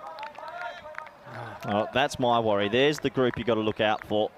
They're being fairly sensible. Yeah, they're being fairly sensible. I know Conrad pretty well. I dare say a few of those boys in a couple of hours might be quite vocal. You'd hope so. Biding their time. Again, they're bitterly disappointed. I mean, 4th in the group doesn't really give justice to some of the cricket they played. Probably an overachievement. I think all teams are improving. That's pretty obvious. Ayo. Shot. Lost one that's chopped away, and somehow this is going to go for 4. We'll talk you through this one. Just good batting. He's just watching the line of the ball, and he jars down on a wide Yorker, and he actually splits the gap perfectly. Really, really good batting. Right now, CI have just found their batting boots on the right day at the right time, and if they're going to bat this well, they could go all the way, Vinny. I said they've only lost 1 wicket in 14.1 overs today, so yeah, you're going to have a good time. And a bit of bookends about this, because the very first game, it was a large opening partnership against Keefe that set CIYMS up for the win. Doherty on strike. Yeah, close. This is the kind of ball he jammed out last time. Question is, where is it when it passes the crease? I think he's a bit lucky to get away with that one, AO. Probably feels like the umpires owe him 1 or 2. Yeah, big fan of the Tash as well. Look at him. Yeah. What a player. Plays Serbian international cricket. I'll tell you a bit of backstory on him that you might have missed earlier. This is cracked away to backward point on the boundary. So he actually has also represented Nigeria in international cricket. Then he married a lady from Serbia and now resides in Serbia. That must be one of the more peculiar double nation the old representatives. Nigeria, Serbia. And as we established on a bet that you won, you cannot play for more than 2 nations in your life. Right, there's the Cypriots. Yeah. So that'll be it for him. There won't be a third nation, unfortunately. Unless they change the rules one day, maybe. You never know. Yeah, Cypriots enjoying the weather. Normally this is where I say enjoy the sunshine while you can, but actually there's a fair bit of sunshine in Cyprus probably most of the time. Look at AOGing everyone up. Well, I think they've just lost it a little bit here. There's no point in place. They've kept 5 on the leg side, so they're just under the pump and making a couple of little errors. Puts us on length, just knocked away for 1. Probably the first time in the whole tournament, Vinny, they've been really under the pump with the ball, and the bowling and fielding's been the 2 reasons why they've gone so far and surprised so many. It's not looking too great at the moment. Can they get a wicket? Can a piece of brilliance in the field, something just to liven it up again?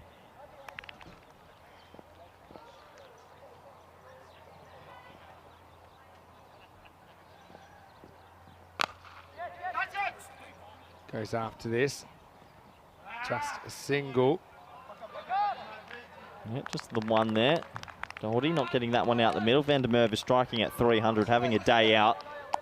He's been so good. He scored 89 not out earlier on. So what's he on? 125 not bad for a day's work. Yeah, not too bad. Some people wouldn't score that many runs in a season. Ayo hasn't been too bad here. Gone for 8. Trying to close out the over without any further damage. This time pull hanging and just over the fielder. It was good effort from Ali Turkman, but he couldn't quite fight gravity enough to get a finger on that. Takes us to the end of the 5th over as well. The score 74 without loss. That's Van der Merwe's day. It just feels like it, doesn't it? He balloons that one perfectly. He's still there, and well, after 5 overs, it's all CI. Want to say a big hello to all of you, wherever you're watching from around the world. Vinny Sander here, Mr. Maximo Corey Ruckers with me in Qualifier 2 and to take you through the final as well. Championship week starting Monday. Yeah, excited. Very the squad's excited. Starting to come out, a few little changes, but I mean... Well, there's actually quite a bit. I went and had a look with Project Manager Sam. I think Beveren's got 5, Jersey's got 6. I know unfortunate news for Pack Eye Care. Mohammed Babar's had a family emergency and won't appear for Pack Eye Care either. So they've lost the MVP. Hornchurch have gained a couple. All of a sudden, it's wide open. Yeah. It is wide open for finals week. As wide open as you get. Well, Victoria Cervezas are on. Here we go. Osbeck's back. This is up in the air, and it's straight enough to get the result. Maximo Van der Merwe takes down Osbeck. Not something we've seen too often in this series. Osbeck brought back to try and break this partnership. Instead, he goes the journey. Yeah, Van der Merwe's just clicking, isn't he? It's his sort of day. He's so powerful. I don't think that was anywhere near the middle of the bat, and it still went for 6. Osbeck's been so good this tournament. Can he find something? Probably a chance if there was a fielder on that angle. Yeah, not many people put him straight, Vinny. Goes a bit straight turn now. Goes back, punches off the back foot. He kind of overcommits, but so that's big news. There's a lot of changes going on, and no Babar is huge. Huge. They've just lost they've lost Mohammed Yassin as well. So there's Pack. Okay, but I saw Beveren's list. Interesting. They've got 5 changes as well. So Hornchurch though, look out for Hornchurch. I think they're coming strong. A bit more of an idea what they're up against now, I think, as well. This is cracked through the offside. There's nobody back there. You mentioned only 4 in the offside, so a few gaps as Van der Merwe races to 47. Yeah, gorgeous. Good batting. Absolutely spanked it. It was over-pitched, and well, another 4, and these 2 batsmen are taking it away from the little team from Istanbul. Just knocked into the offside. I want to say quick hello to Max O'Dowd who... What's he got for us? Got a question in there for you, I think. No, it's not more a question, it's more a statement. He's yelling it out. How would you say that, Vin? Is it Oranje Bitter? Yeah, it's the Oranje King's Bitter? Day festival we're all going to, so he's a bit excited, old Well, Maxie. good on you, Max. I'm always happy when you get excited. All right, he wants Shot. his 50. He's going to get it, and he's going to do it with power. And what a day he's having. The big players step up when the pressure's on as Jason van der Merwe goes back-to-back half-centuries on Group F Finals Day, and he takes Osbeck down over mid-wicket. Well done to this man. He is single-handedly taking them to the final. He destroyed the Portuguese. Unfortunately, he's destroying Istanbul KSK right now. I mean, if they get through and he has a good final, back-to-back-to-back, he could. He's that good. A lot of the time he's shortening the pitch. And he gets a full toss and he bangs it. He puts it the other side of the fielder. It's 4 more. And so right now there's carnage out there. And I think he was good enough to know that that fielder had snuck around a little bit. It was the captain, Ali Turkman, who'd gone a little bit wider to where that ball went over. And this goes to a fairly normal long on. And Turkman couldn't get there. They've been so brave, this team, Istanbul, the whole tournament. They've overachieved, they've shocked us all, but it feels like it's just finally the balloon has burst almost, and things just aren't going away. There's Nick Smith, who had a pretty good tournament for the Portuguese. Nice sunnies as well. A slightly slower ball and goes over the fence as well. Maximo actually crashes into it. The fielder went right back. He put the 2 hands up, but well, tell you what, he didn't get the 3 figures earlier, but the way he's going, who's going to count him out this time as another one disappears? Yeah, good batting. He gets it. And that brings up the 100 as well in the 6th. So 100 for none off 6. And the batting has clicked today for the Irish. Look at the Irish, 63 off 19 for him, and Doherty, 29 off 17. 100 partnership in 36 balls. What did he make this morning? 89. 89 not out. Is that the 4th highest ever ECL score behind the 300s? Because I don't think we've had a 90. So Scotty Edwards, Baba Hussain and Nabi have centuries, but I don't think we've ever had a 90. So I think he got the 4th highest ever ECL score. And if he bats another 4 overs, he's on 100 watch. He easily could make a century. And Zaga brings himself back, and I went for 21 off his first. It can only get better, you'd hope. You'd hope. More carnage on the way. That's what they want. The Irish supporters get 1 first ball here. For some reason, ever since Carson McCulloch cracked the ball into our internet router, I was in front. haven't always had perfect connections. Here we go, Vin. Let's just look up and enjoy this, because you just feel van der Merwe is going to try send this to the moon. And I think you're right. And leg side, big wide, well handled by What's Munir. he got here? 23 balls. He's on 63 off 19. Peak and face 10 to 12 out of those 23 balls. He does have a red hot chance of getting there. That's a wide down the leg side. Zaga plays with passion. And he might need more than that to deal with this assault from van der Merwe, who lifts this up again over the leg side. Maximo, 69 of 20 balls. It's on. Oh, well, yeah, don't want to use the C word live on air, but right now it could be on. What word do you mean, Vinny? You know what I mean. So is it the 4th highest score he hit this morning on ECLs? I think it was, because I don't remember us ever having a 90.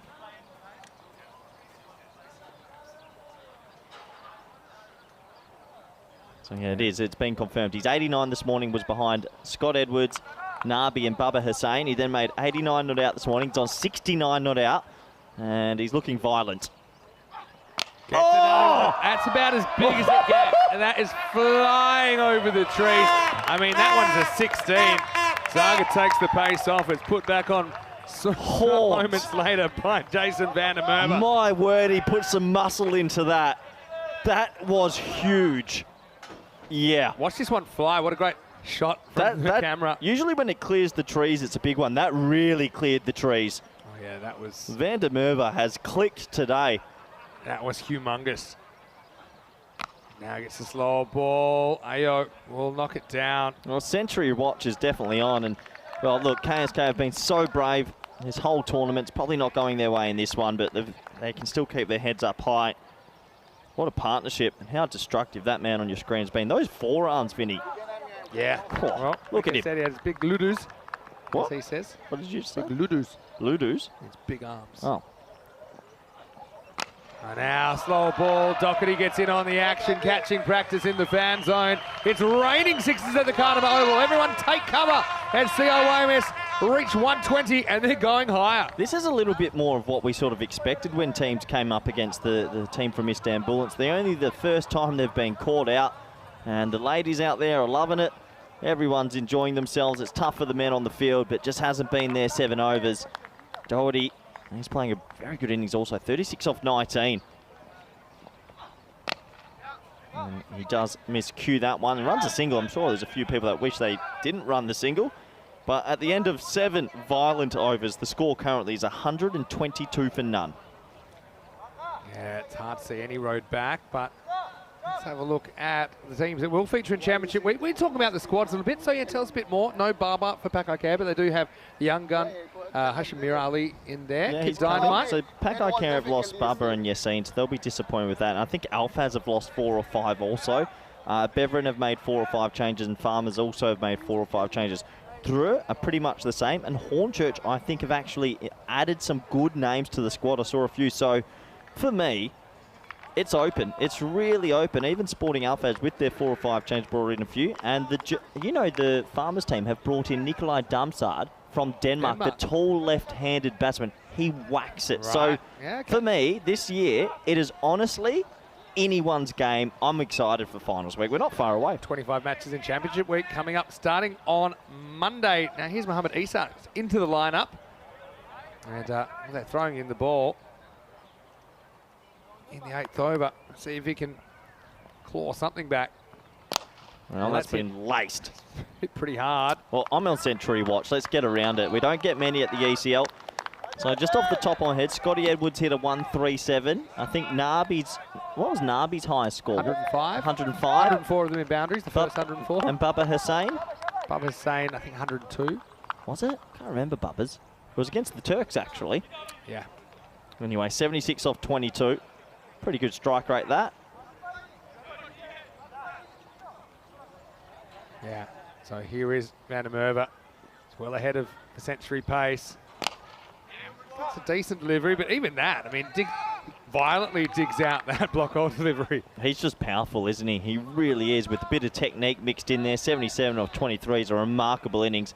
This feels a little bit like just 2 openers just enjoying themselves, seeing the ball well, and yeah, they're going to make a big score, aren't they? Ariana Keefe watching on with interest. Down Shot. the ground, that's 4 probably. It is. Picks the gap, and Doherty saying, don't forget about me. I mean, he hasn't been slow here at all. He's about 200 pace as well. CIYMS, this is just a violent opening partnership. Everyone, the talk around this morning was if you can get that top order, you've got a chance against them, but they've only lost 1 wicket today. This must be one of the highest opening partnerships we've ever had in an ECL as well. Must be close. Well, 222 is pretty good. Would be second. Shot. Change of pace, work for the fielder. It does well. There's a slight fumble. They'll take the opportunity to come back for 2. Yeah, I know 2-2-2's there, but I'd say this must be getting close to the second highest opening partnership. It's pretty big. Yeah, probably think about the England 11. I suppose that was ECC, but it was here at Cardiff Oval. They put on 149.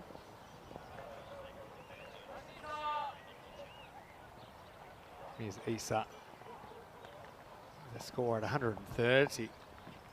Doherty picks out AO. Does well to knock it down. Yeah, AO does well there. Does very well. And Doherty's looking at a personal milestone, I should say, himself. There's, well, 44 himself. Van der Merwe 77. Just destructive from these two. Batting them out the game completely. Got a few questions about squads. I'll come back to that in a second. It is tough, I mean, with time off work and some people have national duties. It's just the way it is. It's the way the cookie crumbles. And but what I'll do, I've just put in the comment section, I'll put a link. You can go check out all the squads. I might click on it direct myself. link to the website. Check out every team. Of course, look at the team still in it, probably. Anyway, Isa, not the worst over at the moment. Just 9. And, well, that's good fielding by the stumps. It'll stay at 9, but will work out okay for Jason van der Merwe, who's on century watch. He's on 77. And after 8 overs, the score 131 without loss. Yeah, the stumps actually probably give him a chance of 100 here because he keeps the strike. It's a nice shot. Imagine if he made the 100 and went and like pulled out the middle stump. And held it in there. Anyway. Look, that worm's pretty crazy. It's massive, but my heart sort of feels a bit for Istanbul KSK because they've overachieved and everyone knows it. And it's just this is what people sort of expected it would be like for them. But to win 3 games, and it's the first time they've been taken to. Even in the previous game, they could have won that. The thing is that with the shorter format, a team like the Irish team, they have to get going quicker. You know, they have to get going day 3, otherwise it's all over. We've seen some teams fall by the wayside, not being able to turn things around quick enough. But yeah, you're right. Now here's Adil Raza in the 9th. Oh, I was not expecting him to play a little cute shot. Yeah, I don't think he picked that very well. It's a very, very late cut. It was a late cut. Played right under the eyes. Just a left-hander on strikes, probably thinking of 50. Yeah, it probably is. Jason van der Merwe had a shot at the 100 earlier. He's going to need the strike later on. He needs 1 boundary this over van der Merwe to get real close, do you feel? If he doesn't get a boundary this over... I can't remember how many he needed exactly. I think he needed 13 in the last over, but didn't really... What did he make? 89. 89. Not out. Yep. Goes after this Doherty. Will find grass. In fact, it's going to be tapped over the bar.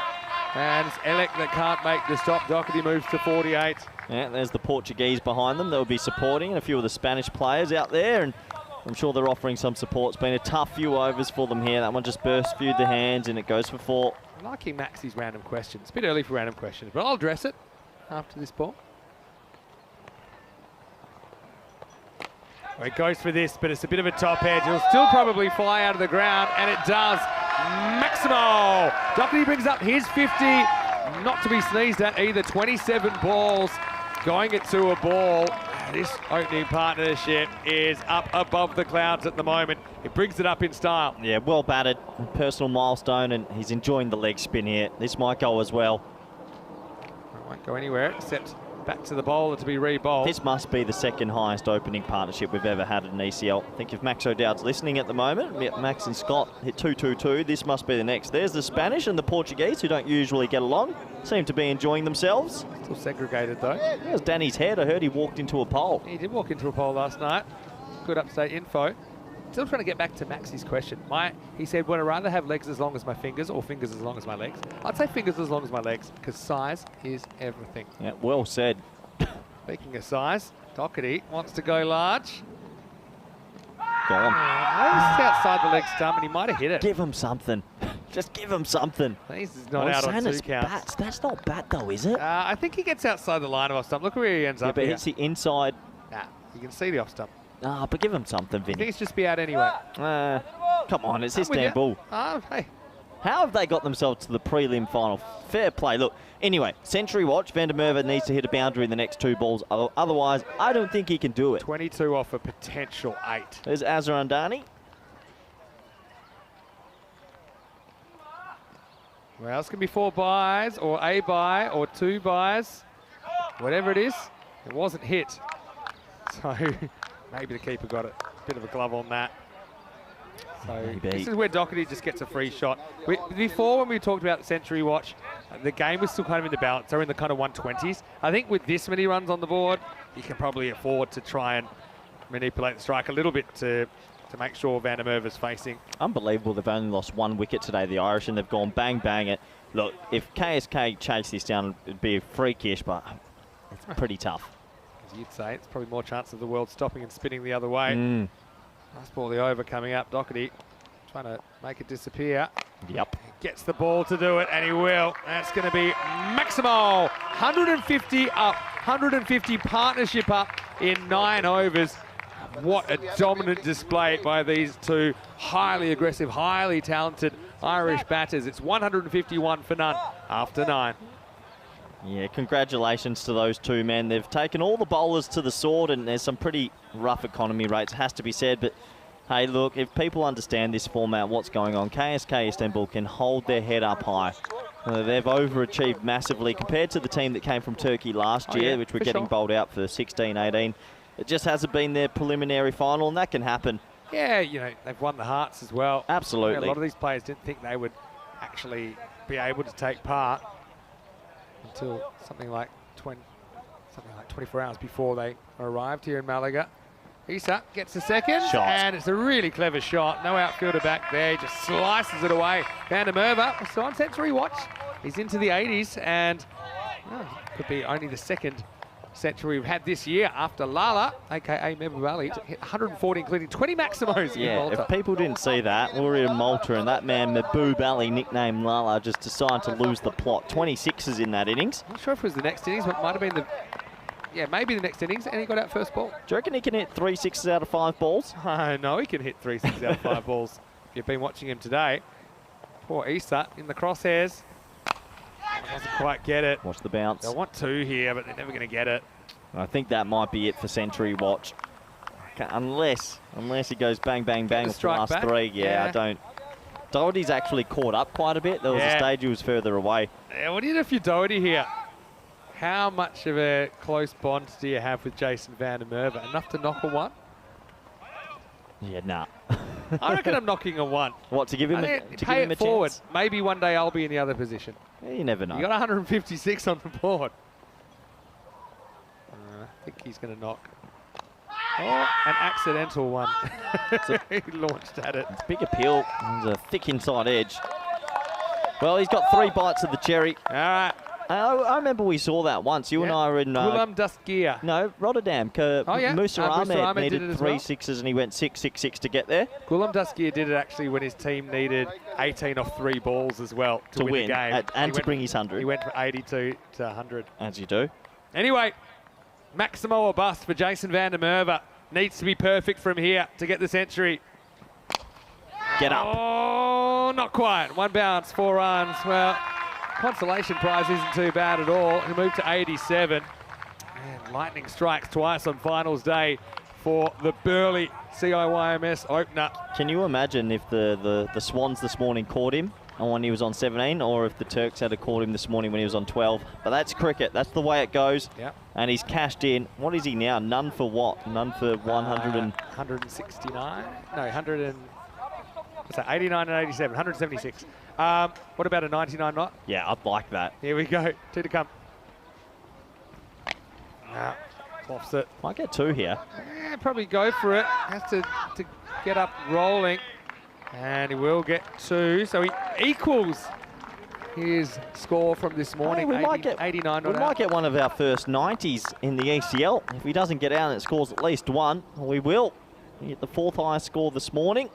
He's about to surpass that in the next game they play. Pretty impressive. Off 32 this morning. Right now he's 89 off 29.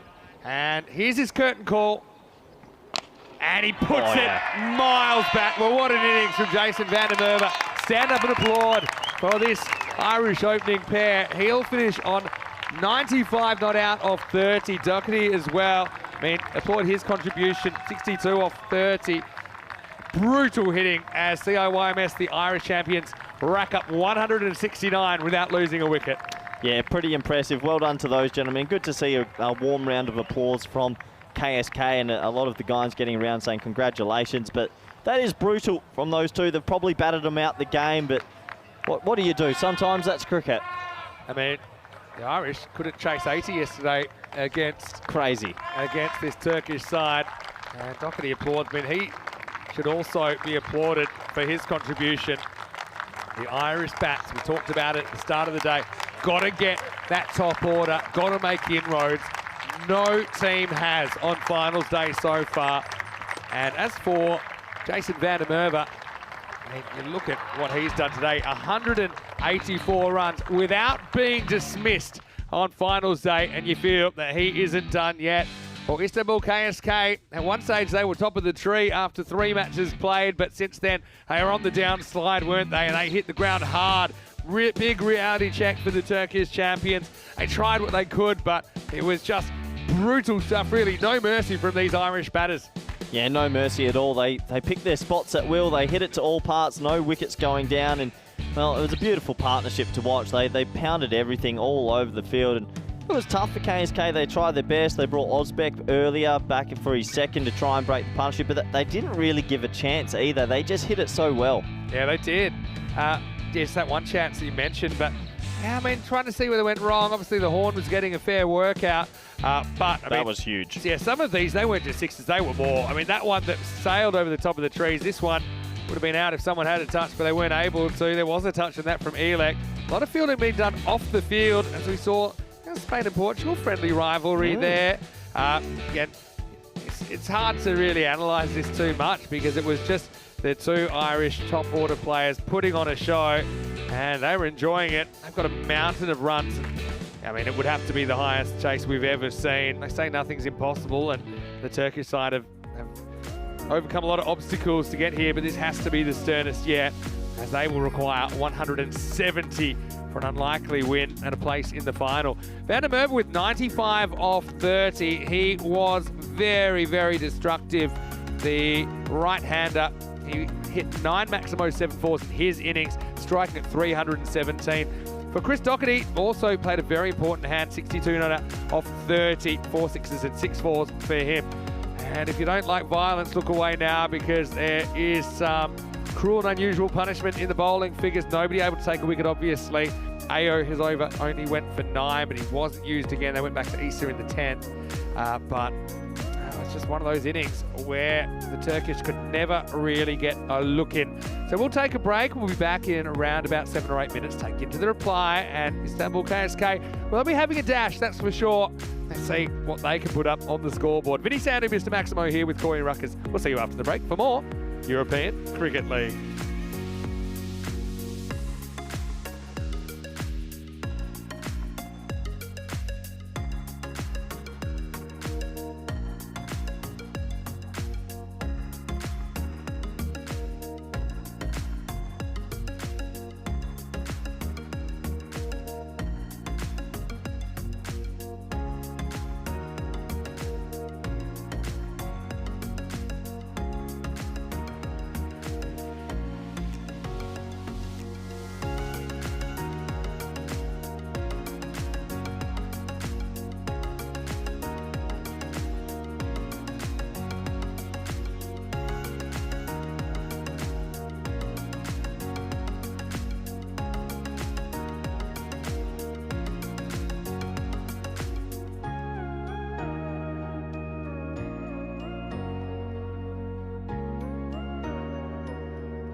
The European Cricket League is brought to you by HCL Software, Dream 11, and Andalusia European Region for Sport. Hello and welcome back to the Carlton Oval. Vinny Sander here, Mr. Maximo for ECN, as we get ready for the second half of this qualifier 1 in Group F. And it was a pretty entertaining first half of the game. If you are a fan of big hitting, as CIYMS, they won the toss, they elected to bat. They've racked up 169 runs for the Irish champions. And so Istanbul KSK, well, they've been the sweethearts of Group F, haven't they? No one expected too much from them. They did win their first 3 games, but unfortunately they've been brought back to earth with a bit of a thud here. And the thud was the sound of a bunch of sixes in the first innings, to be honest. If I go back to the stats, with 13 Maximos, 13 fours, and consider that's only 10 overs of cricket, was pretty destructive. Anyway, look, Istanbul KSK, they'd have to pull off the biggest chase we've ever seen on the European Cricket Network, but I think they'll be having a crack at it. I mean, when you think about the fact that these guys have had to overcome many obstacles. That's Corey. Notice he's not up here. He's obviously down there, just with a few coaching tips perhaps for the Portuguese. Not shy to give some advice. Ilak and Farhad come out to open the innings for Istanbul KSK. First Turkish club to ever win a game at the ECL. They didn't just win one, they won 3, including both on opening day. All kinds of scenes going on then, but as my coach used to say, you don't win tournaments on day one. This is going to be McCulloch to open the bowling. 170 to win. Pats back full toss. Gets 1. So with Corey down there, and evidently staying down there, got a special guest commentator, and he's a guy I'm really thrilled to have in the box. He's the Spanish national cricket captain and the Sporting Alfaz Cricket Club captain, Christian Munoz Mills. Hello, Christian. Welcome to the commentary box. Hi, Vinny. How are you? I'm very, very well. Maybe a bit better than the Turkish supporters right now, as this is up, and this is going to make them smile, though. One bounce into the top of the fence. Farhad, he is a live wire. He set the ground on fire at times. Gets one a bit short, puts away for 4. So, yeah, Christian, firstly, big congratulations on Wednesday night. Sporting Alfaz, your club, made it through to Championship Week. How are you feeling at the moment? Very, very good. I mean, we started the tournament pretty well. Obviously, we had a few players that had never played T10, so they got used to it at the end of the tournament, which was good. And yeah, I think we did a good tournament. Oh, you did yourself proud, that's for sure. As we see Farhad just swivels on this, gets back-to-back boundaries. Well, I don't know how you go about chasing 170, but I suppose you need 17 and over. Sometimes I think, okay, if you needed 17 off 1 over, you'd feel you'd have a chance of doing it. You just got to try and reproduce that again and again and again. McCulloch does lose his line and length sometimes. This one is up and it's out of the ground. Maximal. This might have been too high as well, just the way he hit it. It was like a proper tennis forehand. Should be an interesting replay. Let's have a look. Yeah, so I think this will be okay, just because it's a spinner. Yeah. What do you think? Probably just okay?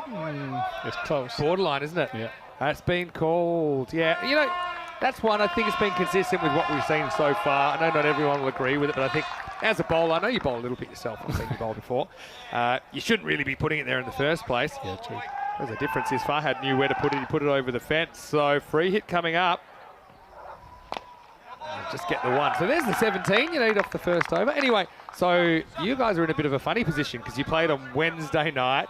You've got essentially 4 days off, and then you start Championship Week. So I'm going to ask you kind of what you've been up to, what you're planning to be up to in those 4 days off. I know a few personnel changes as well for your team. Yeah, we're changing a few players. Oh, that's going to be over. Hold on a second. Now, how's this got through? We've got a 5 here. Wow, you can't take your eyes off the action at the moment. I mean, does this hit somebody or something? I mean, or was it just a really bad throw? It's going to... Yeah, okay. Let's see what happens when the ball comes back. It comes in, and... Well, that doesn't help me too much. Felt like it took a deflection off something. But... Well, that's an Agatha Christie mystery for me. it'll be 1+4 overthrows. Wow. Sometimes it's hard to get a conversation in, Christian. I know that we've had a few good chats away from the microphone. So this goes magical first over, 22 without loss. Yeah, for sure. I mean, if Turkey can, the team can get a few runs, then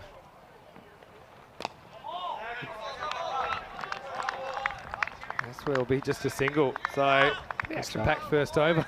It's 23 without loss. if the After pool is one. this surprise now, it would be crazy for the Turkish team. Well, they already surprised us a fair bit as we have a look at the golden ball counter. 94 matches since the golden ball. I remember that you were playing, not in this match, but in the first tournament where we had a golden ball. It was at Alfaz back in March 2020.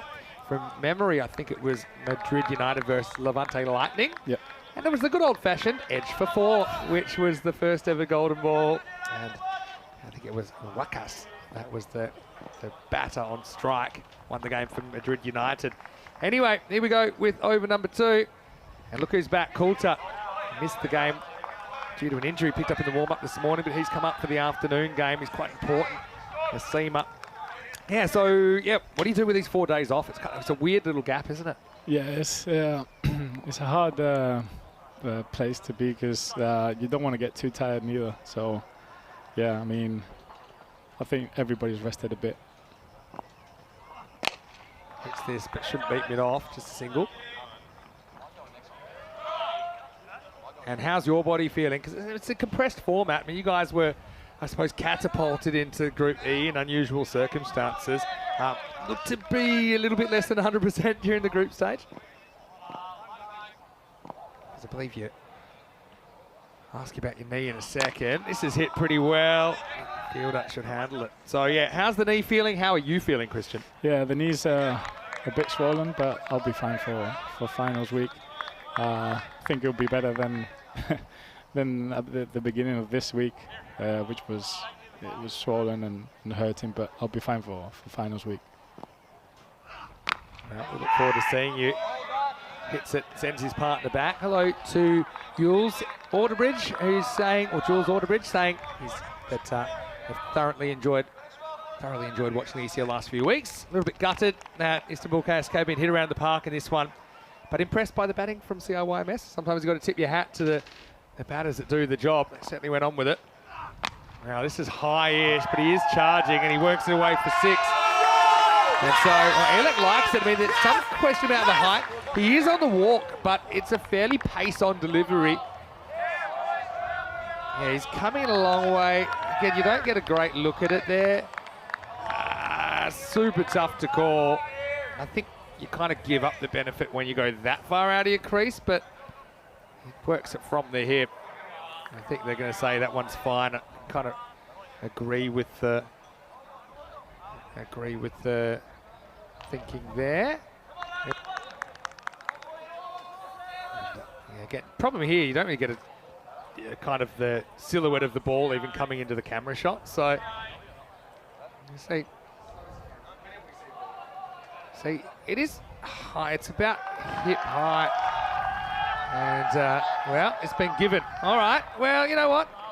Given the game situation, I don't mind it. Coulter, yes, too high to be a reasonable ball. Coulter's had 3 goes at trying to bowl this like he's invisible and trying to ignore the free hit. We will get some more questions for you in a second, Christian. But right now, it's game on. Coulter. Yeah, it goes upstairs and says, oh, that's a high one for you. Well, it's called a wide. Wow, have a look at this one. Didn't seem that high to me, but hey, I'm not in the best position. It's a bit of a harsh one. Good ball. Let's have another free hit. Well, only 137 to go, 136 to go. Anyway, Coulter, at least he's still got some fire despite that injury. Flunks it, doesn't want to run. So, yeah, so question from Terry in the comment section. Who do you think is your biggest threat in Championship Week? Oh, good question. For Sporting Alfaz? Yeah. I think being a team, to be honest. I think we played really well together. Every player performed, and yeah, I think it's especially a team performance. So we don't really have stars in the team. I think everybody contributes. So it's yeah, I would say the whole team. Yeah. Yeah, no, your team certainly had a lot of people that could move the needle as we get to the end of the second over, 34 without loss. And look, one thing we love about the European Cricket Network is when we're not at Khartoum, we're getting around Europe. And so we've got some T10 international women's cricket coming next weekend involving Spain. So the Spain women's team will be featuring, as well as the women's teams from Malta and Austria. Then we go to Portugal for a couple of weeks in Cyprus. Then we'll be going to Milan. Yeah, Christian, I know that I see you a lot when I'm here in Spain, but you must know that we have a pretty cool life going from place to place covering cricket. Yeah, it's amazing the way ECN are going around Europe and just exposing all these players. Yeah, and I think you see that when they come here to Khartoum as well, where how much the other teams are improving. Some of the lower ranked teams are really kind of sticking it to some of the higher ranked teams. Okay, so let's talk about the other teams in Championship Week. Obviously, it's pretty fascinating with you guys being in there, Sporting Alphas and Pakai Care Badalona, the defending champions. Are you looking forward to that clash? Yeah, I am. Cammy's told me he's going to bowl extra quick at me, so I can imagine he's sending us pretty threatening texts. As this is an edge which is slashed away for 4. So they're trying to stay the target here. And it's hard to believe, but they're believing as trying to do the impossible to be something else. Yeah, Pakai Care, obviously, you've got kind of different styles of teams in there as well. You've got a team like Farmers that probably brought up a lot more traditional longer form cricket trying to adapt. But then you've got some kind of totally rogue teams like Dreux from France and Beveren of Belgium. So, I mean, I'm sure you've been watching, right? Yeah, I've been watching all the games. And yeah, I mean, it's going to be a very fun last week. And I think there's going to be really good cricket to be played. Yeah, I agree. And yeah, it's also a slightly different format. So you're kind of used to playing your 2 games a day. That's kind of the regular format here. Okay, finals day, occasionally you'll play a 3rd one. But in Championship Week, you play 4 days of group matches. 2 of those days you'll play 2 matches. The other 2 you'll just play 1. So I think it's quite interesting that you might just play the 1 game. Is Kennedy an inside edge, saves the batter here. Yeah, so I just think it's a lot of build-up for then only 10 overs of cricket aside, isn't it? Yeah. So if it doesn't go well, you can then go back to the hotel and you have a lot of things turning in your mind, right? Yeah, I mean, it's, 6 games in 4 days is good. I think watching all the other teams as well in the same week helps to see what we can look for. A little edge, and I think this is out. Yeah, he just tried to swing around that one, Elek. A little feather through to the keeper, Doherty, who took it with ease. Kennedy's been really good for CIYMS. He's really stepped up, and he's shown he can bowl a bit earlier today. He was kind of forced into the opening bowling role with the injury to Coulter this morning. This time he finds himself bowling the 3rd, and that will be the first wicket of this chase. Istanbul lose it at 39 for 1. Yeah. So, yeah, just having played it, so these kind of tournaments are very similar to the kind of indoor cricket or action cricket tournaments that I played a lot of, where there's kind of 2 hours a game. You'll often play 2, even 3 matches in a day. And you really need to keep a level head, don't you? Because you might have some big highs, big lows. For example, you guys started with a pretty bad loss to Roma CC. But it's a skill to kind of manage that, isn't it, in your mind? Yeah, I mean, players have to get used to as well, just trying to hit every ball, really, because T10 just changes so quickly. So, yeah, I think, yeah, just practicing that, and as we did, we've got better every game. Yeah, without a doubt. And you got your second opportunity at Roma. You made it count. Kennedy finishing off a really good over. Really like the spring in his step. Adil Raza comes out at 3, so they're trying him a bit higher. Keeps climbing the batting order ladder, but that's the end of the power play. And it is 40 for 1 after 3. Want to say very, very warm welcome to all of you wherever you're watching around the world. Corey's taking a breather to keep an eye on the fan zone. While he does, we've got his Spanish national team captain, Christian Munoz Mills, also Sporting Alpha's captain. Just saying once again, well done. If there's any quick questions for Christian, please put them in the comments section. I'm going to ask you a favour in a second, because you amaze me with your background, your cricketing skill. I'm going to ask you, maybe you can commentate it over, but only in Spanish. Because as you know, I've been trying to work on my Spanish. Is it getting a little bit better? It's getting better. A little bit better. So couldn't get worse, right? So will you do that for me? Yeah, for sure. Do it over in Spanish here. This one? Well, yeah, this over. Why not? And I can't say I'll offer too much back, but this looks like it's going to be Mulder to bowl over número 4. Comienza. Es le ha dado en el leg side.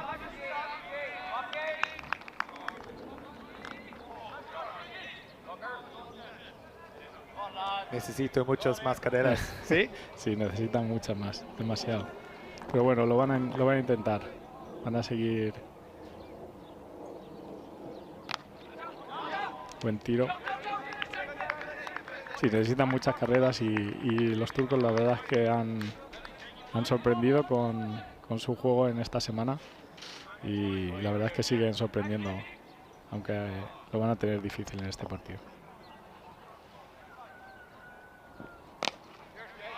Un tiro en el leg side, pero solo vale uno. Jacob Mulder, este bola, es de Perth, Australia. Mi ciudad. Sí. Sí. 27 años. Sí, tu español está mejorando, ¿eh? Muy bien, muy bien. Ese es. No carreras. Rápido. Pelota. Buen tiro. Y se va por el 4. Necesitan bastantes de esas porque si no van a necesitar demasiado al final. Así que van a tener que dar 4 y 6 este over porque si no se va a hacer muy complicado.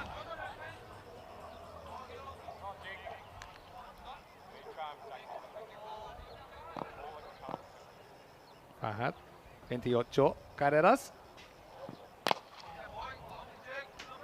Y terminan bien el over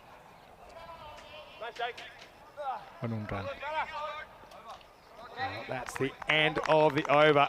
Well, first class honours for you. Your Spanish is very good. I've got to tell you that, Christian, as we get to the end of the fourth. And what's that? 14, 8 carreras. Uno fuera. Hey, una fuera? Yeah. 1 wicket? Yeah. Una wicket. So 48 for 1 after 4 overs. Well, this red line, if you're going to try and travel up there, bring an oxygen tent because it's pretty high up. That's 17 and over required. Obviously not quite going that high, but they're still making a fist of it. 12 runs and over at the moment. I always like that. So we've had, we know we had Pavel before doing over in Romanian, German, a few other languages around the place, even some Bulgarian, I think. And so we head into the 5th over. Corey's just reappeared and he's just maybe brought some more Turkish treats with him. That's one thing that I've really enjoyed about having the Turkish team here. They brought a lot of presents of the food variety. Robinson took 4 wickets earlier. This time it's up, it's in the air, should be gone, it's caught. Well, buckets match it, hasn't dropped too many at all in this series. And so Farhad, he's going to exit the stage left for 29. And Robinson just has a knack of taking wickets. That's his 5th on finals day. Istanbul 48 for 2. I've got a question for you in the comment section from John Gray. I think this might be via Google Translate. He's saying, Christian, ¿qué piensas que sería el equipo el más difícil a jugar a semana que viene? Shall I respond in Spanish or English? You could probably try English because I don't think you can translate. Was that which team do you think will be the most difficult challenge in the week coming up? Yeah, I think Pakaiket, to be honest. Having Kami there, as I said before, he's going to bowl extra pace at me, so yeah, it's going to be fun. can just imagine him sending you a text in the Spanish national team group with you and kind of some sort of a bullseye on your helmet. Yeah, that's what he said. That's pretty much, he sends that to everyone, I think. In the air, it's another opportunity. Matchett just doesn't drop catches. He's not going to start now.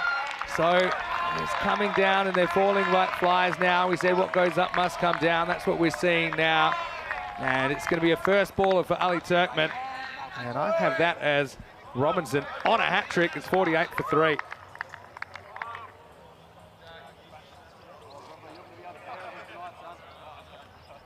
Nicely held by Matchett. I mean, you fielded in a very similar position to that. I mean, I think you know the importance of holding these catches, Christian.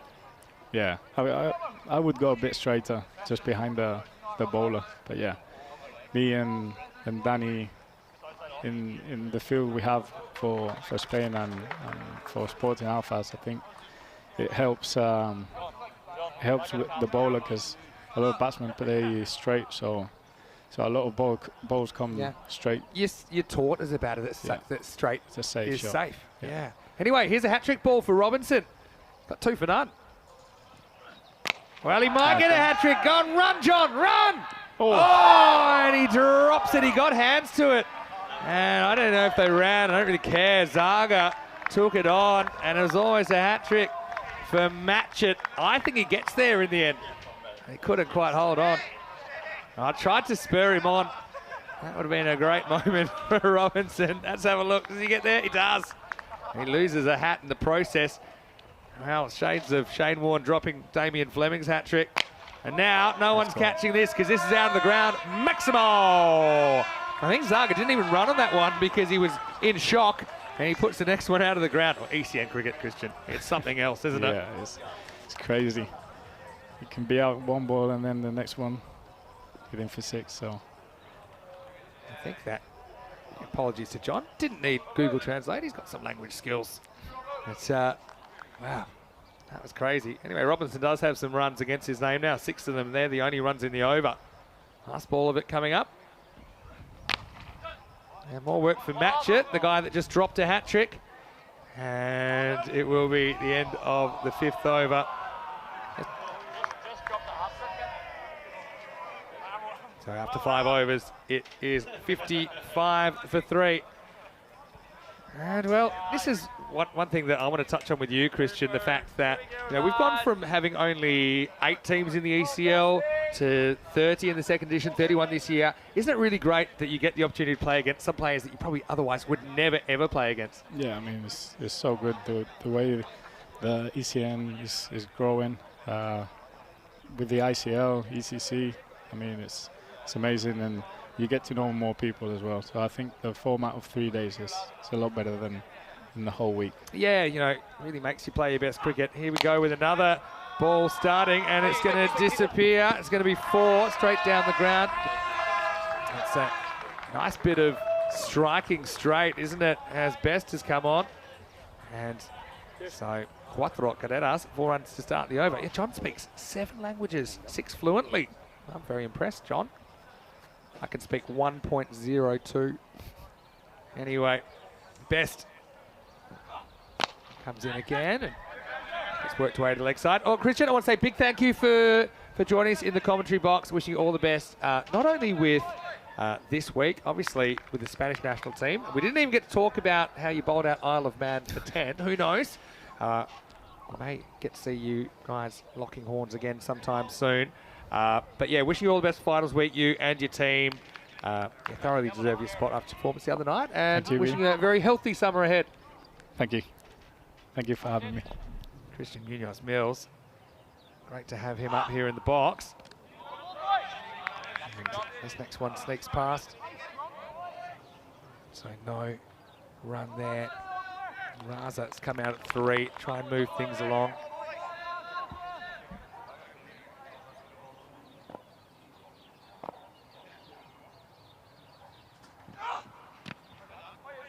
Clunks off the pad. Won't get a run here in the end.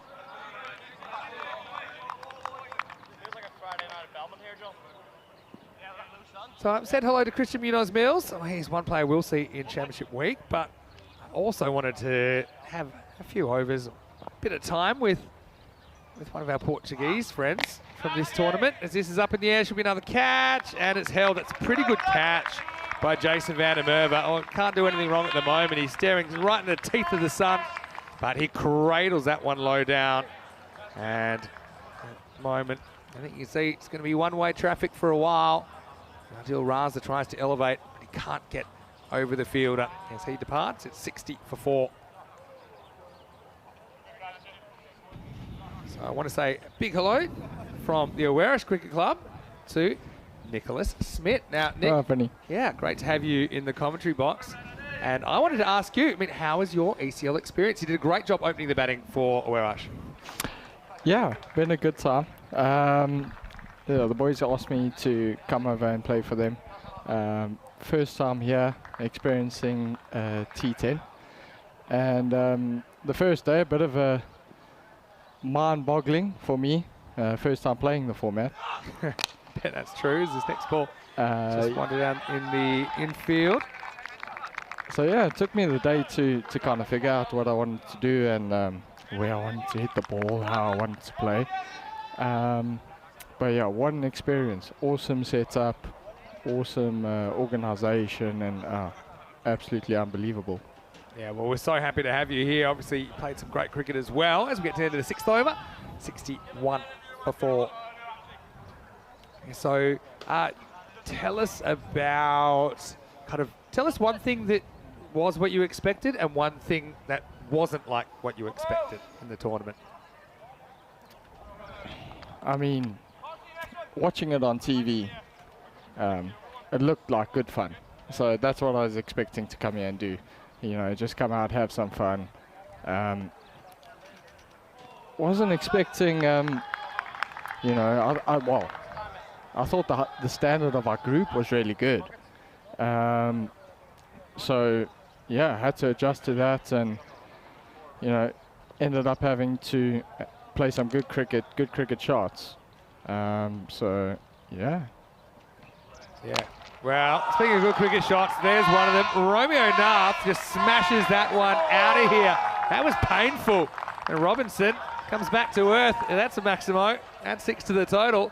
Romeo, wherefore art thou, Pelota? As that one has gone miles.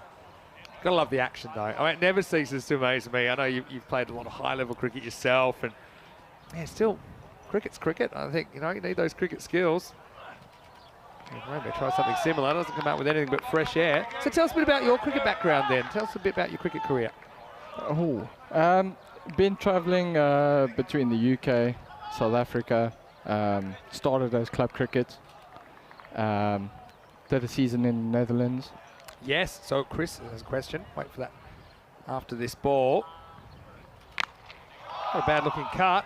Kicks out the fielder. Now, they're trying to work out how this is going to be out, and I think they've worked out a way.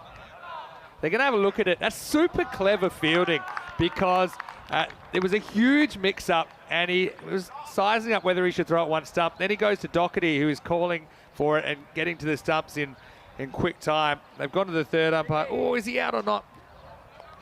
Oh, I think he might just be in. Oh, I think the bat's down there. I think the bat meets the shadow. Stop. Yeah, for me, they're the bats on the ground. So I think he's just in. But I like the strategy to at least try and get the ball to the keeper. So he won't be out. Surprises me, actually. Yeah, have a look at this, because he sees the ball. He's triple clutches it and waits and then gets the ball to the keeper. Jeez, what's happening in this inning so far? Robinson searching for another wicket on finals day. I'll get one here. Yeah, so Chris was asking about what do you remember from VCC, from your time in the Netherlands? Yeah, had a good time there. We had a team of a few South Africans, a couple Australians. We all lived together. So sounds dangerous. Yeah, it was a little bit. But yeah, I mean, adjusting to having never played on mats before. Sure.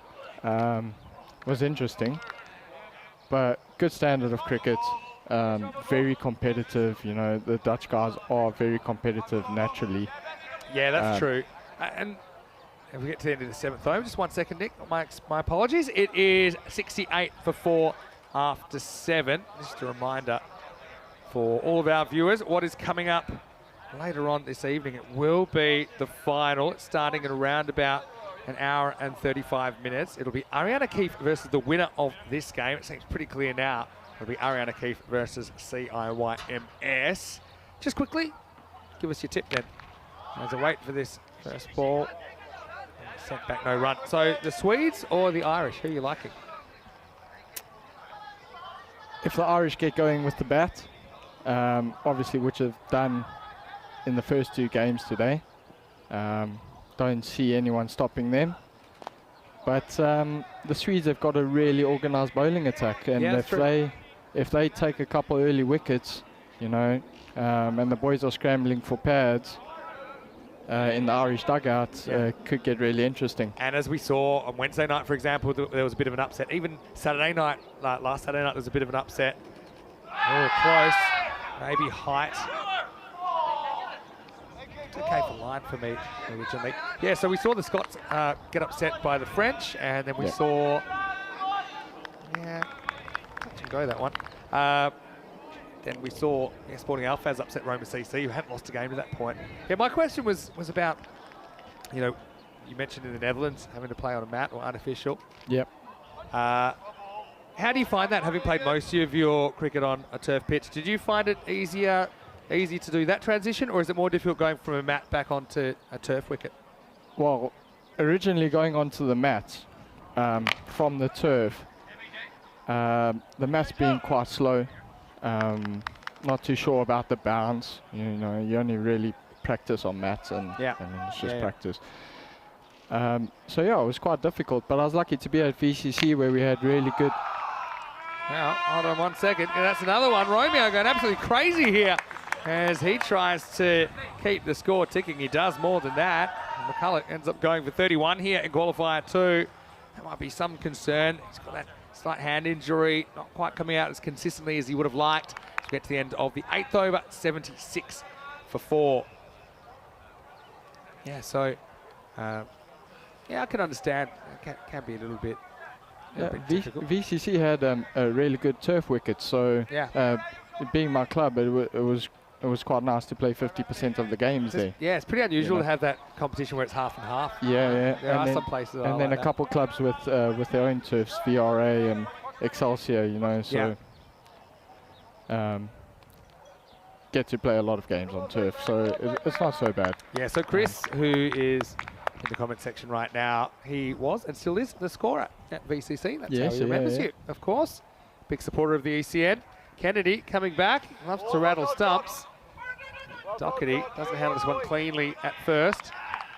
So, what are your plans then for this summer? Because I know that you came in as a wild card for Oeiras. You playing cricket in the UK? Yeah, contracted at Isha Cricket Club in Surrey. Will be my 2nd summer there. And so yeah, looking forward to that. It's a competitive league, really, really strong. Good players in there, you know.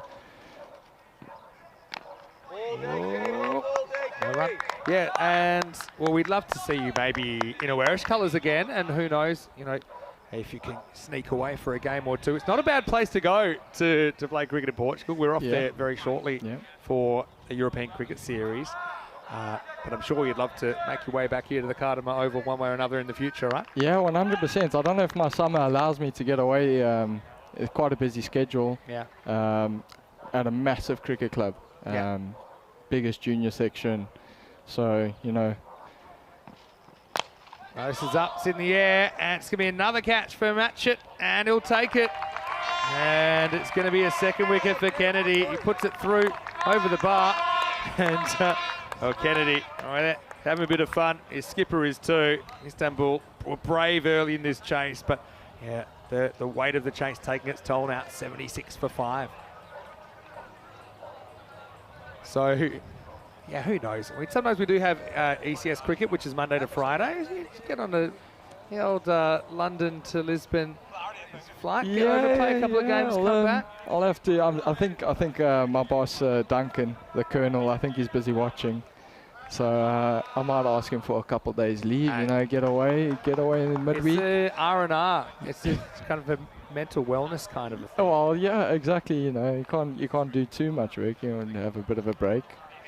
So yeah, I mean, I'd love to. I mean, the atmosphere around these competitions, honestly unbelievable. It's awesome for the growth of cricket. It's igniting cricket. That's the word that gets used Yeah. a lot. Igniting cricket, getting people excited about cricket, which is in turn what we really love doing. Match it, grabs it, thinks about throwing, doesn't for some reason.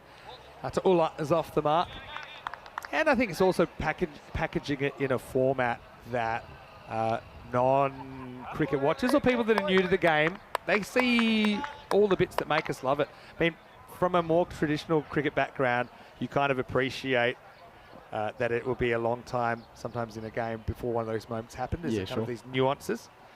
But I honestly think that this T10 format is the same length as a football game, for example.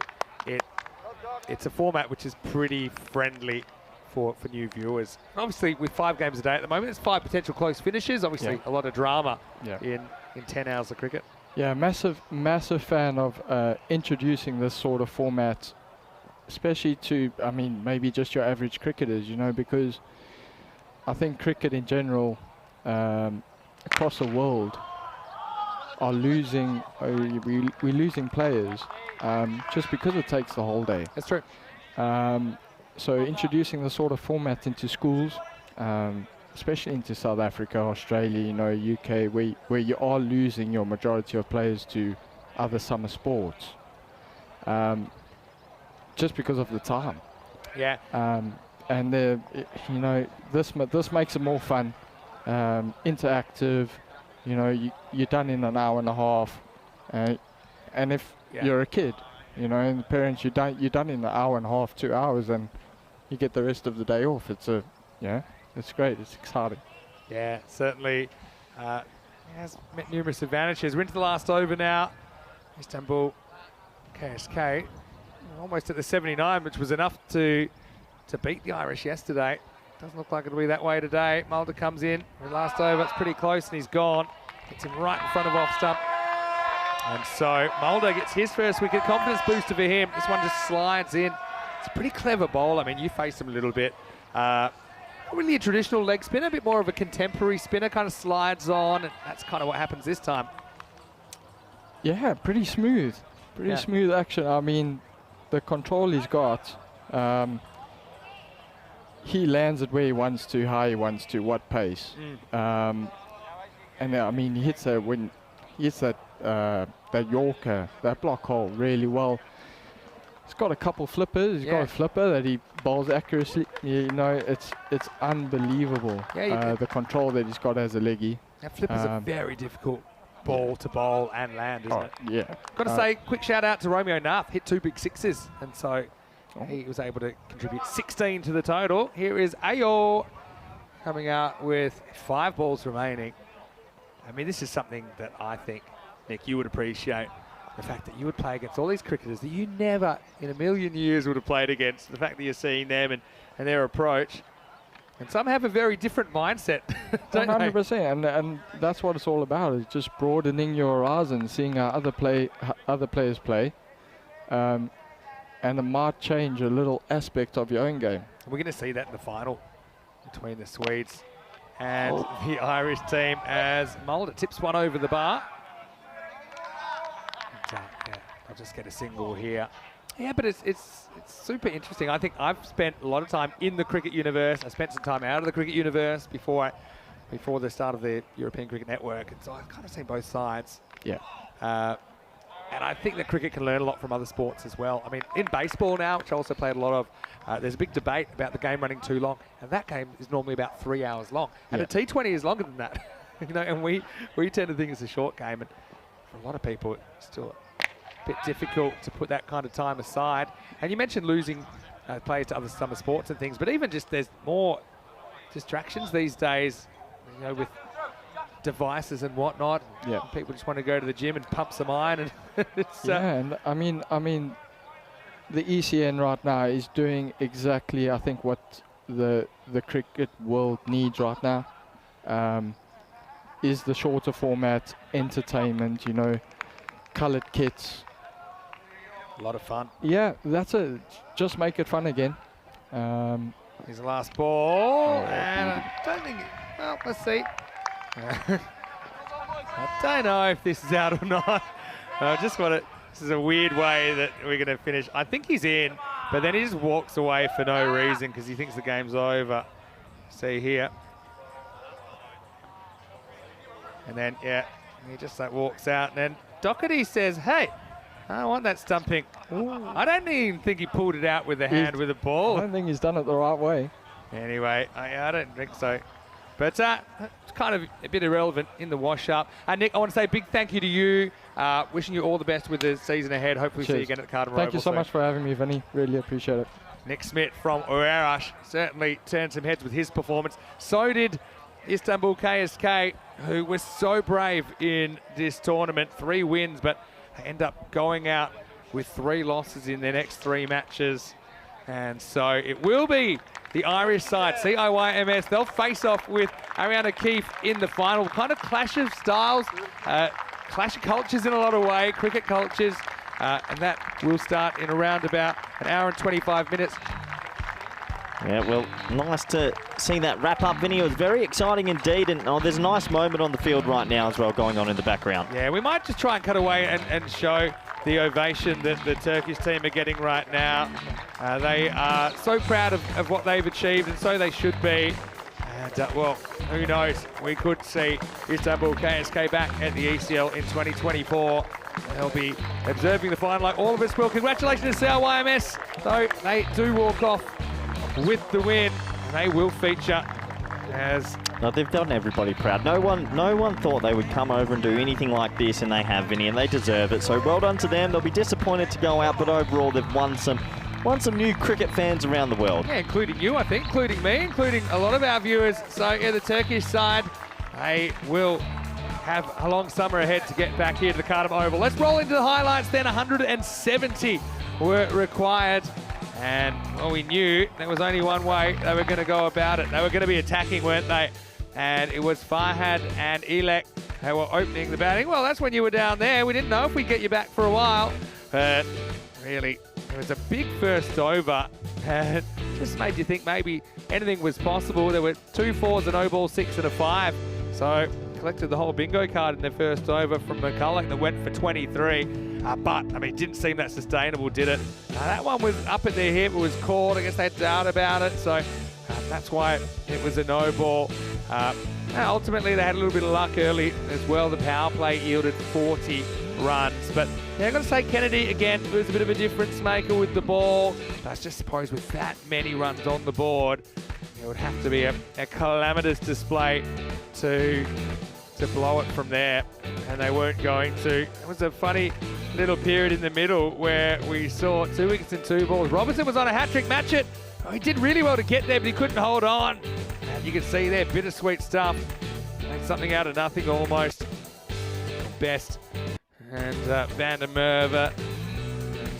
Really, all the CIYMS guys have been contributing now. They're getting more players popping up. I suppose the question will be, how will they go if they lose wickets? But that's a big if. You can see our CIYMS, they've only lost 1 wicket in 20 overs today. Well, Zagat, he tried his best to move things along. It's ultimately Mulder come back. It's a kind of weird finish to the game. I don't know if this was given out. No, it wasn't given out. I think the game was over. Batter was walking off. Doherty tried to steal a stumping, but it was the Turkish team, Istanbul, that stole our hearts in Group F, but they won't be featuring in Championship Week. Now we know it will be Ariane O'Keefe versus CIYMS, and that is starting in an hour and 20 minutes. You don't want to miss it. Farhad with 29 top scores, 16 for Romeo Nath. Liked a couple of his shots, sent them high into the Spanish sky. Apart from that, pair of 13s for Ishak Elak opening, and then Zaga down the order. No luck for Adil Raza and Ali Turkman in the middle order there. 2 for 8, Kennedy. Another great display from him. Also 2 wickets from Robinson. Just keeps popping up. Mulder very miserly, as you'd imagine. 1 for 10 for him. And Mark Best chipping in with a wicket as well. This gives us an opportunity to take a bit of a break as we reflect on the scoreline. 89 runs between these two teams. went a little bit more to script after Istanbul upset CIYMS in the group stages yesterday. So it will be the Irish side taking on the Swedish side in the Group F final. One of those teams will return on Monday. One of them, they'll be on the plane home. So we'll be back in about an hour and 15 minutes. The toss will come up shortly. The result will be in the comments section, also on our website, europeancricket.com. For now, it's Vinny Sandu, Mr. Maximo for European Cricket. Hopefully you're enjoying Group F Finals Day as much as we are. The lights will be on. Saturday Night Fever will return when we return for the Group F Final right here on ECN. You're watching the European Cricket League.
The European Cricket League is brought to you by HCL Software, Dream 11, and Andalusia European Region for Sport.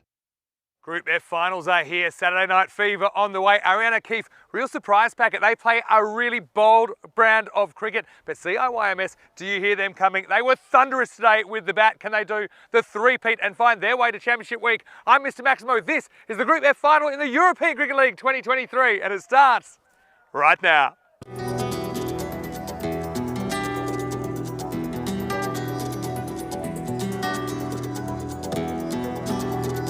Ven conmigo a cruzar su calle, a vivir su ambiente. Ven conmigo a vivir la vida intensamente. Conmigo ven, conmigo ven. Hello there, buenas tardes. Welcome to the Khartoum Oval. It is Group F finals time. I've got a great crowd behind me as well. Loving the action here. And well, we're about to find out which is the seventh and final member of the Magnificent Seven that will be coming back on Monday for Championship Week. So it's a huge game. Doesn't get much bigger. Ariana Keefe of Sweden taking on CIYMS of Ireland. Let's see what happened a few moments earlier at the coin toss. Rob Kemming had the two captains. Heads. Heads to score. It is heads. We're back. So the news from the coin toss was John Matchett. You won the coin toss for CIYMS. You elected to bat. No real surprise considering how well your batting has gone today, John. Yeah, it started to fire kind of maybe at the right time. So hopefully we can do it again. One more go in the Championship Week. Yeah. It's been a real mixed bag, I think, not just for you guys, but for a lot of the teams in this group. How's it been controlling the emotions through this 3 days? Yeah, it's tough. It's just probably important not to get too high or too low. You know, we had a couple of disappointing defeats, but just put it down to a bit of learning, and hopefully we kind of come out the other side of them pretty well. So like I said, just one more to go. Yeah, well, best of luck in the final. I've also got Daminder Singh here of Ariana Keefe of Sweden. Actually, we'll be chasing, but you guys don't mind chasing in finals, right? Yes, if we won the toss, we can also decide ball first because we want to be our comfortable zone. Yes, they were in their comfortable zone, but yeah, it's the same thing we decide, yeah. With the Irish club, they've only lost 1 wicket in 20 overs today. How are you going to get these guys out? Yeah, we have a plan against them. So don't worry about this. We will show you in the field. Well, I can't wait to see this one get going. Corey Ruckers will take you through the next few moments. We'll be back for the anthems very shortly. Over to you, Corey. Thank you very much, Vinny Sandhu. Welcome back, everyone around the world for, well, the final of Group F. The Fabulous Seven is almost decided and really looking forward to this. And the Swedes, Ariana Keefe, they've earned their stripes and got themselves there. And CIYMS from the Ireland have made it as well. We'll have our national anthems and a few more pleasantries to go through before we get into the first ball, and I'm really looking forward to this clash. It should be a good game, contrasting styles. Who's going to come out on top? We'll have to wait and see. It's going to be 20 good overs of cricket under lights in Khartoum, beautiful part of the world. As you can see, the pretty pitches there, and it should be a good final. We've had some corkers, it must be said. Sporting Alphaz getting over Roma recently, Dreux getting over Forfarshire. These are the two lineups. Will we have another corker? 4-1 for Ariana Keefe, 4-2 for CIYMS. And the real question is, who's going to take out that top order? Jason van der Merwe, Chris Doherty. They have been so dominant today. Will anybody with the ball? Rahatullah maybe. Maybe the left arm bowler of Baluch. But we'll have to wait and see, as here come the two lineups, sporting the lovely blue and pink and the blue and yellow. Good luck to all 22 men and the 2 or 3 officials that are involved in this game. Should be a good match as the players enter the field, and with some good fans and good support out there. Great to have a little crowd out here today. It's a nice, cool, calm evening. And we will soon be into the national anthems, which is a proud moment for all these players representing their countries. So good luck to all the gentlemen as we'll sit back and listen to the national anthems.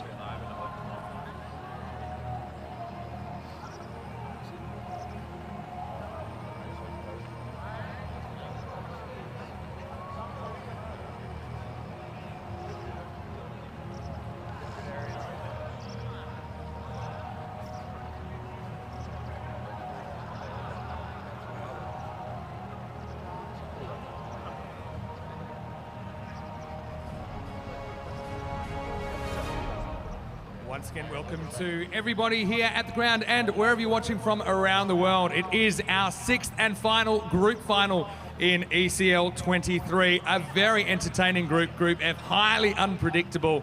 And well, this morning we had no idea which two teams would make it this far, but it is Ariana Keefe from Sweden taking on CIYMS of Ireland. Ladies and gentlemen, if you could please be standing now for the national anthem of Sweden.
Sweden represented by Ariana Keefe and led by their captain, Dharmender Singh. Please remain standing, ladies and gentlemen, for the anthem of Ireland.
Ireland represented by All Ireland champions, Church of Ireland Young Men's Society Cricket Club, and led by their captain, John Matchett.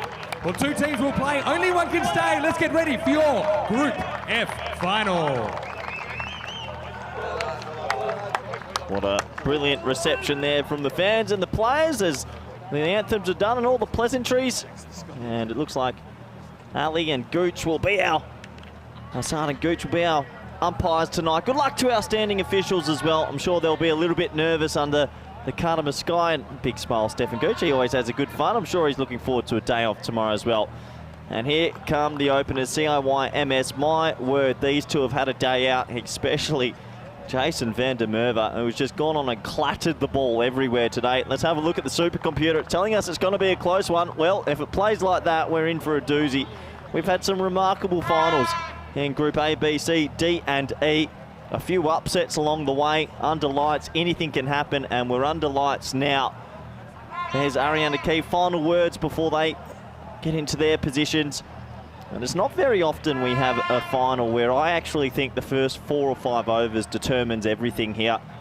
If they don't take early wickets and those two top men in form, Doherty and van der Merwe, get in, there could be curtains early. The batting display from those two has been fantastic today. There he is, man of the hour. Man of the day, Jason van der Merwe, hasn't been dismissed today. and he clattered 89 not out and then 95 not out. They are small numbers. That is massive striking. So can he go again? He's had a good compatriot in Doherty, the way they say in Ireland. They'll be looking to put on another big partnership. But here's a man that wants to stop it. Baluch, probably the bowler of Group F as well. Took a hat-trick in one of the games of the very first 3 balls. Gets it to swing late, and he's quick. This will be a matchup. This is a really big matchup. Can he break through? Can Van der Merwe get him away? We're about to find out under lights at Cardama. Group F finals. One more spot open in for championship week. We're almost set to go. Deep fine leg, deep mid-on are the 2 boundary riders.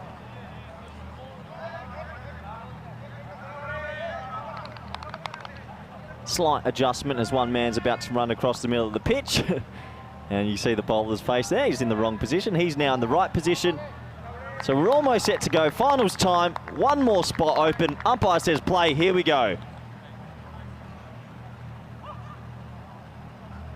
Oh, and I'll tell you what, he got it on the money first up, a little inside edge. This is the contest right now. This is it. Can they see Baluch off? Can Baluch get them out? Probably pitching outside, missing leg anyway, but a thick inside edge. Really big contest this. Baluch is their spearhead. His 12 balls could determine how this game goes. They're going to want 1 or 2 early wickets. We know the Irish team's a little bit more soft in the middle, but will they get to show that middle? Doherty on strike now, deep mid off, and it looks like it's going to be a deep third man.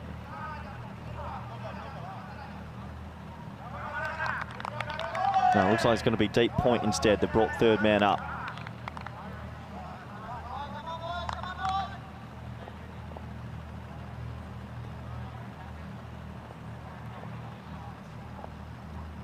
Shot. What a shot that is. And he goes to the dive. Looks like he got shot. It goes for 4. And Doherty, he hits the first boundary in this final. These 2 openers have been in red hot touch, and you can see why. What a lovely cricket shot. And look at this for a bit of fielding. Whoop, there you go. You're not going to stop it that way. Well, Benny Hill music needed in the background. So 4 to start. As I touched on, I really feel these first 3 or 4 overs determines which way this final could go. These 2 have been in such good form, a pleasure to watch, but this man with the ball's also been a pleasure to watch. Maybe a danger sign. The ball hasn't swung so much his first 2 deliveries that we're used to seeing from him.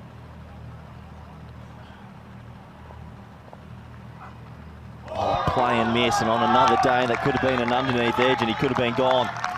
And that ball hasn't swung too much just yet. I think in the previous final we had Sporting Alfaz versus Roma CC. Alfaz got the ball to hoop, and that's what got them through. They took some big wickets from Roma CC early.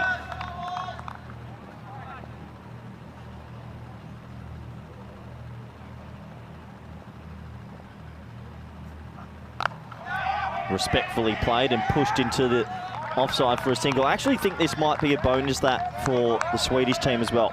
They know that Van der Merwe is on a stormer today.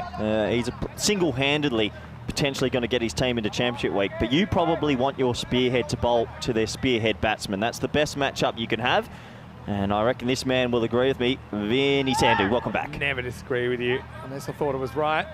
Yeah, clash of the Titans here. Van der Merwe faces up. But beats him for pace. That hasn't happened too much today. Now what's happened? They forgot to field the ball, and it's gone for 4-leg flies. No way. It got up with the appeal, and somehow Khalid Mohammed has not fielded the ball. And I was wondering why Jason Van der Merwe wasn't turning around. I don't know if anyone was tracking the ball here. This is just going to him, and he misfielded it. Oh, no. I can't believe they had enough pace on it to go to the rope, but it did. Wow. I can't believe the ball victory goes to the bowler, but this is a huge ball, Vinny. Huge ball. Shot. Just clips it off the pads. All things considered, I think they'll take the 11 off Baluch, who's been a game swinger. Anyway, a very interesting first over. 11 without loss. Yeah, 11 for none, and this is why it's such a huge matchup. Baluch has 7 wickets at an economy of 7, and Van der Merwe has gone to town today with his partner Doherty. Yeah, this is the match. I think this first 3 overs determines it, Vinny. These two have put on 220 runs in partnerships today. So that's pretty good. And to be honest, they started on 169, which was unbroken in the last game, make that 180 after that over. 300 runs for Van der Merwe now, an average of 150. He's having arguably one of the greatest final days we've ever seen at the ECL. He's almost... I think the most runs ever made by a player in one ECN day is 200 exactly in Belgium. 200 in a day. I think Scott Edwards Scotty would be close as well. 50 odd. I think he made a 60 and a 130, but let's see. Anyway. Here we go with Kumar. Oh. Does hoop it in, doesn't he? Kumar, but I mean, I asked the captain, Amanda Singh, how are you going to get these guys out? He said, we've got our plans. Well, it's good to have plans. Well, I think you're right. I heard them say in the pre-game while you're doing your lovely little intro that they did want to bowl first, and I agree. In this twilight period, we've seen the ball do quite a lot. It's not good time to bat. I mean, if you speak to guys that have been trying to stick them in this night game, because the sun's setting later now as we head more and more towards that summer period. In the early groups, it started pitch black at the 7:30 local start. But now you can kind of get a sense of it there. There's a mixture of the natural light fading and the artificial lights taking over. Anyone will tell you that's an awkward time to bat. Doherty, left-hander, faces up. And this is skied. Now where's it going? Well, probably not the man you want chasing it. Oh, he's misfielded it again! It's all right. He's got it under control this time. It'll just be the single. He's having... What's he doing? Khalid Mohammed's having a stinker. The old WG Grace about that. Marked his territory and... oh, that could have been easily out. He's there to bat, not field. Oh, boy. Easily out. I don't think it was going to be an easy catch for anybody. Yeah, but Vinny, you know right now, these two, this is the first 3 or 4 overs could really determine the whole final here. Well, they were going to get done for first-degree murder for killing that previous game. And they're trying to do something here. Double jeopardy on finals day between these two. Swing and a miss, though. It's tense, it's tight. Everyone knows what's at stake right now. You just know that at the start of these two and probably Carson McCulloch, none of the Irish batters have really gotten going for any length of time. I think even if Doherty baited 20, 25 balls, you'd be like, okay, look, they might get scored. But if Van der Merwe bats 20, 25 balls, he's hitting another 75. He is so powerful. Nothing away from Doherty's 60 odd. Oh, he was very good as well. 2 a ball pace last game.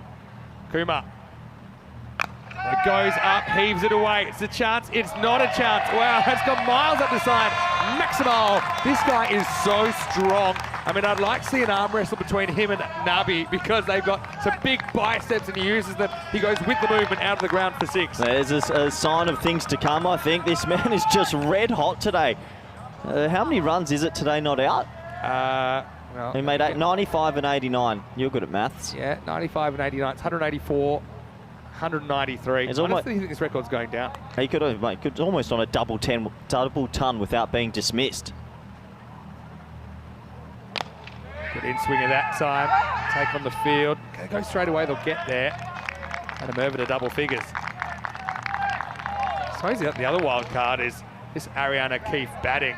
I mean, we kind of knew the Turkish team weren't going to get 170, but even if they're chasing something large, I mean, they're just so dynamic. If they got on a heater, you know, we've seen some big chases before. You'll remember, of course, when your Spanish side beat the Ireland 11 in the ECC, chased down something in the 130s under lights.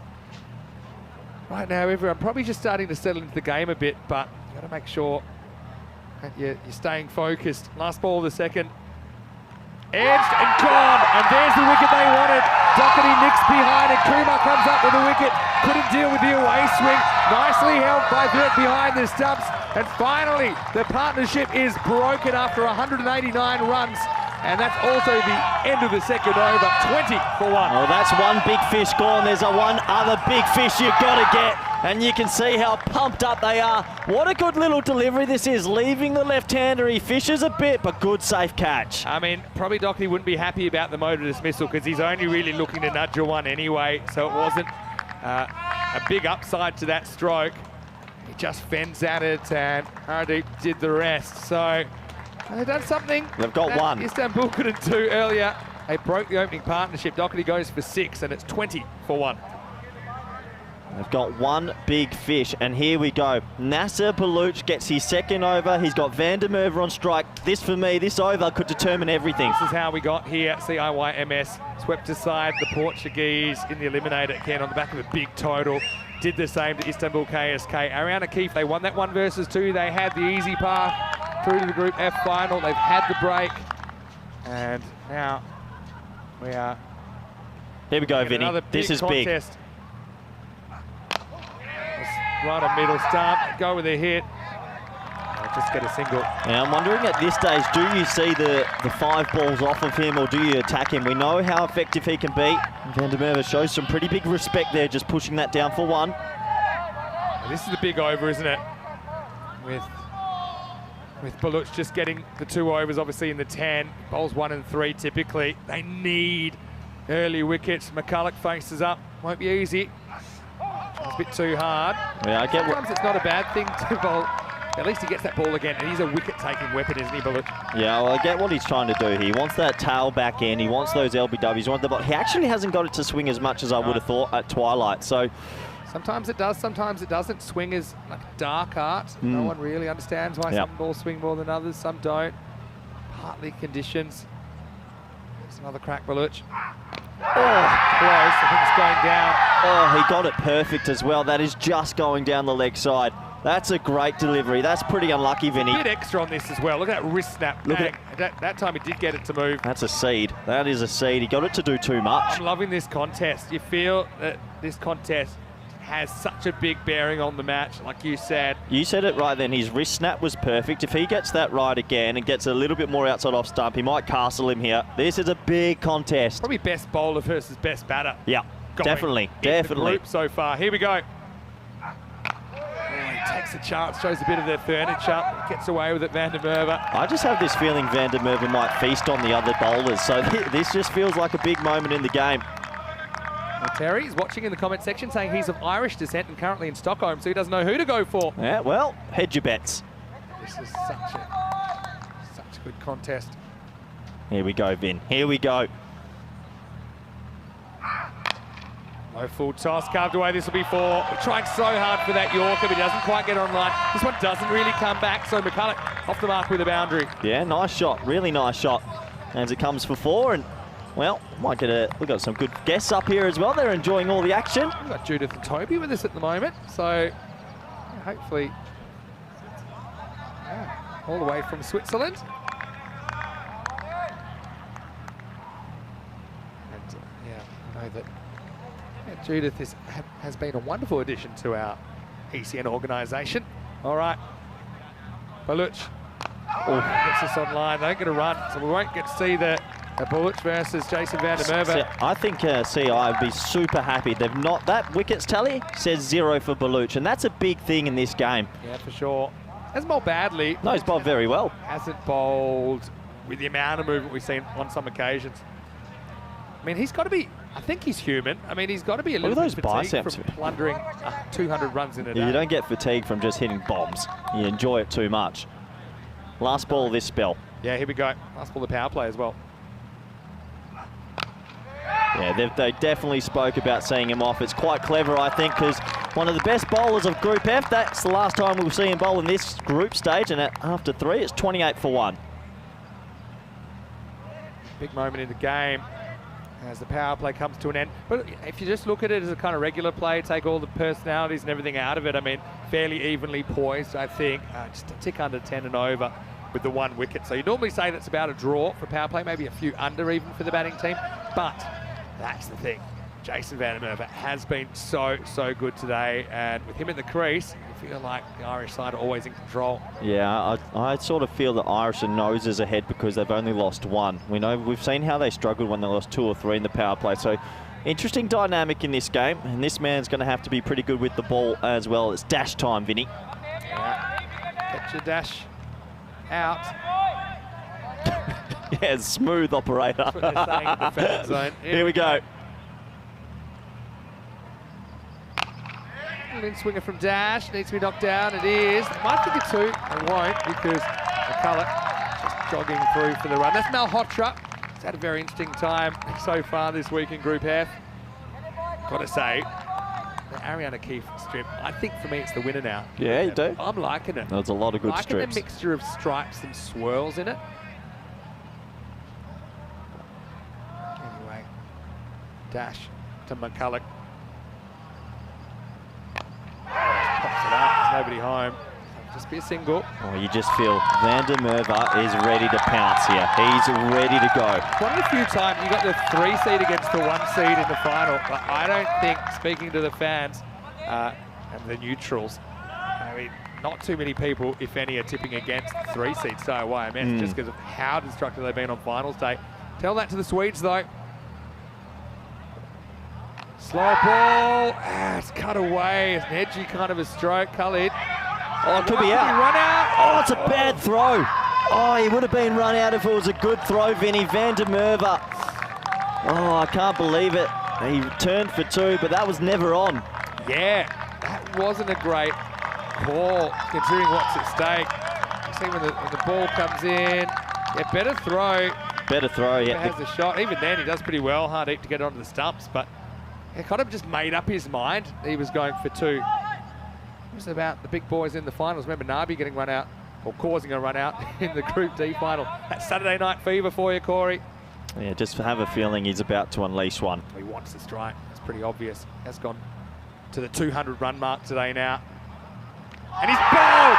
Big moment, and Dash gets the breakthrough. The Swedes will come from everywhere as the openers have fallen with 32 on the board.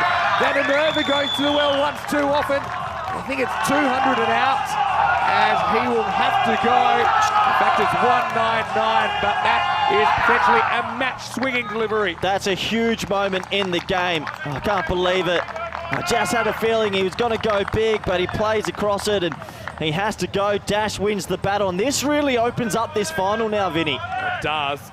They've got batting to come for sure, but Van der Merwe, he was playing a high-risk kind of game, wasn't he? And Dash, who I don't even know if he was in their 5 bowlers originally, but he seems to be keeping his cool.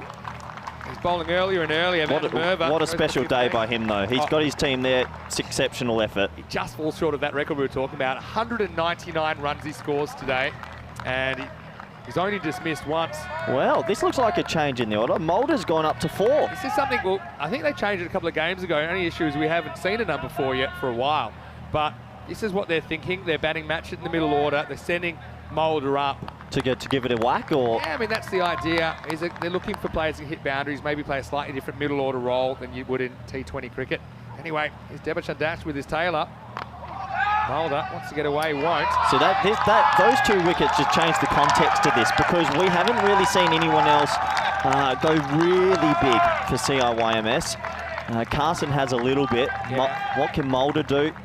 Yeah, they have lengthened the order, I guess, a bit with match it still to come. Yeah, big game. There's a lot of pressure out there, and you can feel it. There's the Swedish fans. They're right up and about now, aren't they? I can imagine. Oh, well bowled. A little bit of a way swing that time. Under lights, he finally gets it to go, and at the end of a very eventful first 4 overs, the score is 32 for 2. Big over. And yeah, as the sun sets in Malaga, the sun setting one of these 2 teams after this game. You can see there's the 2 wickets. They'll be so happy to have both openers in the shed with 32 on the board. And look, the run rate also, it's not like they did a lot of damage. It's just 8 and over at the moment. And well, mission accomplished, I suppose, but the new challenge is there. Maybe it's a chance for the Irish middle order to show what they can do.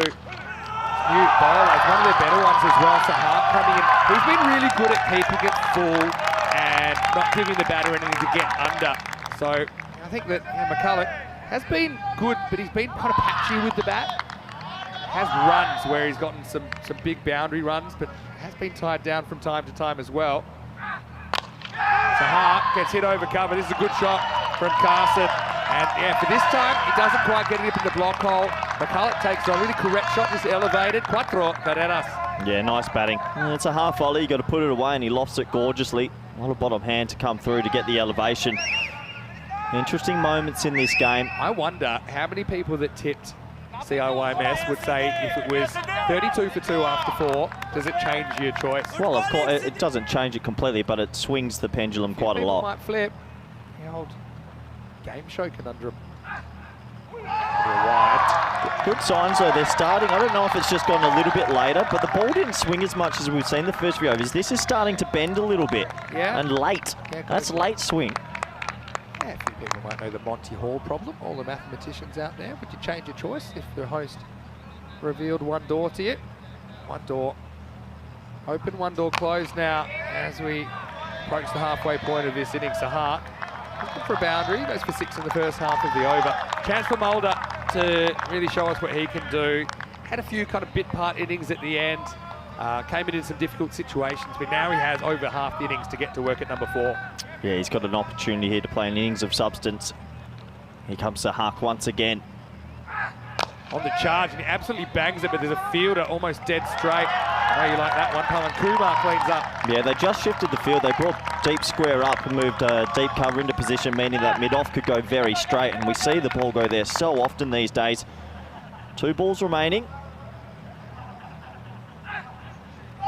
Goes away, well, guess who's got to clean up? It's Khalid Mohammed. I was a bit nervous for him that time, but he was able to make the stop. I think just the one wide. It's a decent swing on that.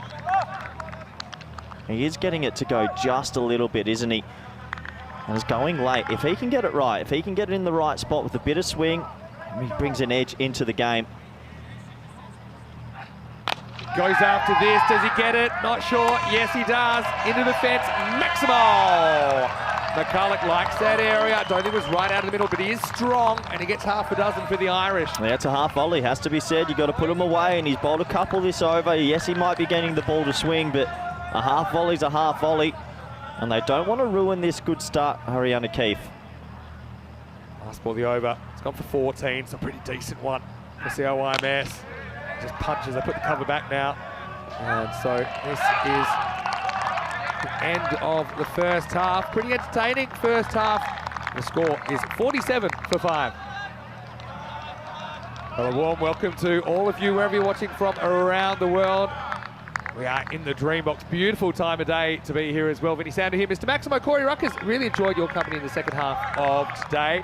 It's been a topsy-turvy group. I mean, at CIYMS, they started well. We thought, okay, it's going to go the way we thought. They hit a big speed hump. They've batted their way out of it, but now they've hit another roadblock with those openers back in the pavilion in the first half of this innings. Well, we said if Ariana Keefe are going to win, they need to get the openers. So they've done step 1, but there's step 2, 3, and 4 that still have to come. But I think we're on for a spicy final now. The other thing about Ariana Keefe is they're the kind of team that could chase 140, but fail to chase 80. Yep. You know, they are highly unpredictable. They're highly aggressive, no matter the situation. So don't go anywhere. Put on another popcorn or so, because I think this is going to be a good encounter. Of course, the big prize up for grabs, the 7th and final golden ticket to Championship Week. Dash time.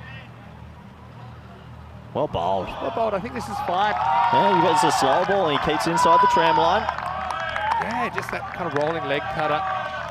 And I can understand this to McCulloch. For some reason, he just backs away a little bit. I'm expecting something on the stumps, but it wasn't. Yeah, Dash. He's going to be an important player. You talk about the big player stepping up. He's one guy that has stepped up on finals day with the bat and the ball for Ariana Keefe. Yeah, this one's angled away. The deep backward point, just a single. They'll still sort of feel that. Wicket 3 and 4 do bring in some more batsmen that maybe haven't had the tournament they would have liked. Good to see the kids are out late. It's Emily that gave me my beautiful painted green shell. Why don't I get one? Well, you know what? This painted green shell, some games it gives me more than you do. But you've been right up and about here on finals day. Dash to Mulder. On the charge, but this one will be a wide. Oh, he's gone! Oh, he's gone, I can't believe it.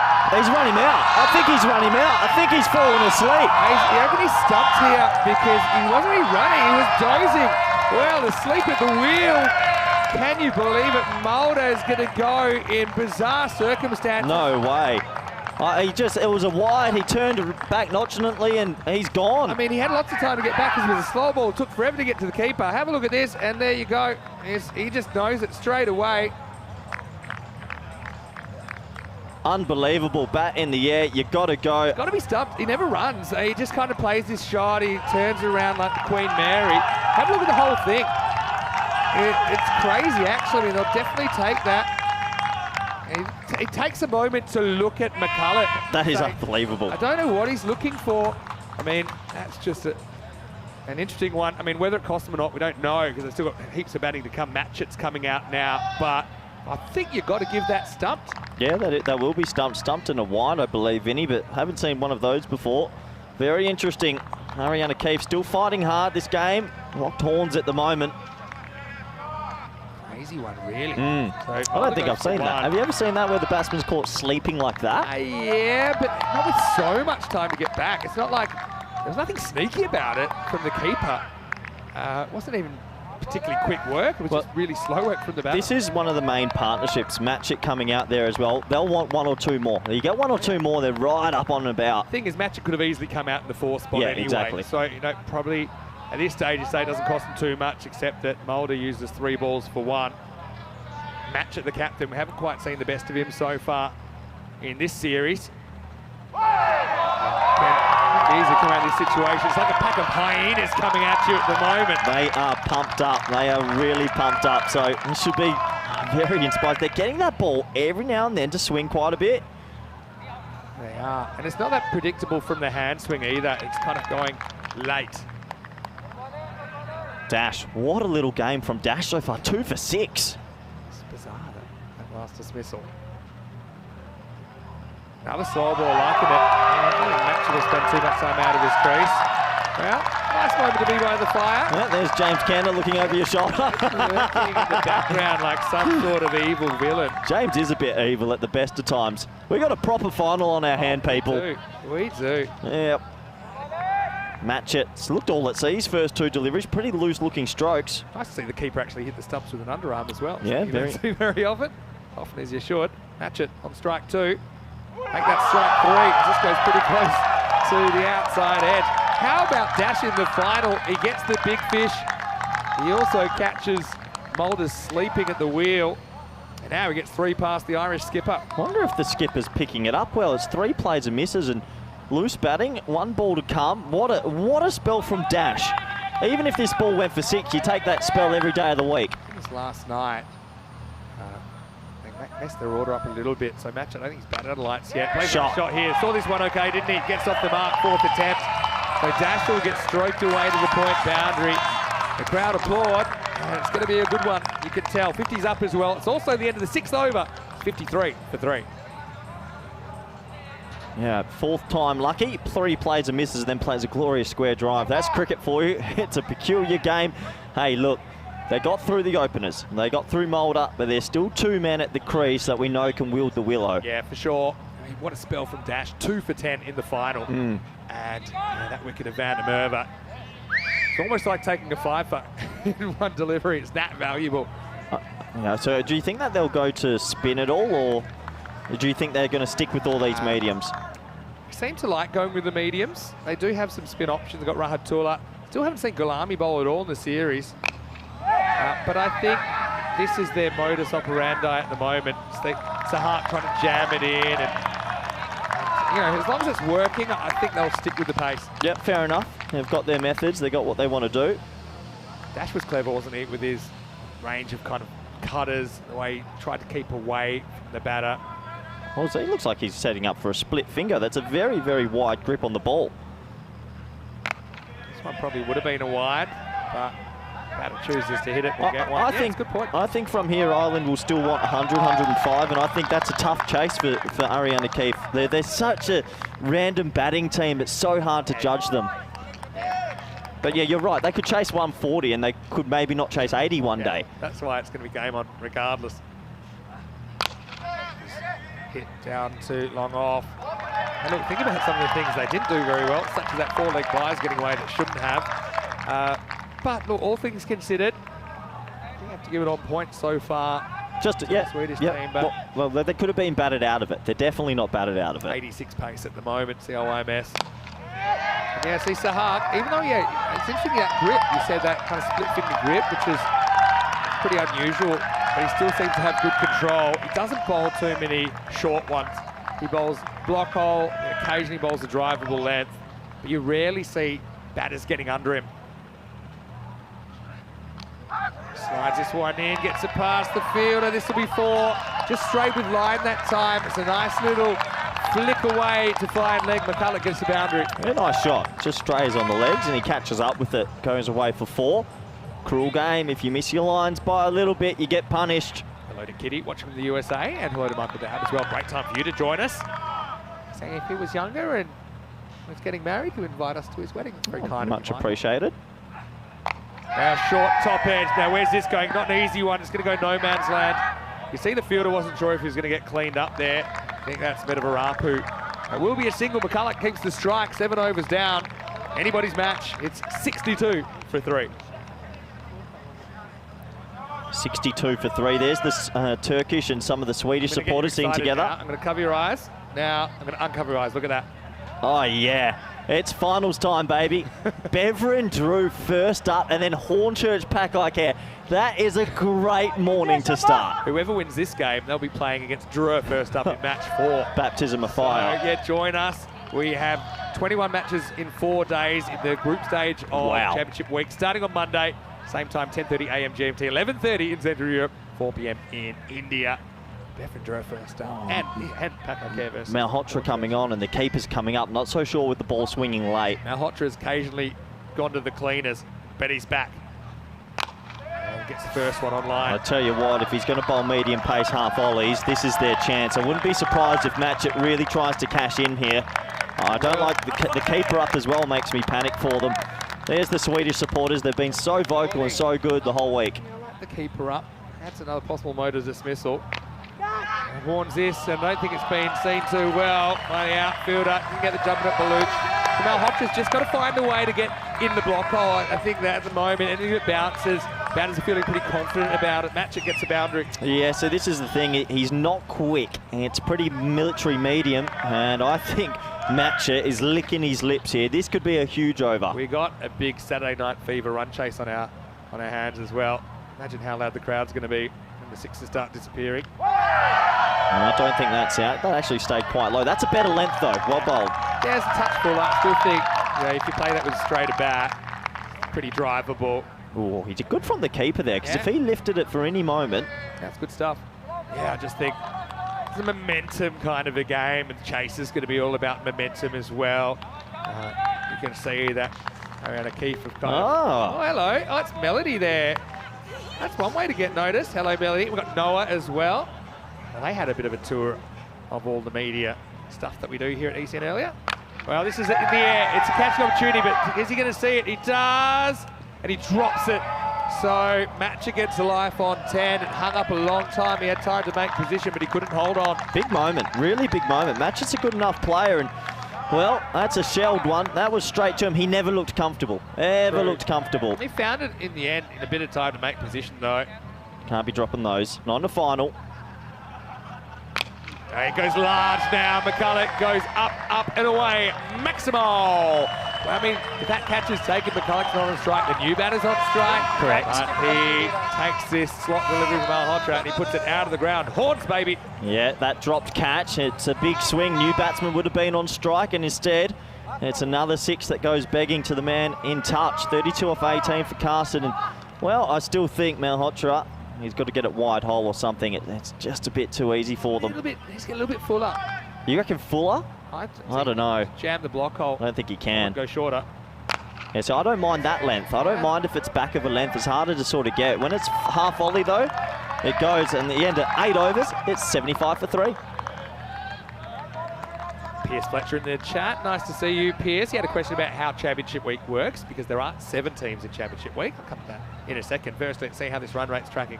Pretty consistent, around that kind of 8 to 10. A little bit of an uptick with that last over. They're on 94 pace at the moment. So it's actually pretty simple. All 7 teams will play the other teams. So it's a single round robin. Each team plays 6 matches against each of the other 7 teams. That's 21 group matches. So we actually have 6 matches on Wednesday. So there's 5 on Monday, 5 on Tuesday, 21. 6 on Wednesday. 21 group matches, and then it's just the same top 4 we always have. Top 4. So 3 teams go bust after the round robin. Yeah, so that's the only thing. 3 teams miss out, not just 1. Top 2 still get that double chance. And that will be Friday. Finals Friday is back for the final day of ECL 23. Good bowl to bring back Kumar. He gets hit in the air, he gets hit miles into the night. Maximal! This is what McCulloch can do. He just tends to find his mojo. Don't know if they're in any position to be taking crowd catches, but it's worth 6 for the Irish. Hey, he's cashing in on any half volley at the moment. And once again, it's there. He just swipes at it and he gets a lot of air. Like 6 more valuable runs. Can't be dishing up half volleys in this match. And Kumar didn't get his natural in-swing there really at all. No. It was about straight as it comes. Slower ball, clever. I reckon he's lucky that seemed like a more premeditated respect shot, because that could have gone. I think it was maybe a change of pace. He didn't pick up straight away. He didn't feel like he loaded up enough to go for the big shot. I'll say quick hello to Shrug as well. Hello to Dave, of course. A lot of people tuning in for the Saturday, what day is it? Saturday Night Fever. Yeah. Saturday Night Fever. I don't know what day it is anymore, Vinny. We're here quite often. Yeah, that's true. Tend to come. Match it, Nicks, and this has... Oh, he stopped it. Wow. What a man. Where's the ball? Where has he eaten it? He's obscured every camera angle we've got. Where did the ball go? I don't know, but I was waiting for a 4 signal. Let's have a look. What happened here? Oh, he's needed to point or something. He kicked it. It's a little kick off to point. Well done. Saves that 3. Was the best spot the ball I think we've had. I was just waiting for someone to fetch it from beyond the boundary. So that's only 1. Brings McCulloch back, who's on 40, playing a good hand. Gets one up in the block hole, just a single. How's that? What a piece of fielding. Hey, compared to the one he missed in the very first over, that's a pretty big difference. What? I was like, has it gone up? Oh, there's the Portuguese, and well, let's just say they've enjoyed the last 6 hours. And some of the Spanish as well. I'm a little bit worried about how big tonight could be. There's shoe phones coming back with Miguel Stoneman there. Wow, okay. In the air, this is a chance, I think. Fielder comes around, has room to move, and taken. So Sahar's the man. That'll end Matchett's innings. He goes for a dozen. Kumar rolls the dice with the length ball. The horns are out. The 4th wicket is on the table now. Matchett goes for 12. It's 84 for 4. Yep, nice, smart catch in the night sky. Also means the new batsman will be on strike for the last ball, which is extra handy. They dropped one earlier, not this time. It was off the toe ender. He'll be disappointed. Felt like it was there to go. But another wicket goes. More importantly, a dot ball, and new man has to come striding out to the crease. The old Venezuela's made a comeback. I feel like I'm watching the 2010 South Africa World Cup. Wasn't that a crazy World Cup? Imagine if we started using those Jabulani balls in ECN. Sometimes we do with some of the bowling we see. I could work out what was going on with those. Just quietly. Yeah. This is a freebie, I think, here for Best. You want the other bloke on strike at the end, so why not just swing? And do you even take the 1? No. Yep. I wouldn't. Well, having said that, Best is a good striker, but I think, yeah, I probably wouldn't. It also depends. You know, this 1s can sometimes be 2s, but there's not many 2s out there. So I'd definitely have a deep mid-wicket back. Oh, my, they've got no one back on the leg side. It's almost as if a lefty comes out and they're playing a different sport. I think, yeah, now Diamenda goes back. Okay. They've got a very fine 3rd man for the nick as well. You don't want to bowl slot here to Best. Deep square leg. They've gone for an extra man on the offside. Here we go, last ball of the night. Doesn't get under it. So I'm not too sure you take that one. I think I'd want Carson facing when he's 41 off 22. That's true. I guess it shows confidence in Best, who has hit some good blows in the series. End of 9 overs. The score is 85 for 4. Yeah, massive, massive 6 balls coming up, because I think Malhotra bowling it is the type of bowler that could potentially go for 20 or 25 off an over. No disrespect, but there's not too much about it. If this over goes for 10 or something around then you say Ariana O'Keefe take the mojo into the batting. He's really big 6 balls. Malhotra's first over went for 13. If you were the Swedish side, would you take that? Yeah, I think so. But my worry is that he bowls a lot of balls stump to stump and half volleys. Left-handed though, near to the crease is Best. Now he's facing up. He wants to get funky, and he does. How much contact does he get? Well, this will be a good race. Get down! And no way. I don't know if he stopped this or not. No, I don't think so. Well, I think it's worth a look. He hit both feet. I don't think he did. But where was... I don't know about this. I'm going to say it's 4. No, I think it's been signalled. How could it be? Look. Oh, he stepped on the rope with that foot. He stepped on the rope, then kicked it up to his other foot and backheeled it. Hit his other foot in the air, right? Hit his other foot in the air. So if he hadn't stepped on the rope with the first foot, it would have been fine. This over could go big. That's clever bang for Best. The keeper's up to the stump, so why not? Yeah. What a game. A bit of weird fielding for Khaled. Now, Best will get the one.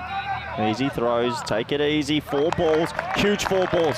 This man on your screen could easily go 6-4, 6-4, something like that, and make 110. You're right. This is a really big 6 balls. 4 balls, sorry. Yeah, 4 balls now. What a game under lights. You got to love it. Final game of the whole group stage.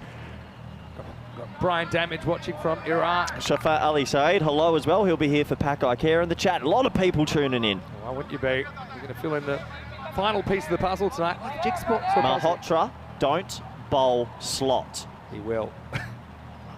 Slot. There it goes, but does he get into the gap? I think this is 4. So just don't bowl slot. Bowls to 45. Well, tell you what, with any bowling machines going cheap, you could do better than getting Malhotra. Look, he is consistent, but yeah, at this level, it's rolling the dice in. It's a challenge kind of delivery at this stage. There's not that much to gain. Just wide and short outside off. Try and make him cut it. I don't know, but you can't be bowling wheelhouse now. Will they get the ton? Odds on at the moment. This time he goes large, and this one's out of here. That's a camera endangerer. Maximo as McCulloch hits 50 in the final. Brings up his half century off 24 balls. Well batted. Well batted. You can only put away what you're dishing up, and he puts a slot ball again. Malhotra, you got to get this right. That is slot. That is terrible. I say insanity is repeating the same action over and over and expecting a different result. It's got to go something different, anything different. 2 to come. Goes a little bit shorter, and it induces a miss hit. Sahak's under it. He's got a pretty good pair of hands, and he catches it despite a fumble. So McCulloch goes 51 and out, and that was just a little bit shorter. I mean, it was something different, wasn't it? Simple. He just brings it back. A nice hand from Sahak eventually. So they reach the 100, but they lose McCulloch with the ball remaining. 100 for 5. Yeah, there you go. There you go. Just a slight adjustment from Malhotra, and it makes all the difference because it comes off the toe of the bat. And, well, it was meant to be a nice safe catch, but he catches it on the juggle. 100 for 5, 1 ball remaining. This is a final, Vinny. Sure is.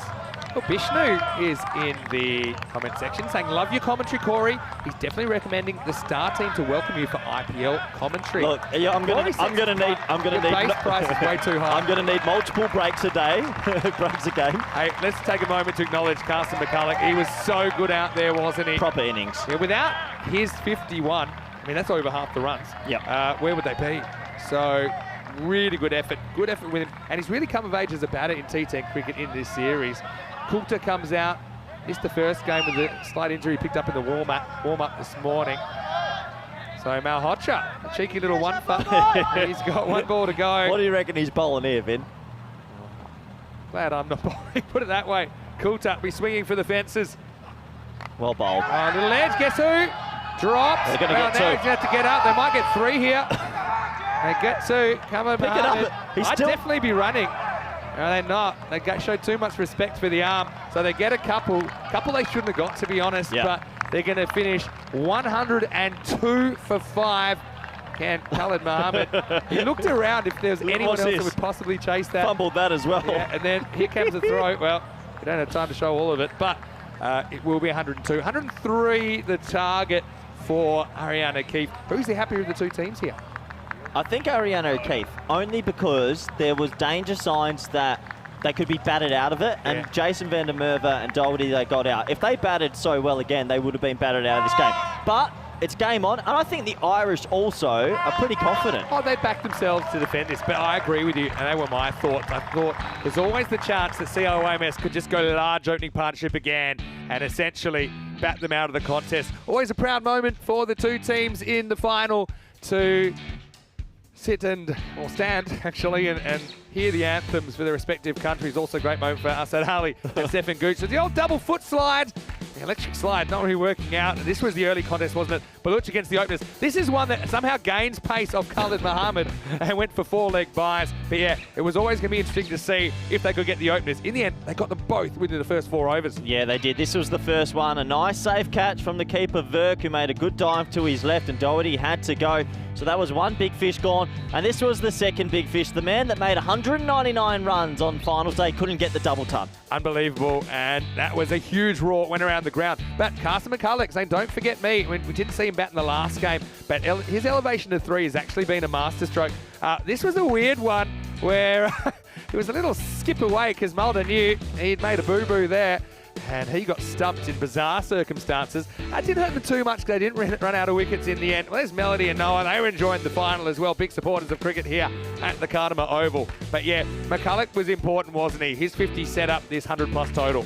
Yeah, it was. He hit the ball to all parts, and well, when they overpitched to him and didn't get it right, he really cashed in. This was the one good bit of fielding Khalid Muhammad did. He smothered the ball to point. Still don't know how he did that. Don't know how he did it. Look, in the end, they did just kept it from getting out of control. But then you looked at some of the bowling, you said, well, hold on, they should have tried something else. There are a few of these slot deliveries. Don't think they hit their spots as well as they would have hoped for. Sahak took a catch late in the piece, and yeah, you can see there.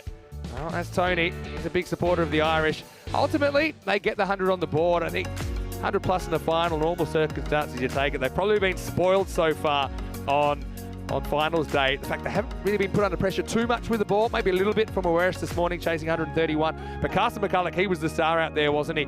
51 of 25 balls. That's over 2 a ball. 4 Maximos, 4 fours for him. The openers only able to gather 21 between them, with a 4 and a 6 between them. They've had him over the big wicket, went for just 15. Match it with 12 late in the piece. Best was clever late on as well. He grabbed a boundary in the 10th. 2 wickets for Kumar, who takes the figures, 2 for 19. 2 for 10 though, Dash for me, best of the bowlers, especially when you consider who he got out there. Got the big fish of Van der Merwe. That might save you 50 runs, literally. Malhotra, 1 for 30. We were a bit worried about him in that last over. He ended up going for 17 in it. Also, I think Baluch didn't bowl too badly, but he didn't take a wicket, very importantly. But luckily, they were able to get them at the other end. We'll take a break, Corey. This is going to be a humdinger of a chase. You don't want to go anywhere. 2 teams are here. Only one can survive in ECL 23. It'll be 103 the target for the Swedes if they are once again to be represented in Championship Week. CIYMS. Well, the team Brigade last year were able to make it. Can CIYMS defend this and fly the flag for Ireland again? For now, we'll take a quick break. Vinny Sander here, Mr. Maximo. I'll be back with Corey Ruckers after this with the final innings of the group phase. You're watching ECN, and this is the European Cricket League.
The European Cricket League is brought to you by HCL Software, Dream 11, and Andalusia European Region for Sport. Hello cricket lovers, welcome back to the Kartsma Oval on the beautiful Costa del Sol in the Andalusia region of Spain. It is your Group F final in ECL 23. It's the Champions League of European Cricket.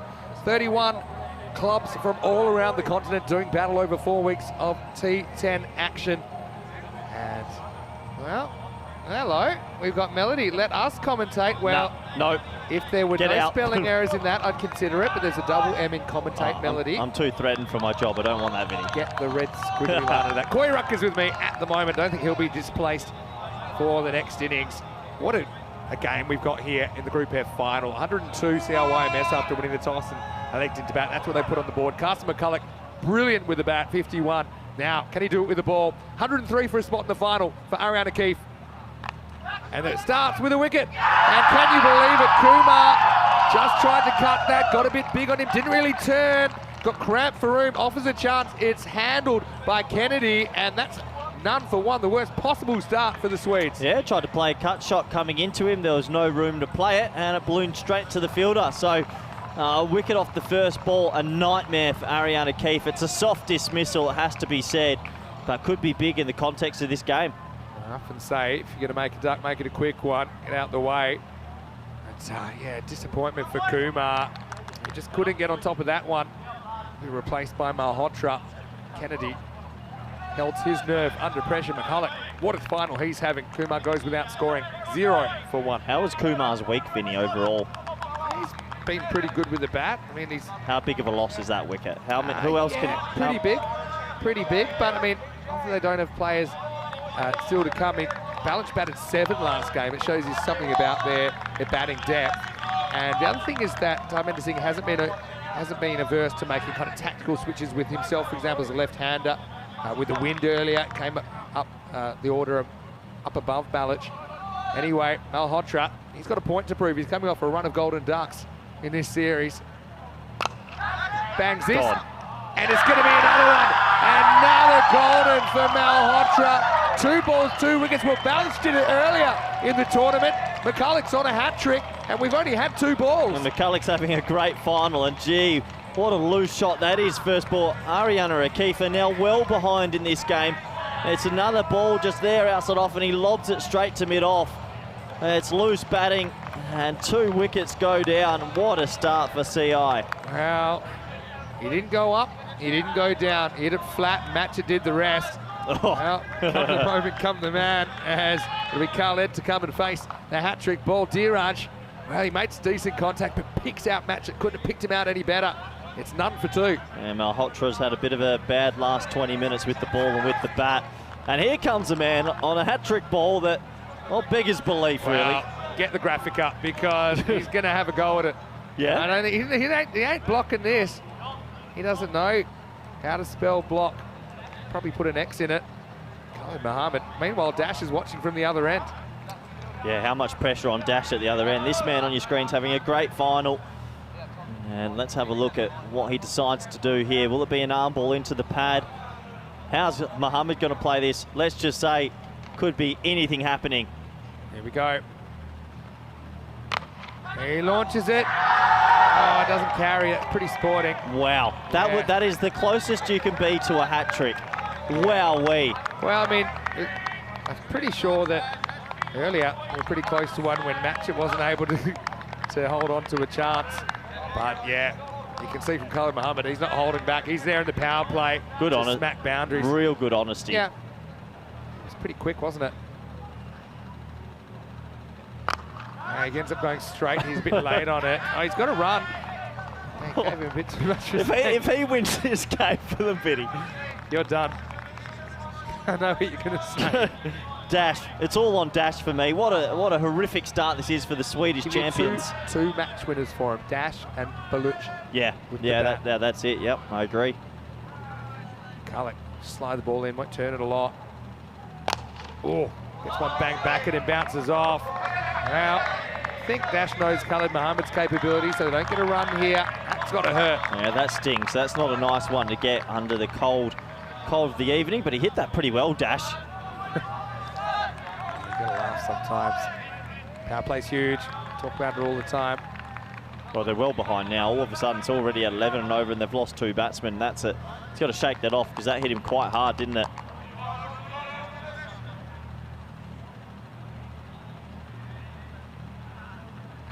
Has a crack at this. What an over. They've burnt an over there. They lose 2 wickets. They only get 1 run. McCulloch, there might be a statue of him at CIYMS when he gets home. And at the end of 1, it is 1 for 2. Well, Vinny, 95 games, hits the golden ball, and I'm not too sure, will we see it tonight? It'll have to be a good comeback from here. And I just love the man on your screen, probably going to face one of the fastest bowlers in the group. Under lights, Khalid Mohammed doesn't care. He's failing Alan Coulter. What a unit, what a human. Nervous for Oh, him. God. Here we go. No. Hold me. He gets a bit of it. He'll get a single. He defies everything why I never want to retire. That's why you don't want to do IPL. No. Because you want to do. You won't find too many Khalid Mohammeds in the IPL. What a man. But that's the beauty of European If cricket. he goes on and makes a 50 not out, you don't understand. I've seen him play some pretty handy knocks in the ECS. His dash on strike won't face up just yet. Now Coulter, good to have him back on the park if you're an Irish fan. Had some sort of an unfortunate incident in the warm-up earlier. Didn't play the first game. He came back in qualifier 2 and bowled without incident. So Coulter versus Dash. This is a pretty good matchup as well to watch. Not a bad shot. Finds the gap, gets 4. Well, that's a steadier for Ariana Keefe. I mean, look, they're chasing 103, not 203. You know, they are very capable of doing this. They need to find a boundary and over, though, to stay in the hunt. Dash finds 4 there. And it's not the most technical shot you ever see, but it's effective. Yeah, him and Baluch, who are yet to come, are big names. I mean, Mohammed, you've told me a few times, can Welliot. You can imagine that dugout with 2 early wickets. It's very nervous, though. Yeah, they can only play one way, though. Ariana Keefe. It's a bit shorter. Get cracked to the offside, but it'll just be a single this time. Here he comes. Well, here's the thing with Khalid Mohammed. I don't see any way he's not trying to slog this to mid-wicket. And Coulter, he's already established that he can bowl that kind of offside Does line. the big unit have any other shots besides mid-wicket? Tell you what, a bouncer would be interesting. So anyway, let's see what Coulter goes to. He doesn't mind the short ball. Goes at him. Off the pad. He's got the helmet! He's the greatest batsman in the world! Khalid Mohammed. Dead ball. It'll be 5, and Khalid Mohammed will be back on What strike. a shot from Khalid Mohammed. The big unit hits the helmet. Yeah, so he'll be back on strike. They won't get that run because at the point that it hit their helmet, they hadn't crossed. And trust me, they hadn't crossed. I don't think you even saw that, but that's unreal. So you don't get runs unless they'd crossed at the point. And to be honest, this isn't a tough call to make. That's what they're discussing. That's what they're discussing so now. Khaled's going to have to cross back because maybe not. Well, he should have to cross back. Otherwise, they've got it wrong. So if I was the Irish team, I'd be saying, hey, they don't get that run. So hold on. This is wrong. I mean, the same batter should be on strike because they didn't cross. So you got to know that rule because they don't get the run in progress unless they've crossed. So they'll probably sort this out. Yeah, now they do. How about that, though? The old helmet banger off the head. Khalid Mohammed, he just can defy the laws of physics, can't he? Old Khalid thought, well, I'm not going to wear a helmet, but I'm going to hit the helmet. So it's a 5. Yeah. And, well, in a final. Why is the helmet still on the field? I don't know, but keep it there. Remember we had 2 in a row before?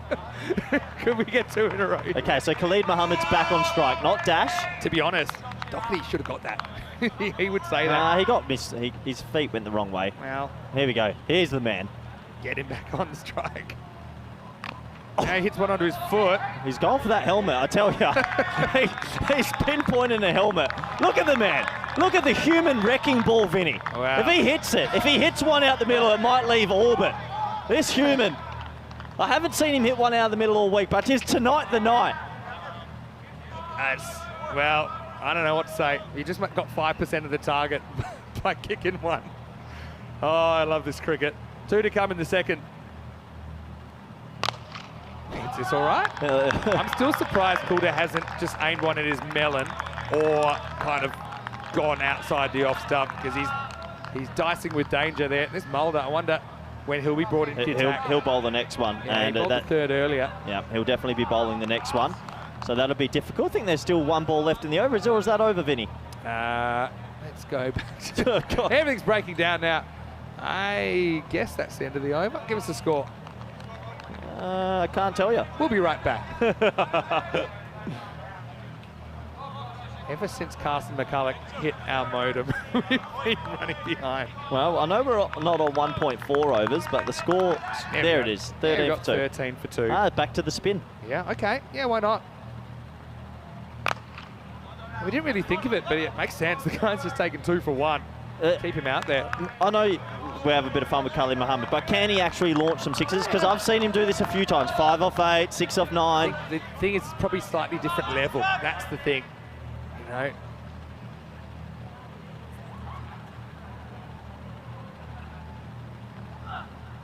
Up in the air and gone. Mulder takes the catch and Dash is gone. Top 3 back in the shed in the power play. Ariana Keefe, 14 for 3. They bring McCulloch back. What a game he's having. He scored 50 with the bat. Now he has 3 wickets. Oh, I reckon the writing's on the wall now. Dash is gone. He was one man that's been in such red-hot form for this, well, lottery-style team, Sweden, who sometimes it comes off, sometimes it doesn't. It just feels maybe it's one of those nights it's not going to come off. You say that, but Baluch hasn't been Baluched out there yet. Good catch by Mulder. Dash again, another one that doesn't go under, doesn't go over either. Either way, someone's going to have to play a remarkable innings now. 3 early wickets. I think they've got the number on them with their bowling, and well, they haven't even used Mulder yet, who's got 2 in the middle. I know they'll struggle there. Just a reminder that whoever wins this game will be the Group F champion. It will complete the set of 7 sides. That will return on Monday to play 5 days of the championship week, culminating on the final Friday night. Put it in your diary. That is the final of the Champions League of European cricket. Only comes around once a year. Join us for that action starting on Monday. Right now, yeah, I like this move. I put Baluch in there. No use waiting any longer. But he's going to have his hands full. I think of the bowlers still to bowl. Mulder, you've got Kennedy, who's taken a bunch of wickets. They are very... Chris Robinson taking a bunch of wickets as well. Vinny, they are very far Give me behind. a 1 in shot. 1 in what of winning from here? 1 in 50. That's not very likely. Well, unless Khalid Mohammed, who you've told me can hit 6s, starts bombing them, I don't see it. I just with Mulder to bowl 2 of his flippers, he hasn't been hit the whole tournament. Baluch, though, we mentioned him as the other potential match winner, and he's out there now, gets off the mark. Here's Khalid. Oh, clever bowling. So the thing is, he's not running quick singles either, so he's 4 off 8. I know it's a step up, but... That's one, he gets a wide for that if he gets out of the way. I don't know if it's deliberate or not, but McCulloch kind of sees a big target and just aims at it. Oh. Mohammed 4 off 8. Now whatever, he'll charge at it maybe. So for me, there's just too much lack of technique, and skill will always come out on top. That's a really loose-looking shot as well. It doesn't look like it's going to hit it. Hold up a bit, but that's good location. And he's 4 off 9. I know they've lost 3 wickets, but he has to get a move on. Last ball, the over. Now, does go for it, but it'll just be a single. Good fielding. And it'll take us to the end of That's out. He's going to be run out. Oh, my word. He was falling asleep. Big Khalid Mohammed's going to be run out here, Vin. Oh, you wouldn't believe this. He was just walking. I'll say this to you. Is that a good result or a bad result? It's a good result, but I can't believe this man. Watch this. Clever work from McCulloch.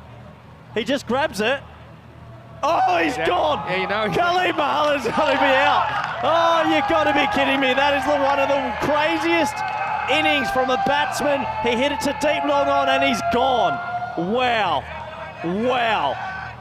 He's not. When Mulder's just run a guy out napping, and remember Mulder was napping earlier and he got stumped in not dissimilar circumstances. But it will be none instead of 1. It is a 4th wicket. So that will be. Oh, look, he's 15 from he's jogging off. Hey, well, here's the thing, though. That'll go down as the worst innings in ECL history. Wow.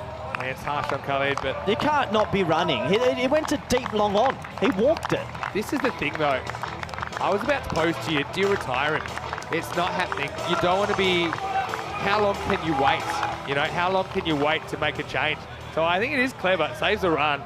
I don't know, though. Like, it's a guy, I think, he wasn't hurting Ireland, put it that way. Honestly, it just feels like the wheels have just fallen off for Arian O'Keefe, and they're the lottery team. Sometimes you go to lottery and you get a couple of Powerball numbers, sometimes you get none. Right now they're getting none because this man is going to bowl about 4 flippers. Well, you got to do something this over. You can't sit in your hands against Mulder, who's a very good bowler. Gone. Close. Might have been drifting. So this is so he's got this delivery that he clicks out the front and it actually swings in. I had this missing leg. Okay, line. yeah, fair enough. Probably just. Can I show this on the air? Can I show this with an apple? Because what he's doing is actually exceptional. No. Do that if you use a cricket apple ball. or a cricket ball? Wait for this ball from Mulder to Medavarapu. He works around the corner and he's gone as well.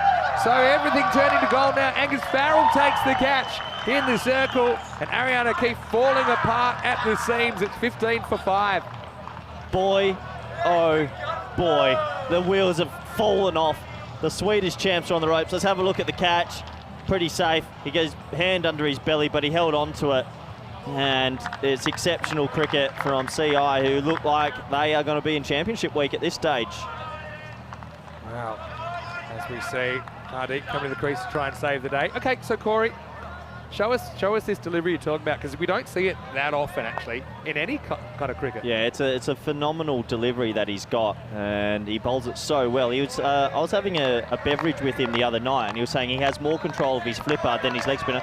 So when he comes over the top, instead of keeping and rolling out the leg spinner, he actually clicks it through and keeps the seam up. So he's coming through like this, and then clicks, the ball slips out the front, and it swings in. Mate, I only know Shane Warne used to have a flipper. Instead of spinning that way, it has that kind of underspin, a bit more like the seam up. I mean, the man's played ODI cricket for Ireland. You can see why. No one's been able to touch him.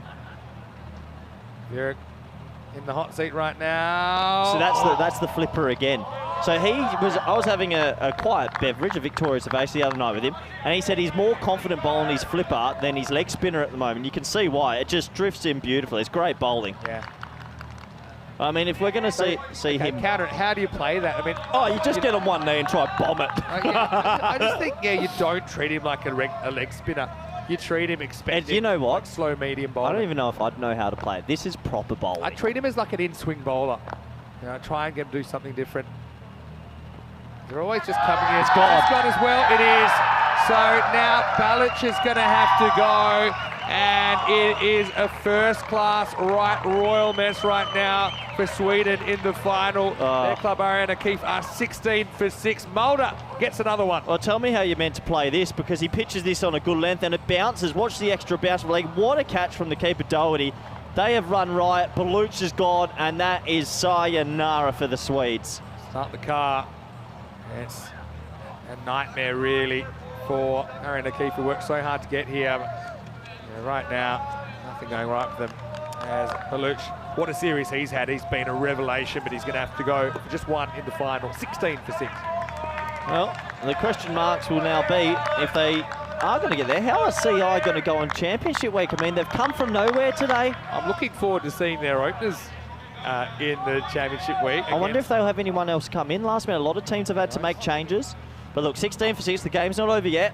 But it would be a miracle. Throw the Adair brothers in here. Be pretty handy if they had their services. He's just in drift. I mean, I'm not pretending to know how to play Mulder. I think honestly, I think I'd play him as like a dibbly dobble that swings the ball into you a little bit, because he's not really ever challenging the outside edge of the bat by turning it. So I would treat him as like a bit of a medium pacer that's bringing it in. But easier said than done. One does slide through, and what an over that is. Pair of deuces there for Mulder, 2 for 2. As we hit the end of the 4th over, and it is 17 for 6. All right, well, there's a lovely message. Now they're sad, and I don't believe him. Yeah, I don't believe him either. Yeah. That's a big smile there. Look at that. Yeah, way smiling there, Melody. I'm watching you over there.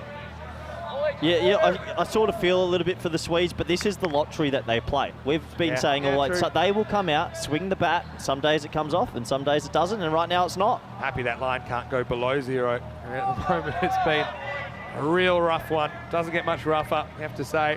So we're going to have the Irish, who started this comp super slow, and well, their openers came good, and now the bowling's coming good. They're going to get their Vin. I mean, the run rate required, we've seen that. Can Sahak or Verk do anything here? Are they? Do you know much about them?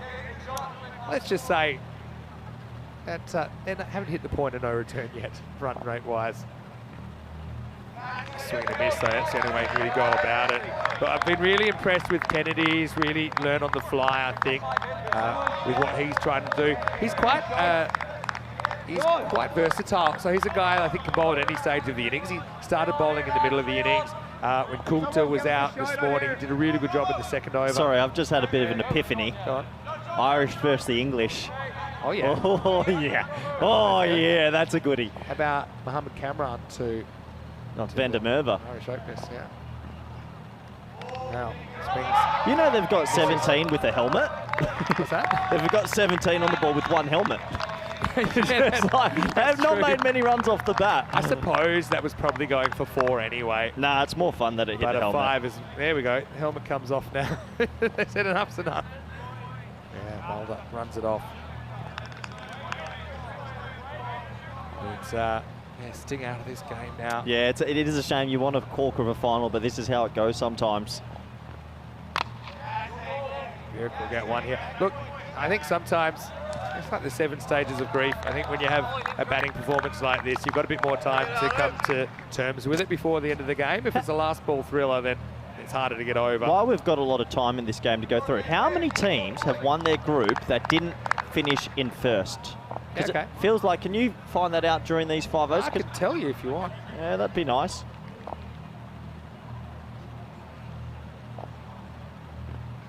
High in the air, and looks like Matchett setting himself under it, and he shelves it.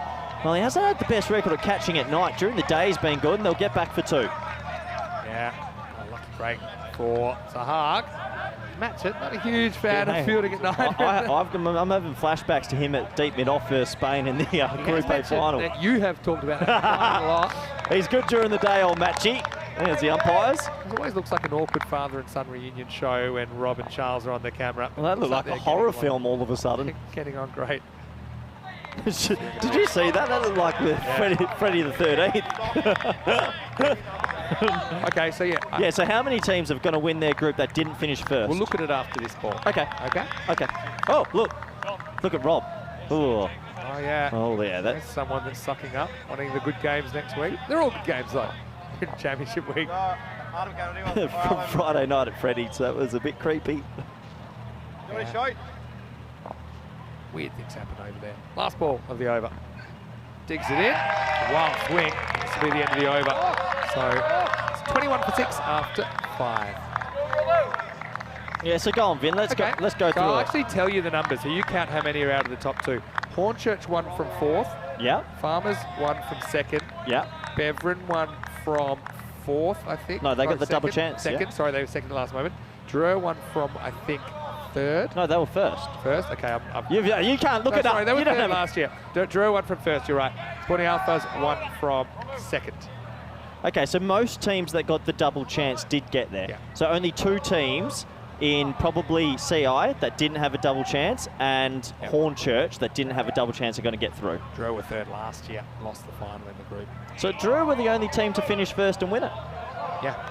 But there was a lot of seconds. But what I think it also shows is how even this how much more even this competition is from, for example, the first edition in 2019, where there was a big gulf between some of the teams. Massively, yeah. A big gulf between where these countries were at, their confidence levels against better opposition.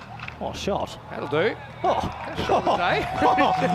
They've just come out and absolutely hit the cover off that one. That's 1980s West Indian, that. He just crunched that. Proper swashbuckle. Enjoying that. What did I tell you before the ECC before the ECL, why did I tell you I prefer this more? You said you think there's more teams that can win it. I think at the ECC level. For Robinson, a ball.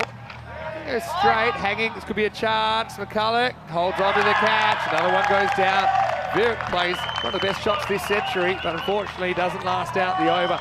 Robinson once again amongst the wickets as Ariana Keefe loses 7th, 25 for 7. Yeah, it's an ugly-looking scorecard, and 25-7, nice catch out there in the deep, and another wicket go. Just a matter of time now before CIYMS book their championship week. But yeah, Vinny, I was saying that I think in the ECC level, you've got England, Netherlands, Ireland, Scotland, then you might get maybe a Spain, maybe an Italy, maybe a Belgium. But at this level, it just seems wider. It's like a dozen, because all 7 are realistic shots in championship week. But you think about teams that I think could have won it with the cricket they played. We were talking about. Farnholm was one of them. Forfarshire is one of them. Roma. Even like a Darmstadt CC. They were pretty decent. Packed. So this is wide open. Honestly, this finals week, I mean, you get to 4th. Let's say you finish 4th. Let's say a hypothetical, a Drew or a Hornchurch finish 4th. If Hankins and Malik turn up for a day, or Nabby decides to go crazy, they win the comp. Yeah. So it's wide open. So, I mean, what we're going to see, obviously, in championship week is the top 4 of 7 teams qualifying for finals day rather than the top 4 of 5. So that's huge. I mean, considering we only play 6 matches over 4 days, there are a couple of days we only play 1 match. That's a lot of thinking about it, and then just 10 overs each. It's going to be pretty rapid. My gut feel is telling me we're going to have a new champion this year. I don't know. I just feel like a Smokey's going to do it. This is how the year's sort of gone. He's the captain. Batted well earlier, Darmenda. And he goes for it straight away, but he's picked out Matchett, and this time he does hold on to it. So Robinson on a hat-trick. And, well, we know that Matchett and Robinson combination has been pretty good. Earlier, Matchett took 2 catches in a row off Robinson, dropped the 3rd. Well, now Robinson's on a hat-trick once again. Will history repeat? It looks like it could be a swift execution here in the final, as it now is 25 for 8. Oh, you boy, there it is. He catches it under lights. He's happy with that one. He'll have a little smile to himself, but the next wicket goes down, and 25 for 8. And Ariana Keefe, honestly, Vinny, they probably just want to close their eyes and pretend this is a bad dream, because 25 minutes ago they would have been thinking we're almost there. And that's T10 cricket for you. But it's T10 cricket, but it's the way they play. Yeah. They are really live and die by the sword, and unfortunately they're going to die this time. Yeah, that's the way it's going to go. Dave's saying Drew didn't have much competition in the group stage. Hey? Yeah. Who said that? That was Dave. Maybe he meant the amount of teams that were realistically in the hunt. But Forfarshire were a really good team. I picked Forfarshire maybe winning the whole thing. Forfarshire were outstanding. After a day and a half of that group. Who else was in that group? I'll tell you in a second, because right now we've got a hat-trick opportunity. Chris Robinson gets another bite at a hat-trick. And he'll do it! A hat-trick in the final for Robinson! Rahatullah goes first ball, and the best jobs are sometimes done yourself. Memorable moment for the Irish as Chris Robinson does the job. 1, 2, 3. He takes a hat-trick, and Ariana O'Keefe, 25 for 9. Well done, Mr. Robinson. He gets his name on the honours board, and a hat-trick in a final, always a special feeling for him. And he'll be happy with that one. I'm sure he'll be celebrating tonight with a couple of victorious surveys. His back to him. No caught and bowled is easy. I think it lands in his left juke. Right in the left juke. And wow, what a crazy 30 minutes this has been. It's absolutely crazy. He can finish things pretty quickly. Rahatullah, well, credit to him for taking it on as well. Didn't have to in that situation. But Robinson, great reaction catch. It's the 6th hat-trick of season 2023. And right now, feel it's one of the earlier bowled outs we'll ever see, actually. Although Punjab Lions bowled out 7 overs earlier. Galami, I'm a bit sad we haven't seen a bit more of Galami, actually. He's a pretty talented cricketer. He did see him get a bowl in this tournament. Should have bowled. Absolutely. Oh, look where he's batting. Oh, might be the greatest number 11 of all time. He's a metre outside his crease. Yeah, he's more than an 11, though, Galami. 4 and 4. Oh. That's enough, he says. Get him up. Madness. Get him up the order. It's the end of 6. The score is 25 for 9. It's one of the most lovely technical 4 defences from a number 11 I've ever seen. He can bat. Let's have a look. Big poke. At what's coming up shortly. First, we'll have a look at this. And you've got penalty runs there. Second top scorer with Dash. 25 for 9. What a disaster this has been. So let's have a look at what's coming Monday then. And we can almost fill it in for you. I'll show you in a second. Yeah, pretty excited for Monday. Here comes Mulder to wrap it up, you'd imagine. Flipper. Gone. He got it right. It's the flipper. It hits his foot on the full. He's gone. They're bundled out for 25. Nobody, and I mean nobody, saw that coming. But congratulations to CIYMS from Ireland. They have done it the tough way, but they are going to be in championship week. Yeah, they will. And look, congratulations to the Irish. And Mulder finishes it off. I mean, Mulder had a bit of a folly, didn't he, in the first half, but you can't say enough good things about his bowling. Not just his either. I mean, their batting unit, they were a bit kind of all over the place, but when it came down to it, they needed runs on finals day. They got them. They needed more bowlers to step up. They did. You look at McCulloch, 3 wickets in the final. Mulder, 3 wickets in the final. Robinson, 3 wickets in the final. Kennedy and Coulter, the 4th and 5th bowlers I didn't mention there, were super important for them. I mean, CIYMS, they certainly started in impressive fashion with a big win over Ariana Keefe, and there's a bit of bookends about that because they now are the 7th team to qualify as Group F champions, and well, it sets up a mouth-watering championship week starting on Monday, Corey. Yeah, it does, and congratulations to these teams on the list: Hornchurch Farmers, Bever and Drew, Sporting Alphaz, CIYMS, and Pakai Badalona, who will be sitting there watching all of this, and they'll be oh so excited. Let's have a look at the highlights. It was carnage, it was chaos, and wickets to galore. The first one caught at short third man. We thought, what's happening here? A nice, safe, easy catch there for Kennedy. But the very next ball, well, Malhotra, he got shut and he's gone. A golden duck again. Had a shocking little night, didn't he? And this was the hat-trick ball, which some real honesty from Best could easily have been out. The hat-trick bonanza today, really, wasn't it? This was the most exciting part of the whole innings batting-wise. It hit the helmet for 5, and well, they still believed at this stage, but as soon as Dash was caught at deep mid-on, it sort of felt that this one is going to be all over. Even though the sportsmanship was good, unfortunately, it wasn't a very tense final. And watch this run out. Watch this run out. Unbelievable. Yeah, and the thing is, at that stage, I actually thought that might actually work in the Swedish team's favour, because he just hadn't been able to do anything. But who was to know the carnage to come? The wickets just kept on coming. Yeah, and the man of the hour also, the leg spinner, Jacob Mulder. So talented. Probably one of the best spinners we've seen here on the ECN network, not just at the ECL. Never seems to bowl a bad ball. He was taking wickets fun. The kids were sad, but we were having a bit of fun. There goes the helmet, the highest scorer at that stage. Yeah, well, they might be sad, but I think of some other players that are a little bit sad. Yeah, weird stuff going on there as well, but it was weird out in the middle as well, wasn't it? And yeah, well, ultimately, you know, they held their chances. The teams that held their catches did well on finals day, didn't they? And I think that no one held more than CIYMS. And how about that for Chris Robinson? A hat-trick in the Group F final. Yeah, what a nice moment for him. And Mulder comes in, bowls the flipper once more, and that is out. All she wrote, tough for Ariana Keefe, but they're going to finish second in this group. And congratulations to those men on your screen. They've had a very good day of cricket, and that's all it takes sometimes to get yourself through to Championship Week. We have a quick look at the scorecard, and well, it's a telephone number, 05041 063 000. Give us a call on that anytime. 6 extras was equal top scorer. 5 penalty runs was second top scorer. Unbelievable. And, well, 25 for 10. It's an evening for the Swedes they'll never want to look back at. We have a look at the bowling figures. Well done to Carson McCulloch. 3 for 3. Jacob Mulder, 3 for 2. And Robson, 3 for 4. How often have you ever had 3 3-fers? I was going to say, not that often.